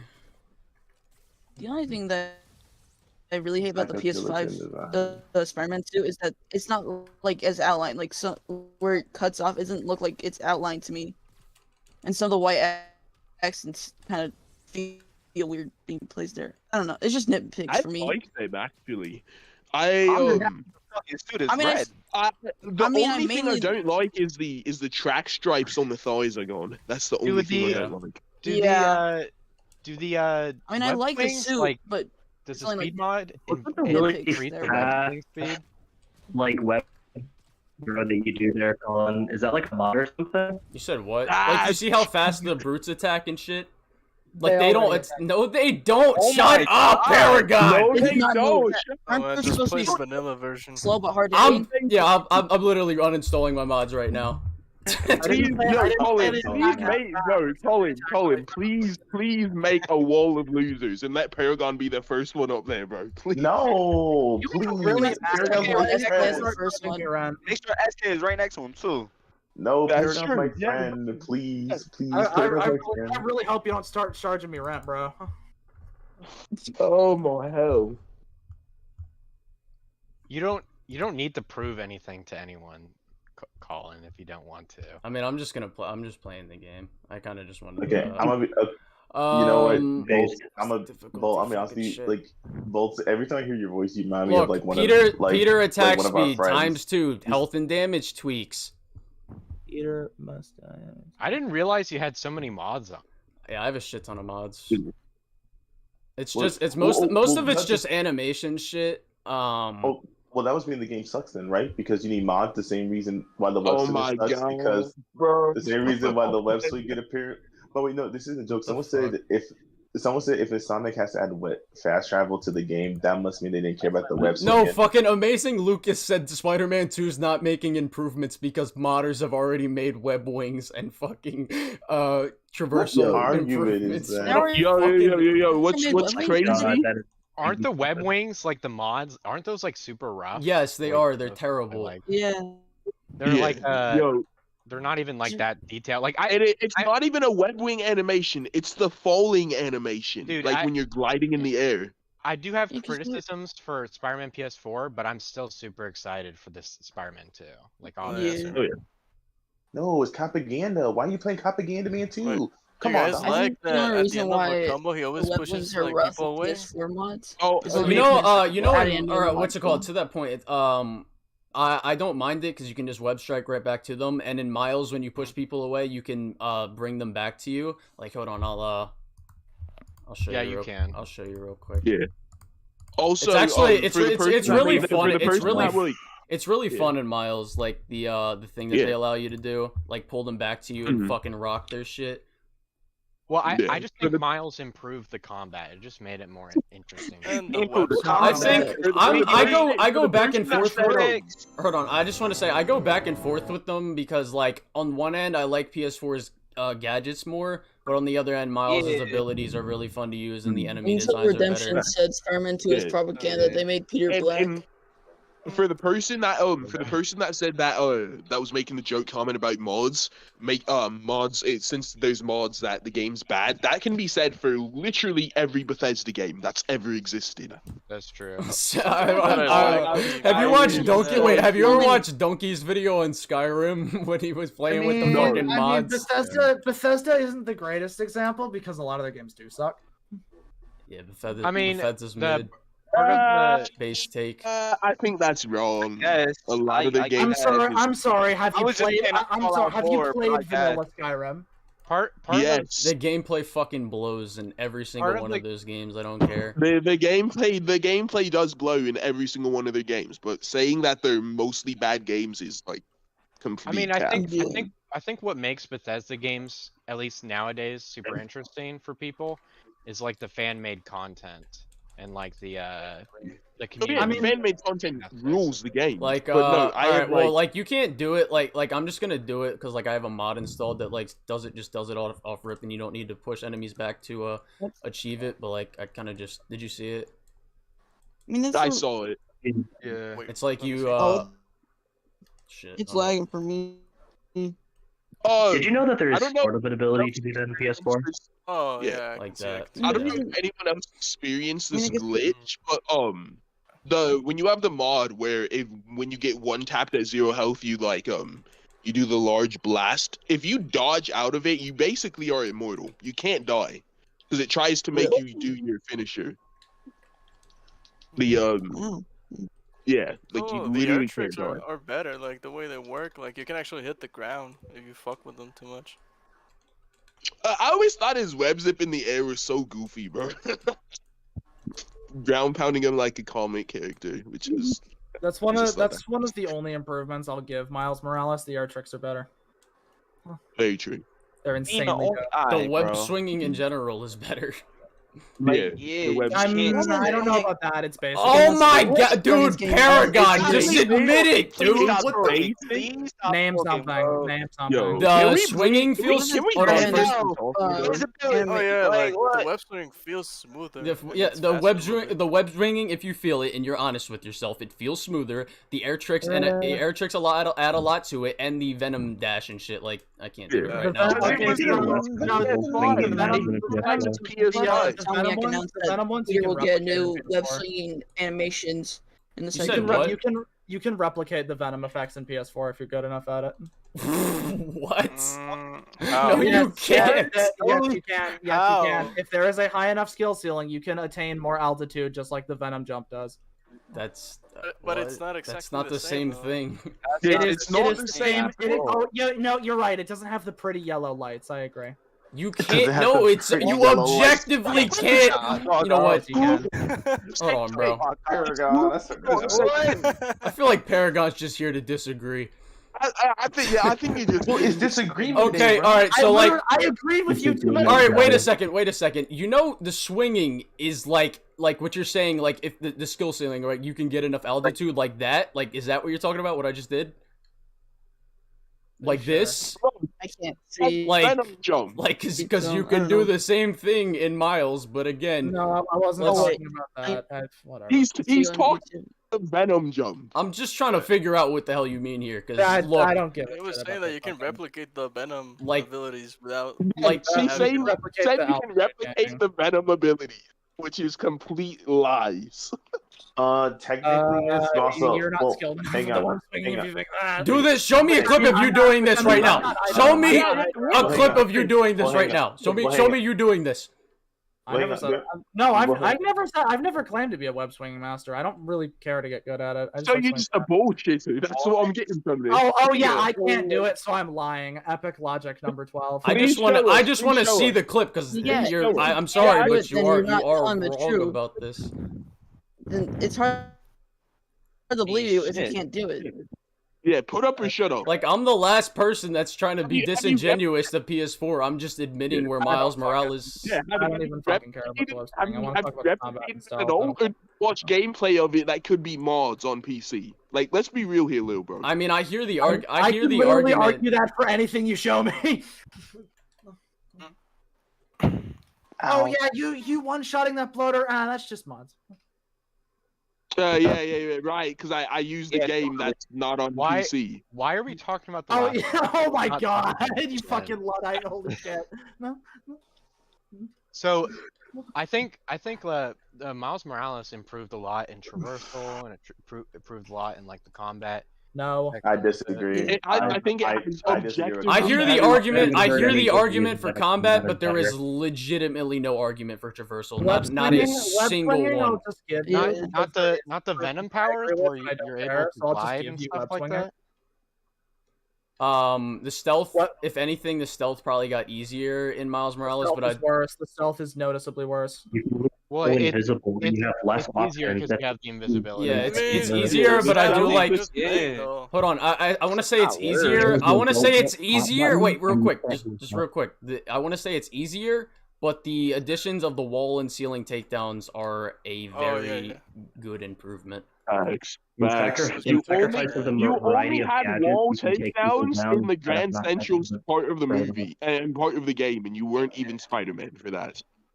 Well, I mean, yeah, I don't know why it wasn't in PS4. It's kind of weird. Because it's not. I'm sure they didn't think about it. It's not meaningful. It's the same takedown you can do, but whoa, I'm on a ceiling now. No, it is but not. You have more freedom. You have a choice. Paragon, why do you not want the game to improve? Okay. Name the difference between a ceiling takedown and a perch takedown. Well, I mean, the freedom and the difference of the scenario. In Grand Central, qualify that. Okay. Okay, I'll show you the difference. I'll show you the difference. Game Central, the animation. I know what it is. I know what it is. I got you. How do you want me to explain it without showing you? Like I'm trying to. You know what the difference is. You know what the difference is. You can do one in more places. More freedom. It's literally the same thing, except you can just use one more. It's more. It is the exact same thing. More freedom and the way you approach like bro, hold on. Wait a second. More variety and more freedom. Is an improvement. Variety. Yes, that's not variety. It's the same. Yes, it is. Do you know the variety? How is it variety? You know what because like it changes the way you can play a level. Like you can actually like. Yes, tackles it. You can play a level by doing practice by doing. But that's more variety. Like you can by the same. Hold on. By the same. Hold on. Wait. By the same logic. Wait. By the same logic, it's like saying. Oh my god. Okay, Listen, so shut the fuck up. Yeah, hold on, Paragon. Do you know what variety means, bro? Verbatim. Because your argument sounds fucking stupid. Yeah, probably because you're not. It might be because you're not letting me finish it. That's you're not even letting him talk. That's not even fair. Let him at least make a fucking point. Dickhead. So anyway, so from a utilitarian standpoint, I didn't know you could do that. From a utilitarian standpoint, it is literally the same thing. It's just one is on a ceiling, one is on a perch. Which, by the way, it's not even doing it more often. Perches are fucking everywhere. Look at this environment. Yeah, this is one specific environment. Probably a bad example, but no, it's in like every environment because that's how roofs work. Cap. That's every. All right. Well, I just want to say by the same. I'm just gonna say by the same logic, giving more button combos is the same as like, oh, it's just you're doing the same thing. You're just doing an attack. Like it's not. That depends if the combos do different things. Well, I mean, giving even if it's takedown and ceiling takedown are different things. What? Even if no, the ceiling takedown. Okay, so wait. So if Spider-Man 2 doesn't have wall and ceiling takedowns, how are you gonna feel? I mean, there's no reason to not have them. Exactly, because it adds more variety. No, hold on. No, you're strawmanning. No, I'm not. Wait. I didn't say get rid of them. I said that they're not. When people say like the stealth is so much better because it has I didn't this, say it's like, so much better. I just said it's an improvement. I didn't say. Oh my god. Exactly. I didn't say you said that. It's just an improvement. Literally what you just said. Yes, I agree. It's a small improvement, but people overblow how much of an improvement it is. Well, I mean, that wasn't the point, though. That wasn't the. It was just an improvement. It's not variety. It's the same kind of takedown from a different angle. Okay. Answer me. Riddle me this. Riddle me this. I'm not Batman, bro. I was talking first. I was talking first. Riddle me this, Batman. I'm not Batman. I was talking first.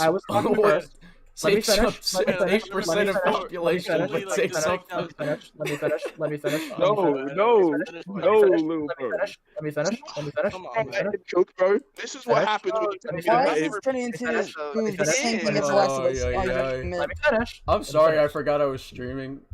I haven't been reading my chat. So riddle me this. If I'm playing Ghost Recon and I have a sniper rifle and I'm on like a sniper tower and I shoot a guy in the head from the sniper tower and then I go back down, go prone on the ground in like grass and shoot a guy in a sniper tower from that, is that two different takedowns? Yes. Wait, can you explain that again? That is not two different takedowns. It's me shooting a guy because like you're not you're using the environment like differently. No, you're not. Variety. Yes, you are. What? There's no role in that. Yes, you are. Okay, explain it. How did the environment play a role in that? In one, you're using the tower, and the other one, you're just using the ground. Like it's different. You're using your environment. Yeah, one you're using a tower. Listen, I'll explain. One you're using a tower. Well, one you're using a tower to get high ground. The other one you're using the environment to conceal you as a sniper. I didn't need high ground for that kill. I didn't need high ground for that kill. You didn't know, but you used it in two different ways. One for high ground to get a more. One for high ground to get a more stable high def shot. Okay, wait, Paragon. Environment to conceal you as a sniper. Okay, even then, no, hold on. That's not two different takedowns. Imagine if the game only had like powers. Wouldn't that be like, man? You're the one that fucking interrupts everybody. everybody here, man. Yeah, bro. Let me finish my point. Hey, that's not an excuse to do it to me. That's a not an bit excuse. hypocritical, man. It's hypocritical to say that I do it while you're doing it. Just because I do it, it's not an excuse for you to do it. Yeah. Well, it isn't an excuse for you either. I agree. It's not an excuse for me to do it. It's not an excuse for me to do it. Then. Don't do Then it. stop The doing it. last hour, your voice has been the only one people have I heard. don't know, man. I don't know what's happening. Okay, so I'm gonna so those interrupt are you. examples. I didn't finish my point. I still didn't finish my point. So anyway, I don't give a I fuck, still nigga. didn't I finish don't my point. care, I bro. still You're didn't finish my point. stupid. Still didn't finish I don't my point. fucking I care. still have a point. Okay, I don't care that you Both don't. Just Go stop. guys, All right, you're just doing stop. it. Just I still stop. didn't Just finish my stop. point. I Just still didn't stop. finish Just my point. stop. Shut up, both of you. You are both extremely interruptive. You both don't listen to each other's arguments. If you aren't gonna be good at this, why are you guys even bothering to fucking debate these stupid topics? Actually fucking try or just shut the fuck up, because it's getting really annoying. I am trying, but I keep getting dogpiled. Brings back That's memories. gay. I just feel like a lot of these conversations aren't very healthy because it's just like yelling at each other. Yeah, I know. Just Like, yelling when- matches. I should probably stop doing it. What I will say is when I yell like earlier this call, that's because I was outside, and it's just fun to do that. But if it's gonna get to the point of this toxic garbage where nobody's getting anywhere, there's no point. Well, after a while, I just stopped because like, okay, nothing's fucking happening. I don't agree with a lot of things that have been said on both sides for the takes of the games, anyways. That's all I'll say. Yeah. Like, Jesus fucking Christ. What do you disagree with? I'm back. I have to think about it. I don't exactly agree that Miles is better web swinging, but I don't think it's worse or anything. Yeah, it's not. All right, worse. but why is it not better? Okay, actually, so I just want to hear one good argument because I can't possibly think of anything. That's All not right. smooth. So the two meaningful more challenging. upgrades of Miles is the Venom stuff you can do, like the dash and the jump. Are we gonna forget about the air trick system? Excuse me. Well, yeah, the air tricks I agree to an extent, but I'm talking about more mechanics based of the system, not like animation stuff. This is, you know what I mean? Mechanic, like But what I'm but doing. it is mechanic. Can you do that? Like, can you see my stream right now? Yes, you can do this in PS4. No, you can't. No, you can't. No, you cannot. But Can you not? you can't do that in PS4. But Paragon. that's All a right, this high is skill one of the feeling. problems I've just been had with some of your things. It's like you're wrong on some things, and you just won't admit it. Like, Yeah. Well, You yeah, do that in PS4? because you haven't convinced me. If you can ask Liam when he convinces me of something, I go, okay. Like it's literally that. I don't push You back. do that I in don't. PS4. No. I have an example of this. So in the first Iron Man, I always thought it was a plot hole that he got hit by the tank shell and survived because his armor got hit by bullets. A friend of mine pointed out, no, that was because he got hit from the machine gun by a fighter I want to jet. respond to something. I put up no resistance. I just went, okay. I literally said, oh shit, I concede. Okay, Alright, but just tell roll me it back a how little are bit you like because- objectively all right, wait, wrong? hold on. Holy We fucking started a shit. whole new Hold on. conversation. Let fucking Liam talk. Okay, so you were showing, because I'm watching your gameplay, you're showing like the side zipping stuff that you do in Miles. Mm-hmm. So you can't do that in PS4. That's a Miles only thing. But I think in Miles you can't do I like speed that. zipping. What do you mean? Is that not a speed blitzing or speed? Bro, my camera has been in the middle of the screen this whole fucking time. I'm an A1 streamer right now. So Colin, do you think the web swinging is basically the same, or do you think it's better? I or think worse? it's the same. What's it called? Like the what's it Same called? fundamentals? Like the it's got the same issues, but it's got noticeable improvements. Like the air trick system, the web swinging feels smoother, and the Venom shit. I'm back. Right. Alright, I want to get back to what I was saying. quickly. More polished. I just wanna get back Like to what it's I'm got quickly. the same like anti-med negative feel, like where it won't let you touch the ground when you're swinging. It's got the same issues of like Alright, I'm back. like Okay. the web physics, not like the webs not really having physics, and the body like just letting you swing wherever in whatever direction that you want. No shit. All right. You could So say it's just more polished, right? Polished. So yeah, you were showing the side zipping thing. That is a Miles exclusive thing. Two things I want to say is there's a few things you can do in PS4 you can't do in Miles. One of the things is something I like to call speed zipping, where you combo a swing, a forward dodge, and a web zip near the ground, and the magnetic thing that keeps you from getting to the ground actually boosts your speed, kind of propelling you. What? It's Can not you as show a fast. clip of this or something? Because I don't even know what the hell you're talking about. Oh I'd yeah, I have think to, I did I'd have see to it open on the the game, but I speedrun, don't have right? it on me right Like now. speedrunners use it. I've never seen a speedrunner use it. Yeah, I think I saw it. Are you talking about like once, did I just do it right there? Like is that what you said? No. Dodge and then you web zip? It's kind of complicated to explain, but basically, I try it in Miles. You can sort of do it, but it's really slow because like the web zipping it's fucking weird in Miles. I think it pulls you further, but it's not as fast. Like it's not as much of a pull. It's weird. So it just kind of works differently. It's a different web Bro, zip. speedrunners have to use it. might- 'Cause I watched someone speedrun Spider-Man in like 30 minutes. It might just be like an animation thing because they did overhaul a lot of the animations in this game. Yeah, You some ever, of the animations do change some of the physics and the gameplay mechanics. You said you saw someone speedrun Paragon, shut up, please PS4. let me finish what I'm saying. Oh, I thought you were finished. I'm sorry, I thought you were finished. That's my bad. I apologize. All right, let me continue because there's a few things like that you can't do in Miles. I think speed zipping is one of the main examples. I think there's a few others. I just have to go back and research that. I mean, I don't really know if how the speed zipping worked, but I do know once you reach a certain speed in Spider-Man, it legitimately will stop your momentum so the game doesn't break. Sometimes it happens when you're running up. Sometimes, yeah, I know it's in Miles as well, but I'm just saying I don't. Oh yeah, I don't. Miles. I don't know how Miles you're can swing faster than Peter. That is true because they slightly upended the cap. Oh crap! Kind of it. You guys I think that's because it was built more optimized for PS5. So it should be able to. It was built for PS4 too. Another thing I want to say about that side dodging that you're doing. Another thing I want to say about that side dodging that you're doing is I do agree it is a skill ceiling thing. I also kind of don't like it because it kind of seems exploitative because it seems way too fast. Why is that a bad thing? Spider-Man super. Why is being exploitative a bad thing? What? Why hold on, why is it? Because the way you can use it, you go faster when you're swinging. It's by the same logic, isn't the speed dash thing exploitative of the game? It's like a glitch. Speed dash? What speed dash? What are you talking about? The thing you were talking about with PS4. Speed zipping. It's isn't that an exploitative thing? It's this is just something you can do naturally. It's not my problem is with the. Why would you not want the swinging to be faster? That's so confusing to me. You're Spider. Let me explain. Instead of 400 people talking over me trying to say a fucking simple thing, guys.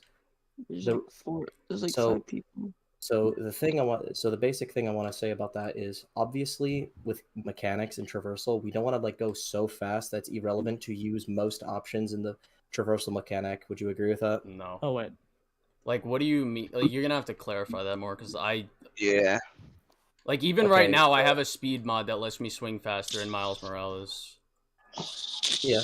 Miles Morales. Miles Morales. Playing in Fortnite terms, bro. So for example, if there was another Spider-Man game like this and it offers you to just fly like Superman and it's the fastest way to get around, like Batman, would you consider that a bad thing? But I would say if you have it's the same thing. It's if you in the combat, right? It's if you have an overpowered method. Why? It's just a matter of how you want to play and how you want to have fun. Oh yeah, so I think what I'm trying to do is separate intrinsic versus extrinsic motivation to play the game. Intrinsically is a bit different. Of course, as I'm seeing in your gameplay, Colin, you're using more intrinsic value to the swinging. You're not just doing the side dodging all the time to get places because you want to actually, have style, have fun. Mm-hmm. That's the motivation of you personally. That is the intrinsic motivation of someone playing a video game. The extrinsic is the practicality of the game. I think practicality needs to be balanced enough to have a fun experience for both kind of players because there are players out there that they're just going to be practical and that's it. And if they learn how to just do the side zips, they're not going to have fun just always doing that and not, actually using the full system of the gameplay. That's a complete. That's literally just up to the player. That's not something that one thing does better than the other. That could be fun for some yeah, people. that's why I just explained intrinsic versus extrinsic. Yeah, motivation. I know, but that doesn't discredit that Miles Morales' air tricks and smoothness of the swinging and the smoothness of the air dodge, like this shit. It's stiff in Spider-Man PS4. Like the air trick system is a major improvement. The smoothness of the slinging is a slight improvement, and the fucking like the venom abilities and how you can mix them in with the fucking air tricks. Again, that's another major improvement. I agree with the air tricks being an improvement. I think it's an improvement for like style and self-expression overall. But for mechanical depth, I don't really think it means much. Why? Besides, like what is the mechanical depth you're talking? Because it's like it's objectively is more mechanical depth. They're giving you more things to do. You can't. It's not. He's talking about like a skill ceiling. There, like, yeah, but there is no skill ceiling in either game for swing. I mean, like there's a point where you can get really good at the swinging, but like it doesn't. It's not hard to get good at it. Well, that's what he's saying. He's saying he wants more mechanics that makes it more so easy to learn, hard to master, right? So, yeah, but I still think Spider-Man PS4 suffers from the same. Like I said, it still suffers from the same issues that Spider-Man PS4 has in terms of the the skill that people want, or like the skill ceiling that people want. Well, I'm not saying anything specifically about what he's saying. I'm just saying that's the mechanical depth that someone would be looking for specifically. Oh, yeah, I'm talking like when I'm talking about mechanics and like what they mean for the gameplay. I'm talking about like what like outcomes do they like cause and like affect for like the actual movement of the system. What's the meaningful reason to do it? There is a meaningful reason for the air tricks. It's to gain the venom abilities, which is something I can admit to, but that's as far as you can really go with that. But what does Spider-Man PS4 have with like? There's nothing. Spider-Man PS4 doesn't have anything like that. The air tricks? Yeah. I mean, it does have air tricks. It's just not as... No, I'm not saying it doesn't have air tricks. I'm saying Spider-Man doesn't have what you're describing, like PS4. There is nothing What do you mean? in the game that like what you're describing. Yeah, I don't think there's any air tricks. No, there Were you is air saying tricks. something about the magnetic? Oh, there is. I sent the video. There's air It was actually like Miles Morales, like the speedrun that I watched. Like he does like an exploit with the web swing and the magnetic thing. He goes like way faster. Yeah, I feel like Spider-Man 2 is gonna fix a lot of that too, because I feel like a lot of like Miles seems more exploitative with its swinging than PS4. There's just more exploits.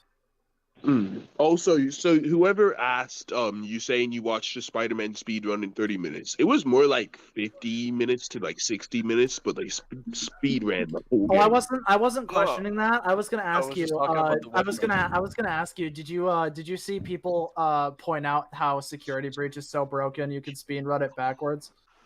Yeah, I did see that. Oh yeah, like, yeah. Think of the game. Get on top of like this, on top of like the area you're in, and just walk across and end the game. She was wild. She was really.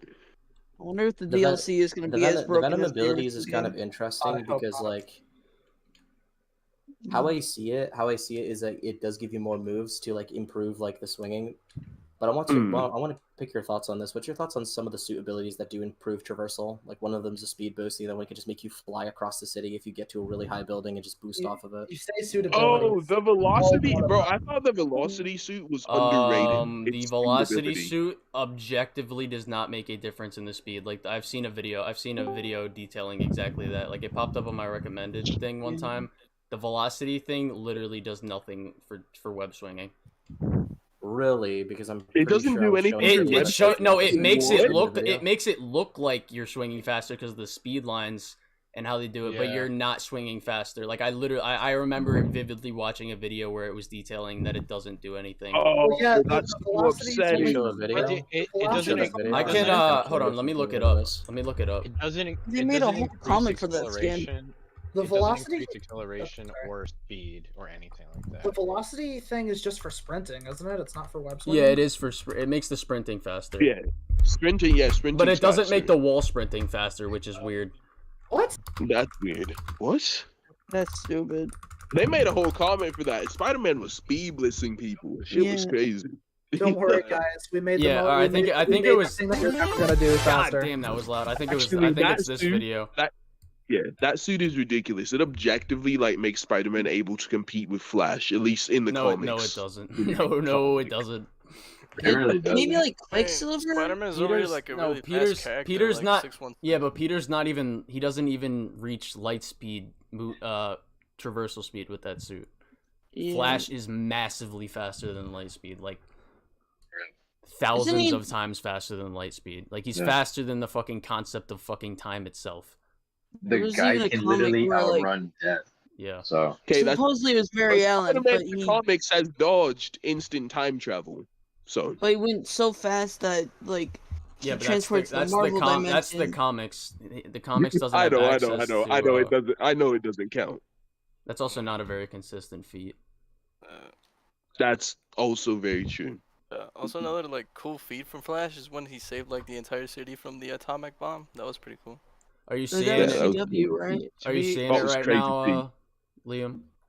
You can see the video. Yeah, what's the numbers of the first one? It looks slightly faster. It was 22.5 for the velocity suit and 22.96, so it's 0.5 seconds faster.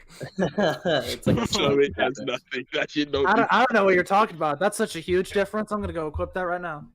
SK. The velocity suit. Wait. Show swinging though. How does it work for swinging? I don't think he shows the swinging in this video. Is there any way you can get Colin, did you ever do the glitch where you well, actually, everyone. Oh my god! Hold on, Spider-Man swing speed mod comparison, original game on Rat Myth. My parents aren't home. Look at this thumbnail. Oh, a rat on meth. That's crazy. Video. A rat on meth. Bro, this swing mod, you can't use it anymore, which is so sad. But fucking why? Because they updated the game and then the mod didn't work anymore with it. Which is weird. But this shit. I think when they updated the game, this shit was so fun when I first used. Like I have a. That launches. I have a short where I was using it. That's basically Dang, that goes fast.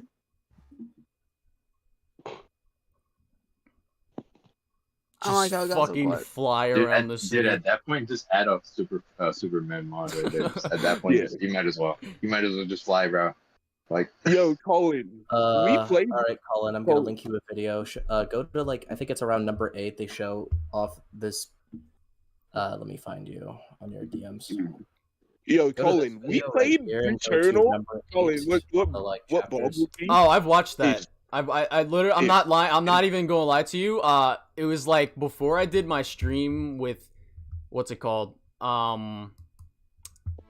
Deadbeat and Jacob. I watched this video. If you're looking to enhance, he was like the the Blitz part though. Which one is it? Number 8, you said?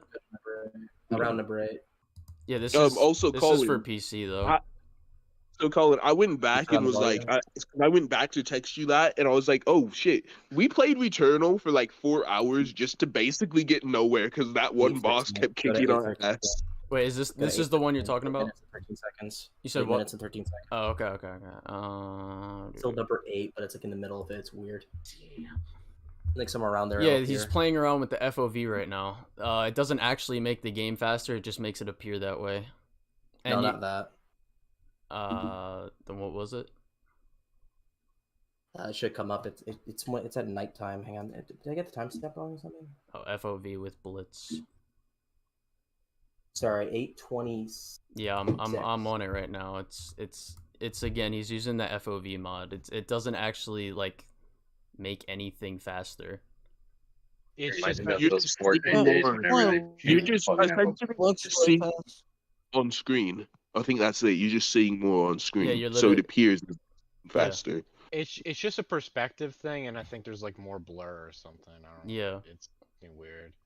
You can do things smaller, like dude, that was Fortnite. And again, it's like I'm the last person that's trying to discredit fucking Spider-Man PS4. It's my 3rd favorite game of all time. Exactly. It's like I'm not even remotely trying to be disingenuous to the game. I just wanted to improve. Well, I think it's important, even if you love a game, to say that there's always room for improvement. Yeah, I'm back. My bad. Yeah, I definitely agree with that. Because like even Hey, some but of my Minecraft is a flawless game. So Bro, That shit is not. as soon as the second comes out, No, we're imagine, to bruh, like, Minecraft flawless. Cringe. Have you ever played Ride to Hell, bruh? Y'all ever played Pixel 8? Y'all ever played Pixel 8D? Y'all ever played Custer's Revenge? It's crazy. I guess the only thing I want to say about the Blitz then is like, I guess I would like proof that the swinging itself is slower, I guess. I feel like that'd be really hard to time. You'd have to do the exact same move twice. You would have to control a lot of variables. Yeah, because like the momentum factor can play into that. It's like you're never gonna get a definitive answer unless the actual developers tell you. But they like from the gameplay that he showed, like you're moving at the exact same speed. It's just the FOV slider makes it look faster. Like right now, I'll use the FOV slider. Just crank it up all the way, bro. It will make. Oh wait, hold up. No, that's close. One thing I want to say about Miles' music, or Miles' web swinging, is like the normal main web swinging theme, like the one that's probably like now. Now it looks like I'm going faster when I'm not. Yeah. It's because you're farther out. And it looks like you're covering more. Exactly, you're seeing more. Like a fucking telescope. Bro, the music. Yeah, I guess I agree with that. I guess the only one I would talk about then is just the low gravity thing and how you can kind of fly across the city if you get high enough on the building. I love how oh yeah, I mean I like that. I like that too, but that only the more it turns out faster going. Hey, you know what's a flawless game? Day one, Skyrim on the PS3. That's a flawless game, boys. Oh no. Perfect 10 out of 10 game. Oh no. You really think so? I think he's leaving. No. Was it like broken on launch or something? Oh, it was. It wasn't unplayable, but like the game was fucked. It was collapsed. Didn't Skyrim get good reviews? Like all. We're saying that's Skyrim on PS3. That's just Skyrim. Yeah. Witness, 2048 on launch day was Push a perfect. mod to get your Venom shit back really quick. You know what? I only it's a 10 out of on the 10. Switch. Hold on, say that again. Witness. You know what game is a 10 out of 10? Uno on the 360. That's a 10 out of 10 game. Man. That's crazy. You know it's a 10 at Golem. Golem's a 10 out of 10 game. What did the developers in like the big apology they made on that they posted? How did they misspell it? Didn't they call it like Lord of Ring Golem? Yeah. Yeah, they probably not going to see this. Like but the name, could you tell us why you think Jedi Survivor is better than PS4? Because I think it has better combat, it has better exploration, it has better level design, it has better boss fights. On that topic of them butchering the name about. Yeah. Y'all trying to see the Spider-Man 2 early access expansion pack? I'm going to Harlem. That is crazy. Yo, also, while we're on that topic, I was on Instagram the other day. Look at General. Look, Ubisoft misspelled Assassin's Creed Origins in a post. Hold on, wait. Mind you, SK made this point in his thing. Peter flew through like 500 feet from the ground. This is 500 feet. And he didn't die. Crazy. On my textures aren't even loading in. I know. This is like not like even like a. This is literally like just a glorified poster. Yeah, nah, but I was scrolling. Nah, this game's gotta be racist. racist. They're trying to say Miles can't swim. It's crazy. That's crazy. It's gotta be That's racist. wild. Speaking of the water, did you guys ever do the glitch where if you could like barrel roll on the water and just like infinitely be on it? Why Bro, the fuck only does your PS4. game look like that? It's because Hey, he's I like in actually a, think that Miles is way better than PS4. he's in a part of the map that isn't like real. You're not even supposed to be able to reach it. Yeah, you're not. Yeah. Whoa. Can you like Venom Blast up, bro? I like, lost my abilities because I'm a fucking idiot and I phased through the floor and didn't activate it in time. You're gonna drown, bro. I am gonna drown. Can you fast travel? Should we start last checkpoint? Way on the water. That's why. The Harriet Tubman EP. That's wild. That's fucked up. That's crazy. No. Did you guys see that the low textured boat fisherman made a return? Guys, I just your favorite game, Colin? Nah, Ragnarok. I just want to say this is shit world building because there's no criminals in here. Oh my god. Yeah, it's kind of a plot hole. This is a massive. Please This don't. is an actual plot hole, world breaking hole right here. I don't know if it was heavily. I don't know if it was heavily reported on, but did you know when Miles Morales first came out, you could swing into a wall and turn into a brick? Huh. Colin, you Oh should look that up on yeah. I know what you're talking about. It was the camouflage glitch. I used to play with it because it made like an all white skin. Mm-hmm. I used it. They patched it though. Yeah, if you swung into a wall, you could get like an all-white skin, or you could turn into a literal brick. Do you guys remember the glitch where you can play as Peter Parker and Miles Morales? Spooderman? Yeah, Spooderman. Oh, yeah. Your face goes like distorts all weird and shit. Like the jaw was ripped off. Yeah, exactly. Spooderman glitch. Out. Mm-hmm. I actually don't even know why they patched it out. It's kind of just a cool little thing you could do. You get no jaw. You can't speak. Yeah, shit was wild. Anti-fun, I say. Facts. I like how we're not fighting anymore. It's very pleasant. Yeah, holy shit, bro. Yeah. Shit, Has any of y'all Someone mentioned The Last of Us 2? Yeah, speaking of that, The Last of Us 2 is the greatest game of all time. Facts. No cap. In my opinion, the greatest game of all time is Mario Galaxy, but that's only because of nostalgia. I thought you were going to say Mario 64. I thought you were going to say, listen, I thought you were going to say Mario 64. Last of Us is one of the best games I've ever played. I love that game. Yeah, facts. No, the only reason why the main Mario Galaxy is a main valid reason why choice. is because Mario Galaxy mainly really because it actually has a story, like somewhat of a story compared to most of the Mario games. I thought you were gonna say Mario also- 64, and I was about to boot you off. You know, I keep hearing that Mario Galaxy has a story, and I never fucking knew because I don't pay attention to shit when I'm playing a Mario game. Did you ever go to those scenes where they actual like the storybook scenes, like where it shows storybook is like full of lore. Nah, I would probably just watch a YouTube video.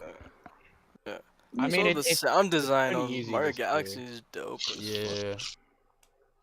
I mean, it's not hard to find. I think you can go there like they'll tell you when the story scenes happen. I think Super Mario Sunshine also has like a story, but it's not as big as Mario Galaxy. The story of Super Mario Sunshine, Bowser wants to bang. Hold on.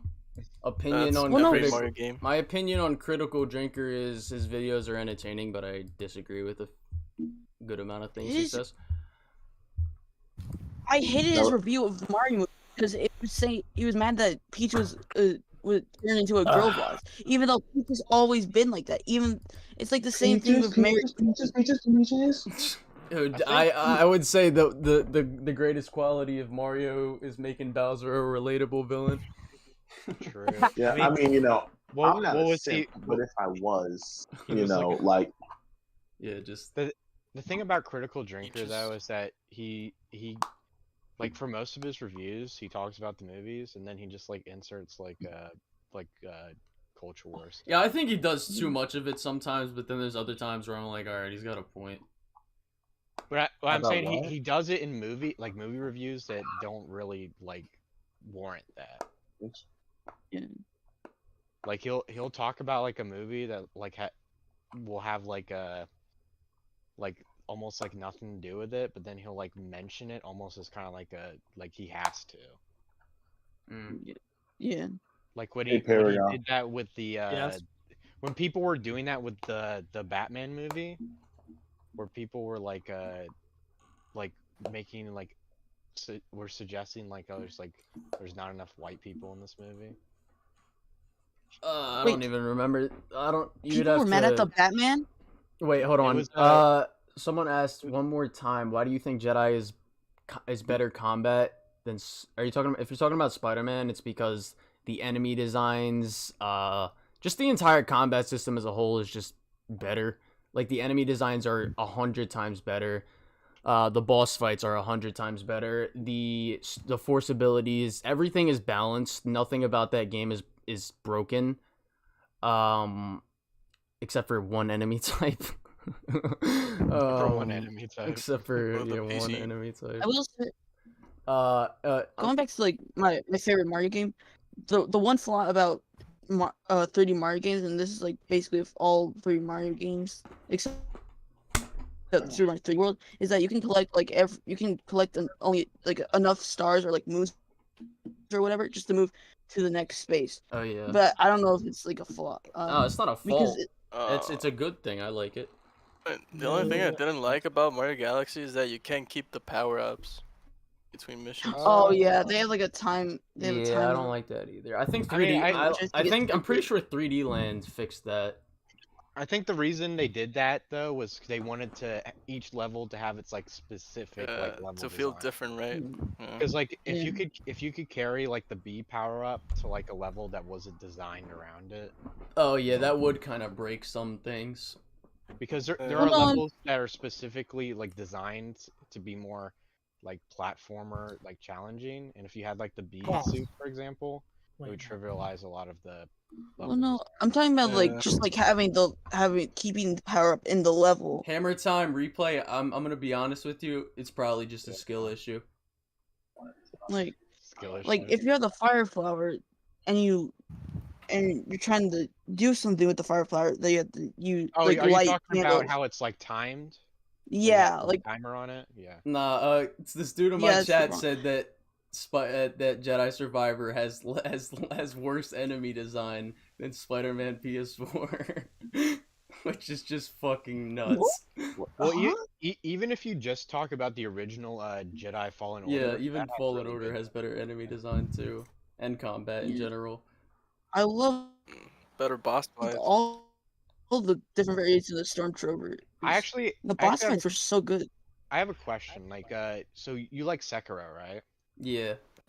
So like, comparing like the level design and I guess like the gameplay of like Sekiro versus like Jedi Fallen Order. Yeah, I like it better in Fallen Order and Survivor because I think they have virtually the same enemy. Both games. All right, Sekiro has more enemy variety than Fallen Order, but the enemy variety in that game, in terms of like all the substance of all the enemies, doesn't really balance that out to make it better. I would say.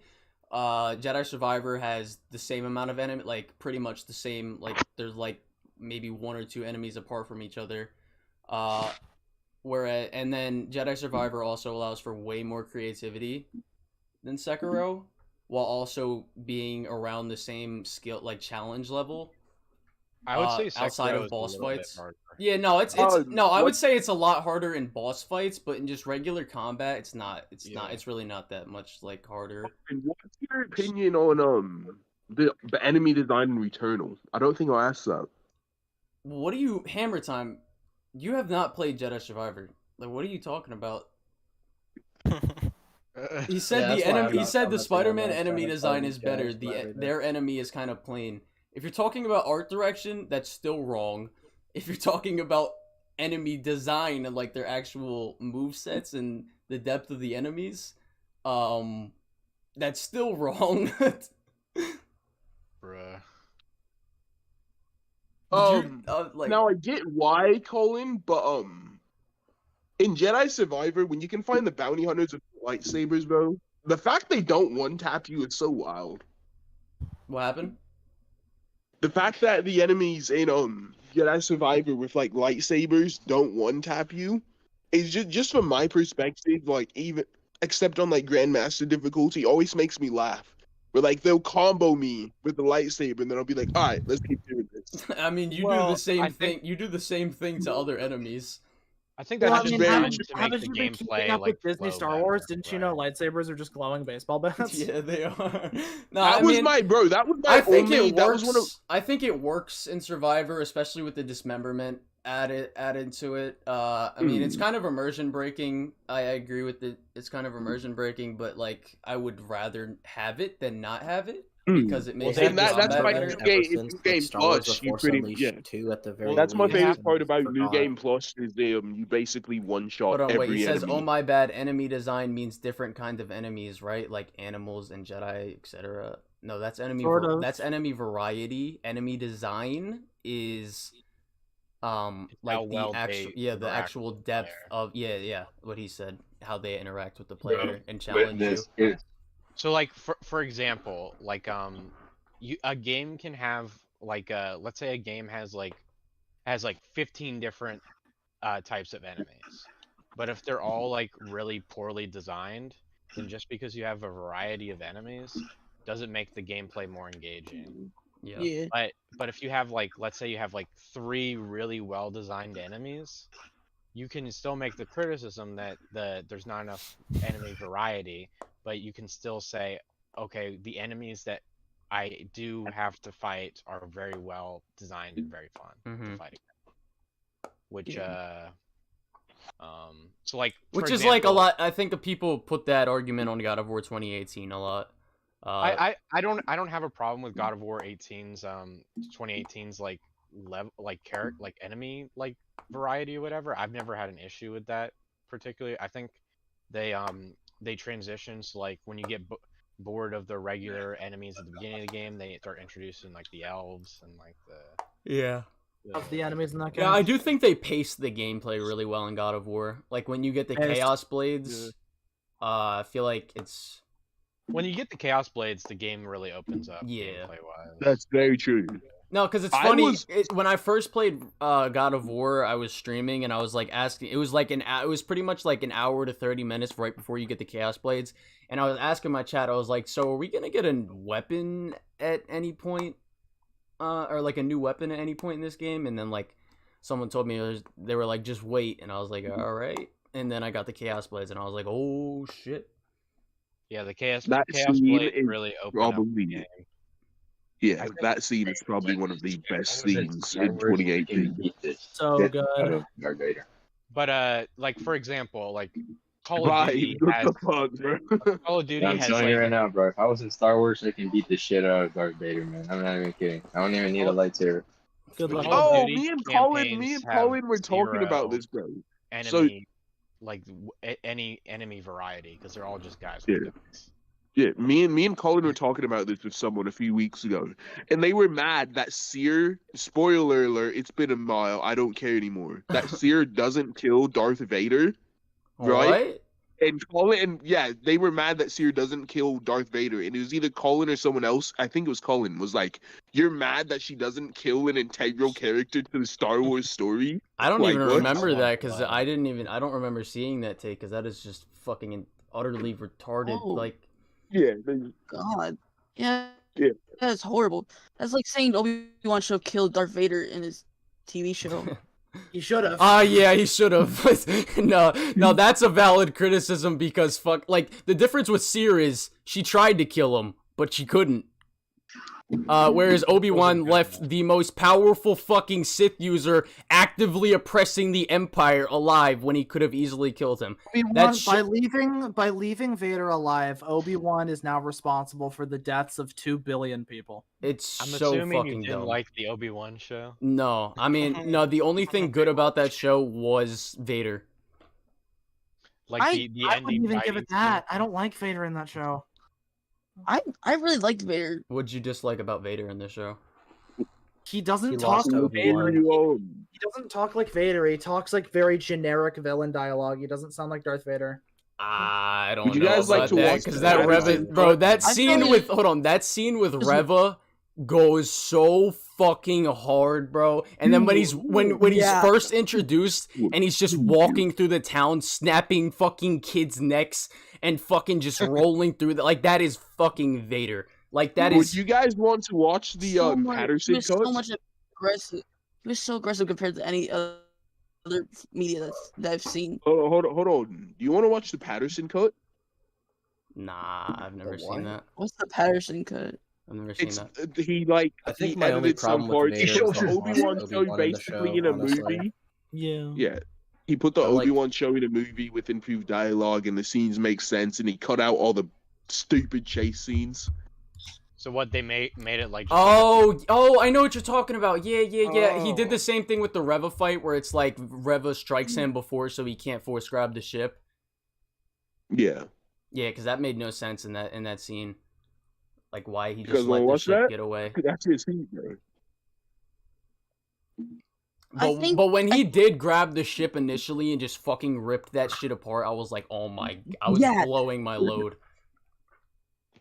What? I never even that happened, no care. I've never heard this man. I love that when Vader was really aggressive in the show. It felt like he was like that was being taken from the comics because you see, I don't know if you guys have seen the comics, but the way he fights the Jedi that he's killed is insane. He broke the first. My favorite Vader comic is when Palpatine fucking rips his body apart, leaves him on Mustafar, and tells him, if you use the Force, I'm gonna kill you. And then he hires a fucking bounty hunter to kill Vader, and Vader has to fight his way off this fucking planet, rebuilding his body without using the Force. Like, that shit is so hard. Yeah, shit is wild. Strongest Star Wars Dude, character. I love it whenever, like, in the comic books, Darth Vader just fights, like, giant kaijus. I mean, the strongest Star Wars character is Vader. It's Vader. No, it ain't. No, it's Vader. No, it ain't. It's Vader. In lore? Like, in Star Wars No, lore, not it ain't even Vader. close. It ain't Vader. If we're talking about, alright, like, I don't know about the High Republic and all that bullshit, but I'm just talking about the movies. But like, the only win condition that Palpatine has on Vader is purely because of his suit is weak to electricity, and the only reason Luke beat Vader is because he was conflicted. Well, but not only that though, George Lucas did say that, like, because Anakin never reached his full potential, so at the like. Yeah, Anakin. Like, yeah, but that's like, I feel like a lot of people get that misconstrue that. It's like Anakin never reached. He never reached his full potential, but he was still more powerful as Vader. Yeah. That is true. He was still more powerful as Vader, but I mean, like, it's really, I think it's really just a tie between Luke and then Anakin. Even George Lucas talked about how Luke was, at least at the time, the strongest Star Wars character ever. So maybe in Legends, wasn't it said like? Oh, No, in I think- Legends, no, they're literal like Force gods. Yeah, that's Yeah, Abeloth. Legends, Star Wars no, character Legends, is no. like Abeloth or something. I don't know much about Legends outside of like a little bit of Vader and some Star Killer. The Star Wars strongest Star Wars character is Star Killer, Darth Luke. Revan. Yeah. Legends Revan's was not really cool. I'm glad they deleted all of it and replaced it with inferior material. That was really cool. It was never canon, sorry. They canceled. They Yes, just it canceled. was. Why'd they cancel that fucking Alkalites movie? People who I say think it's that's because never of- canon just didn't do enough research. Listen- It used to be canon. It was never canon. It was just kept explicitly fluctuating. canon. It was That shit was never canon. because of the new person that was The official written. Star Wars holocron, which is like basically the place where you get info for everything Star Wars. The guy running it literally said the EU was canon. He just changed his mind conveniently when Disney money came in. Hold on, wait. How many people here have played? Said the EU wasn't canon. Wait, so outside of- unless you're arguing with George Lucas, you're wrong. Wait, outside of. George Wait, Lucas wait. made Oh, statements oh, that wait a were second. canon. Sure, you want to trust George Lucas's word? George Lucas isn't George Lucas the highest form of canon? George Lucas Yeah, has said and it's he fucking said it's canon. not What are you canon. talking And about? he said it's not canon. It was never George canon. Lucas has even said, if you want to know more about the story, go read the books. George Lucas is extremely canon. unreliable. All right. Well, I just wanted to say. Wait. It doesn't Don't matter. ever use George You're Lucas because he has arguing with statements the on creator both. of Star Wars. If Yes, he says you're it's arguing not with the canon, creator. it's He not said it's Creator canon. of Star He said Wars it's who canon. constantly He said changes it's He his literally canon. said mind, it's not yes. canon. He said it's canon. He has said it's canon He didn't. before. All right. Wait a There's second. I literal wanted to statements ask him saying something it's real canon. quick. How many people here have played Jedi Survivor? I played. All of us, I played all of Fallen us, I Order. played Fallen Order. One at a time, please. I only I've played only Fallen played Fallen Fallen Order. Order. So Just type it in chat, bro. For like Just say, fucking just say you have it. years upon years before just Disney. say everything else wasn't just canon. say banana Fucking if you've stupid. Why played do it. people think this? banana. Banana. All right, so two people have played it. All right, the first one. Yeah. All right, so how fitting would it be if Cal winds up dying to Vader in the next game? I think it would be fitting as fuck. He is very fitting. Very fitting. I would love it. That shit it'd work. It'd work. If you're gonna kill, you're gonna kill the second best Star Wars protagonist, you're gonna have to make it die by the best protagonist, or just maybe antagonist and protagonist. Best villain? They would have to kill him, right? I Because would he's say not protagonist. in the other movies. Yeah, I mean, technically he is a protagonist. He just has his little goth girl face. If I'm allowed to ignore the sequel trilogy, I think fuck the sequels. For once, I think everyone ignores the sequel. It's kind of ironic. Even Luke Skywalker himself fucking hates the sequels. Don't exist. I feel like it's kind of funny. I talk shit about George Lucas, but I feel like a statement he made summarizes it really well. Clearly, the first 6 movies are the story of Anakin Skywalker. Yeah, and the Clone Wars. Anakin is the best in the Clone Wars. Anakin is the best. I personally like Luke more, but that's only because I grew up with the original movie. Luke, I don't like Luke that much, to be honest. Bruh. I can agree. I don't understand why. Just based off his movie, more of a standard protagonist. I've always found Vader is a way more he is a million times more interesting than Luke. Even just Anakin, like the struggles that he goes through. Yeah, like Luke's struggles of, there's nothing in Star Wars that matches Vader's turn to the dark side and return to the light side. There's no arc that matches the depth that has. I'm to be fair, that's 6 movies as opposed to Luke's 3. You like the prequels, I'm assuming? Yeah. Huh? I love. Oh no, I don't like the prequels except for Revenge of the Sith, but I do like Anakin in the prequels except for the Phantom Menace. I really like Phantom Menace. That was my. Dude, I feel like I don't like Anakin in the Phantom Menace. He's kind of a little bit of a Mary Sue in that movie. But Gary Stu, if you will. He's straight up a Gary Stu, yeah. But they fixed that in Attack of the Clones and Revenge of the Sith though, and Clone Wars. Attack of the Clones is not a good movie though. No, yeah, that just sucks. Actually, I genuinely think that's even throwing the sequels in there, probably the worst Star Wars movie is Attack of the Clones. Whenever I want to. Okay, hold on. Whenever I want to. Why is it the worst though? Whenever I want to watch the sequels, not worse than the play the Lego games. No way. I honestly don't really care about the sequels. They're fine to me. No one does, bro. Literally, the only thing good about Attack of the Clones is the action sequences. As opposed to the last Jedi, which doesn't even have that. Oh. About everything else, it's all right. You know what? Fair point. I think one of the biggest action sequences is probably Rey versus Kylo Ren. But or let's talk about how Luke Skywalker, the man who fucking saw the Dark Lord of the Empire is good and then gave up in the sequels. Fucking, you're telling me it was a moment. Excuse me, sir. You're telling me the same person would just try to fucking awful little kid because he saw a little bit of darkness in him? Fuck off. It was a moment of weakness, Colin. Shut up. Fucking terrible. Yeah, like I said, man, the sequel's ruined by at least Attack of the Clones didn't ruin like the fucking struggling as well, major character of Star Wars. With the dark side, like on the second one, like he had the same problem or something. Like on the originals. What? Like Luke had the same problem, right? Like with the dark side, like in the second one. He just didn't like it. In quote, every Jedi faces the dark side. Yeah. More or less, I guess. I mean, some people. So like, but Luke. Or wait, no. I mean, I'd imagine. Isn't there comics in between Return of the Jedi and A New Hope that shows that?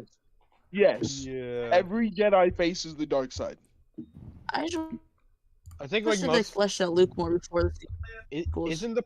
I felt like There's a did story flesh where out- Obi-Wan almost fell into the dark side. I think it was like a did novel. flesh out Luke in this really cool. Yeah, that was called Brotherhood. They I've read that canonized one. it, so that was cool. Top Think about, 5 like, strongest DMC video- characters. I don't fucking know. I don't know They're the all powers. ass and get one Virgil. shot by Kratos. There you go. They're all ass and get one shot by Kratos. I would say Like, what? Dante. I would say Dante with his Michael Jackson move solos. But can Kratos really beat Dante in a dance off? That is the question. Exactly. That's the real fight. I mean, it doesn't play that Dante and Virgil are on the same level. Oh, At the end of the game. I mean, Dante It's beats. implied. Dante It's beats implied that him they at the are. end when Virgil's at his most No. powerful.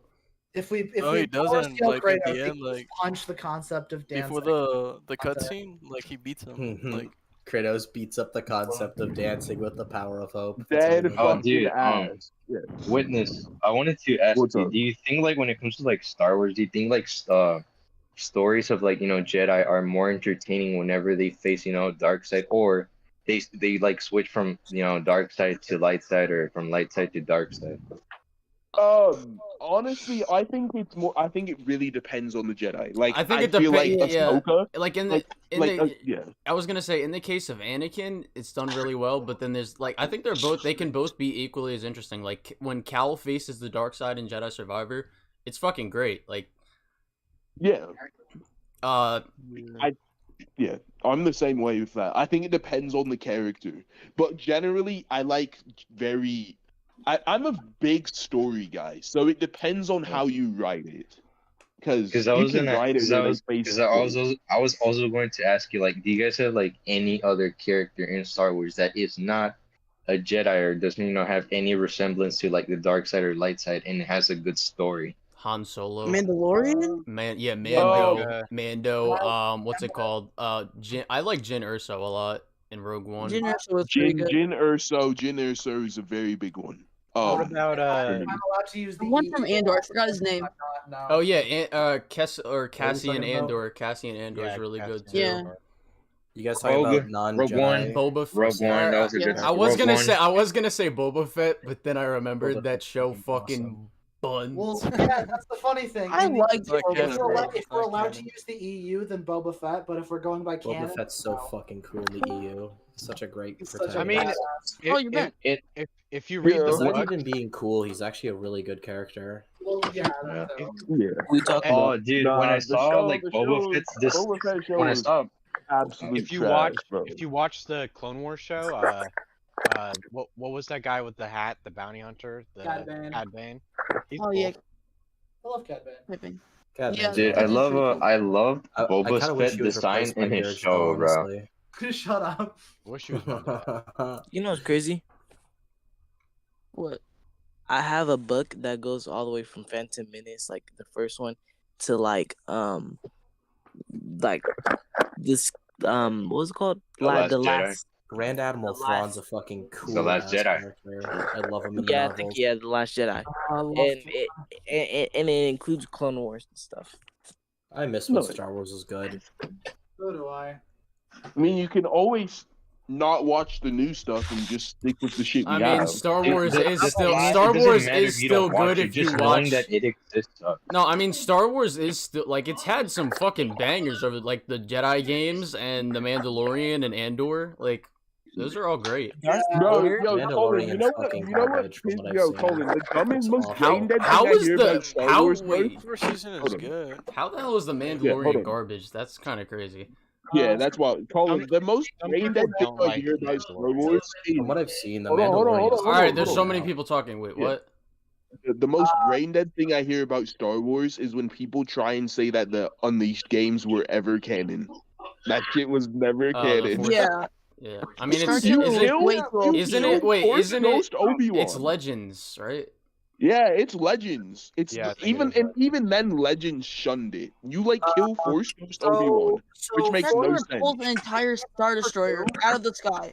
The Star Destroyer was already falling. So for context, the games were never canon. The games aren't canon. There's novelizations that are canon, though. Yeah, the novelization of the games are if canon. you open the novels, you literally get the canon timeline, and they tell you exactly where it takes place. I was gonna say, so regarding the Star Destroyer thing, it's not as good as a feat as everybody thinks. Like if you actually calculate it, like my boy, like Crisis did a thing about it. I mean, but still, it's and even then, the Star Destroyer is already falling out of the sky. I still think it's insane. You know what I wish? You know what I wish they did in Star Wars? I wish they emphasized more on like the Sith Lords in the past that they talked about how like OP they were. I hate. Hold on, wait, real quick. I like the material for you. It's called the EU. I like the Force Unleashed Bane novels. I like the Force Unleashed 1 story, but the Force Unleashed 2 story really wasn't that good. Yeah, when they started becoming like clones involved in stuff like that. When he killed Vader, or like when he what's it called? When he killed Vader. No, when he killed Vader at the end. Well, I mean, it's a choice. It is a choice thing, but like the fact that he beats Vader just pissed me off. Where did that shit? Yeah. I think part of the problem It was still way too OP in order to be like an actual character. Talking about the Force Unleashed 2, Colin? Yeah. You can tell with the Force Unleashed 2. They actually kind of explain why Starkiller won. Vader was actually holding back. When they explain that, was it like an interview or something? No, in the novelization they tell you Vader doesn't want to kill Starkiller. He's trying to manipulate him into working for him, so he's not trying his best. I think like Force Unleashed. The only one showing references to Starkillers. It's like one of the Starkiller's attacks. You used the ones that I left on top of the tray too. Those were the ones. No, Who is that? Who are you? That little thing that I put in here, and they're all connected to each other, and then I put like 4 on the outside of it on the tray. Those are the only ones that were there. Yo, what universe? Somebody's mom come in and just complain about fucking shit. Yeah. Bro left Dutch guts on the Tough. counter. True, fair enough. The thing with the Force Unleashed 2 is that the game was notoriously like under budget. Like the people, I think like the developers who made it, they were like super. I think they developed it like super fast, and like the game is like way shorter than like the first game is. It's also because George Lucas openly didn't like both games. Like he openly didn't like them. Alright, I think I'm about to end my stream. I didn't even realize I was streaming for this long, but I appreciate all you for sticking around for so long. Hammer Time, if you're still here. Sorry I didn't see your message, but I appreciate y'all. But I'm about to dip. And yeah.